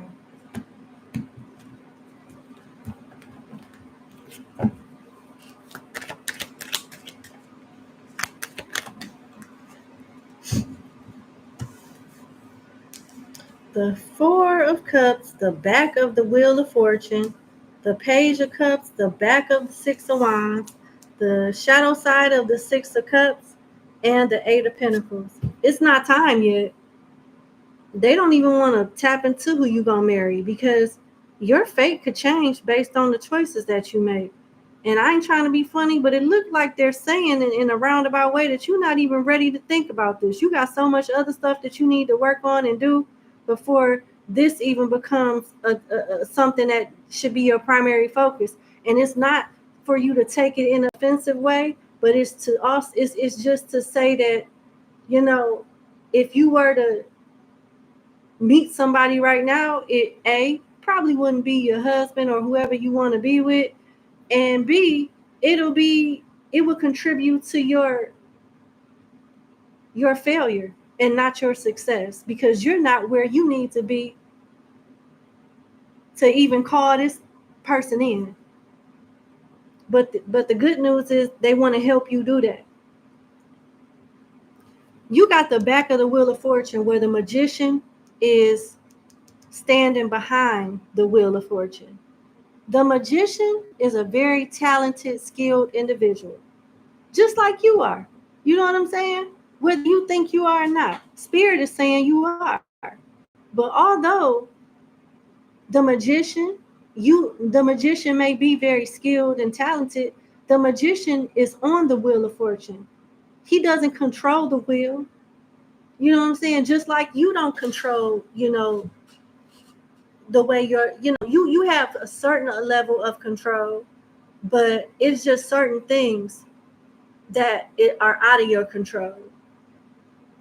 The major arcanas in tarot represent the universe and when God is in control, not us. And you may be trying to get ahead of something that's not meant for you to know, and also out of your control, like your love life. With the Four of Cups being here, your love life could suck right now, but it looks like it's meant to go that way. If you try to rush things and take things into your own hands before it's time, you're going to regret it.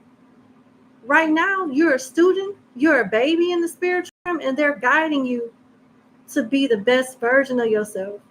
Because all you're going to attract now is people that you will build up and they leave you for somebody else.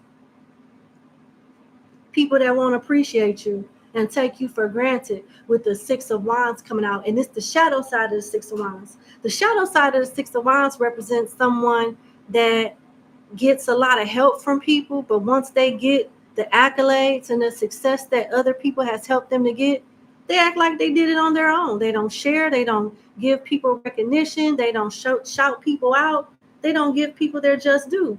They're a taker. They're not a giver. And their success comes from the blood, sweat, and tears of other people, not necessarily their own work. And this is what you're attracting right now if you make love the forefront and go against what fate and what destiny is. And destiny says you do have love, but not right now. Your last card is the Eight of Pentacles, talking about you perfecting the skill and working on you or something that is pertaining to your growth and your well-being. So before we can even talk about somebody else, they want you to focus on you with the Eight of Pentacles here. And before the Eight of Pentacles, which is your last card, you have the Six of Cups. The shadow side of the Six of Cups talks about you not being caught up in the rapture of love or the thought of love. You don't have time to think about love like that. You having that idea or caught up in the idea of love is going to bring you heartache instead of what you're looking for. They don't want you to think about that right now. I know this is not what you want to hear, but this is what I'm getting. So let's go to the Six of Cups. This side of the Six of Cups and vice versa tarot, in case you want to cross-check, cross-reference, it says, take advantage of the upbeat emotions to accomplish things on every level. Every level. So it further supports what I said about this not being about love at all right now. There's other things on other levels that need to be addressed before we even get to love.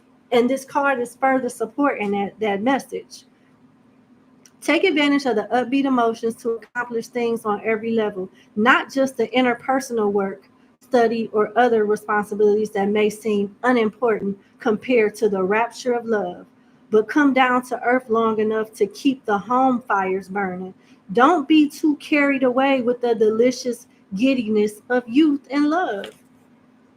They're saying you care too much about love right now that you're ignoring the essentials that will actually bring you the love that you want. What is it that they need to work on? Oh Lord. Okay. What does this Eight of Pentacles represent?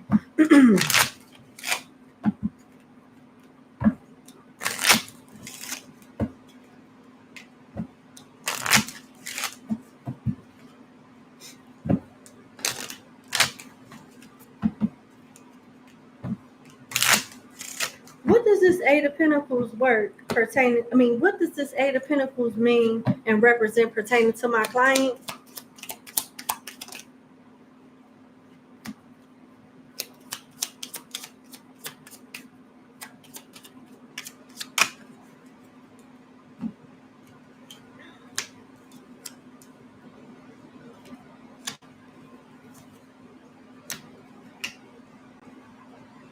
Yeah, they're helping you go through a full transformation and glow up inside and outside.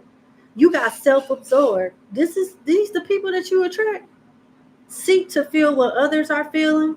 Express empathy to others to overcome this. So you deal with people and give people too much of your time that don't even care like that. You a giver and you attract takers. Now I understand why they're so protective of you.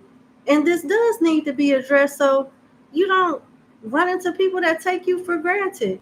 I know you feel like it's certain things about you that you don't have to change and the universe should just send you somebody that just understands you.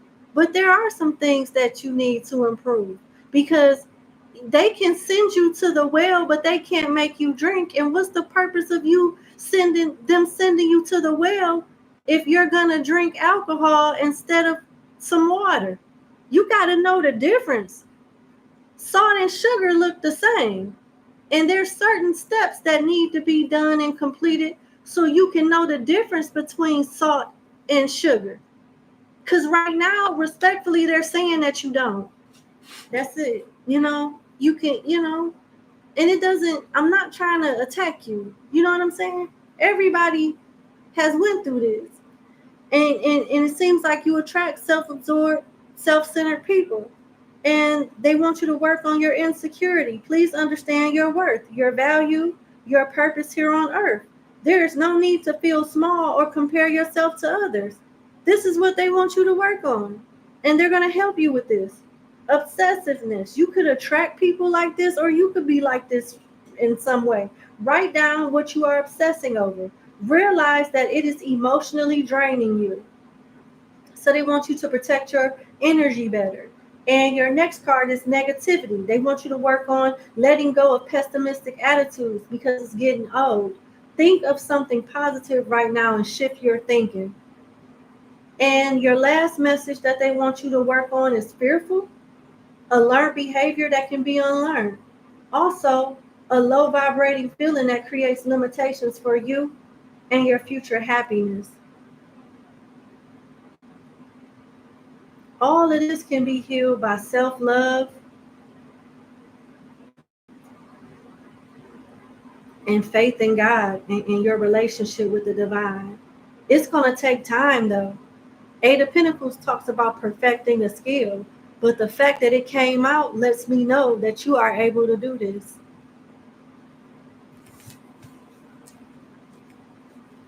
This being taken care of is what's going to lead you to your husband and help you recognize who this man is. You know what I'm saying? So you don't choose somebody that you think is your soulmate, but they're far from it, you know?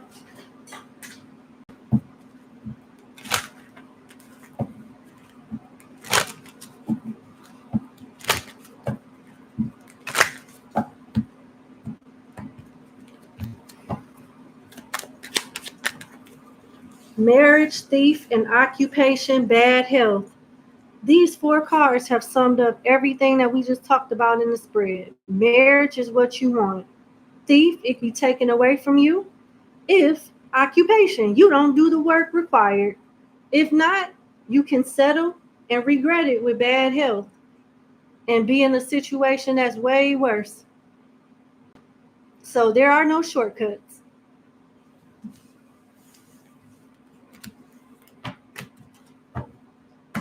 Last message.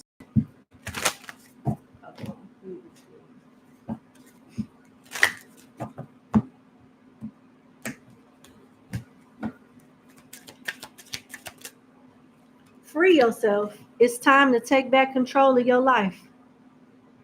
And it looks like that's what they're going to help you with in the upcoming months, is what I heard, specifically months. But that's what I have. Thank you so much for booking with me. I know it's not exactly what you was looking forward to, but, you know, that's what I got. I wish you the best, and have a good day. Enjoy the rest of your weekend. Bye.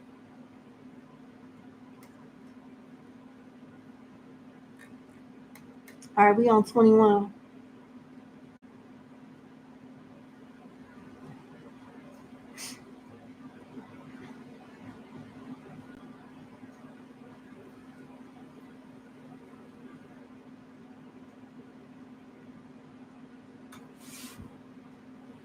We down to our last 5 clients.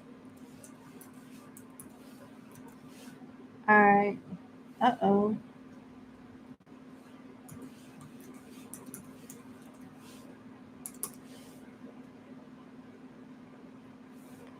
Okay. Number 21. Thank you so much for booking with me. Let's get into your 2-question reading. What action can you take in your career that would align you with the path that's for your highest good and abundance? So basically, what path should you take in your career to make more money? And that'll be the best career path for you. Okay.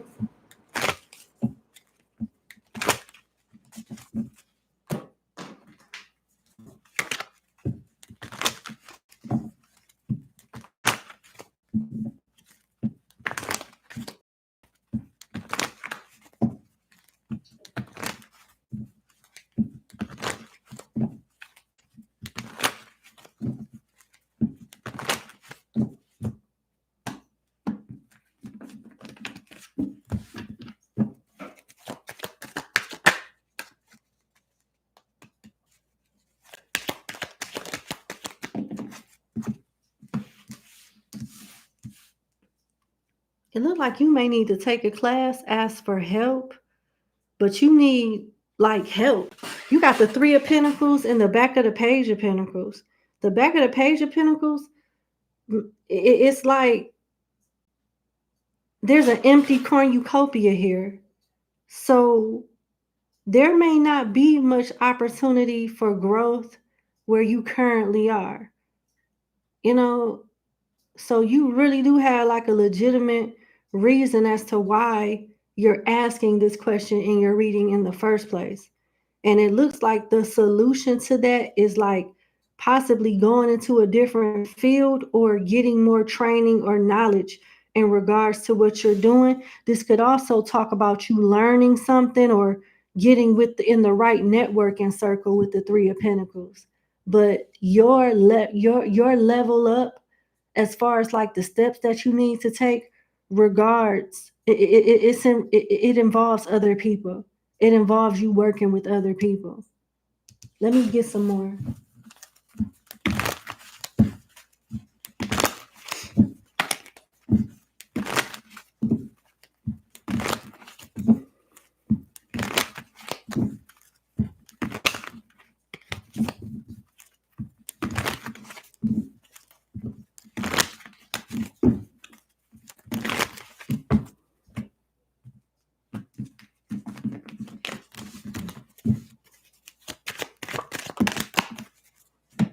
Yeah, you're gonna leave this job. You won't be able to grow where you currently are. With the back of the devil here, you won't be able to grow where you are. It looks like you're gonna be moving on. You got the back of the devil, death, and you got the side of the death that talks about being happy that something ending because something ended because something new is on the horizon that's going to make you happy. And you got the Knight of Wands and the back of the Queen of Wands. Now, with a new job or a new position that I do see coming, you're going to hit a learning curve. So this is something new. This is an expertise or a skill set or a set of tasks and responsibilities that you haven't mastered yet. There's going to be a learning curve here. But this too shall pass with the Eight of Pentacles here. You'll get through it.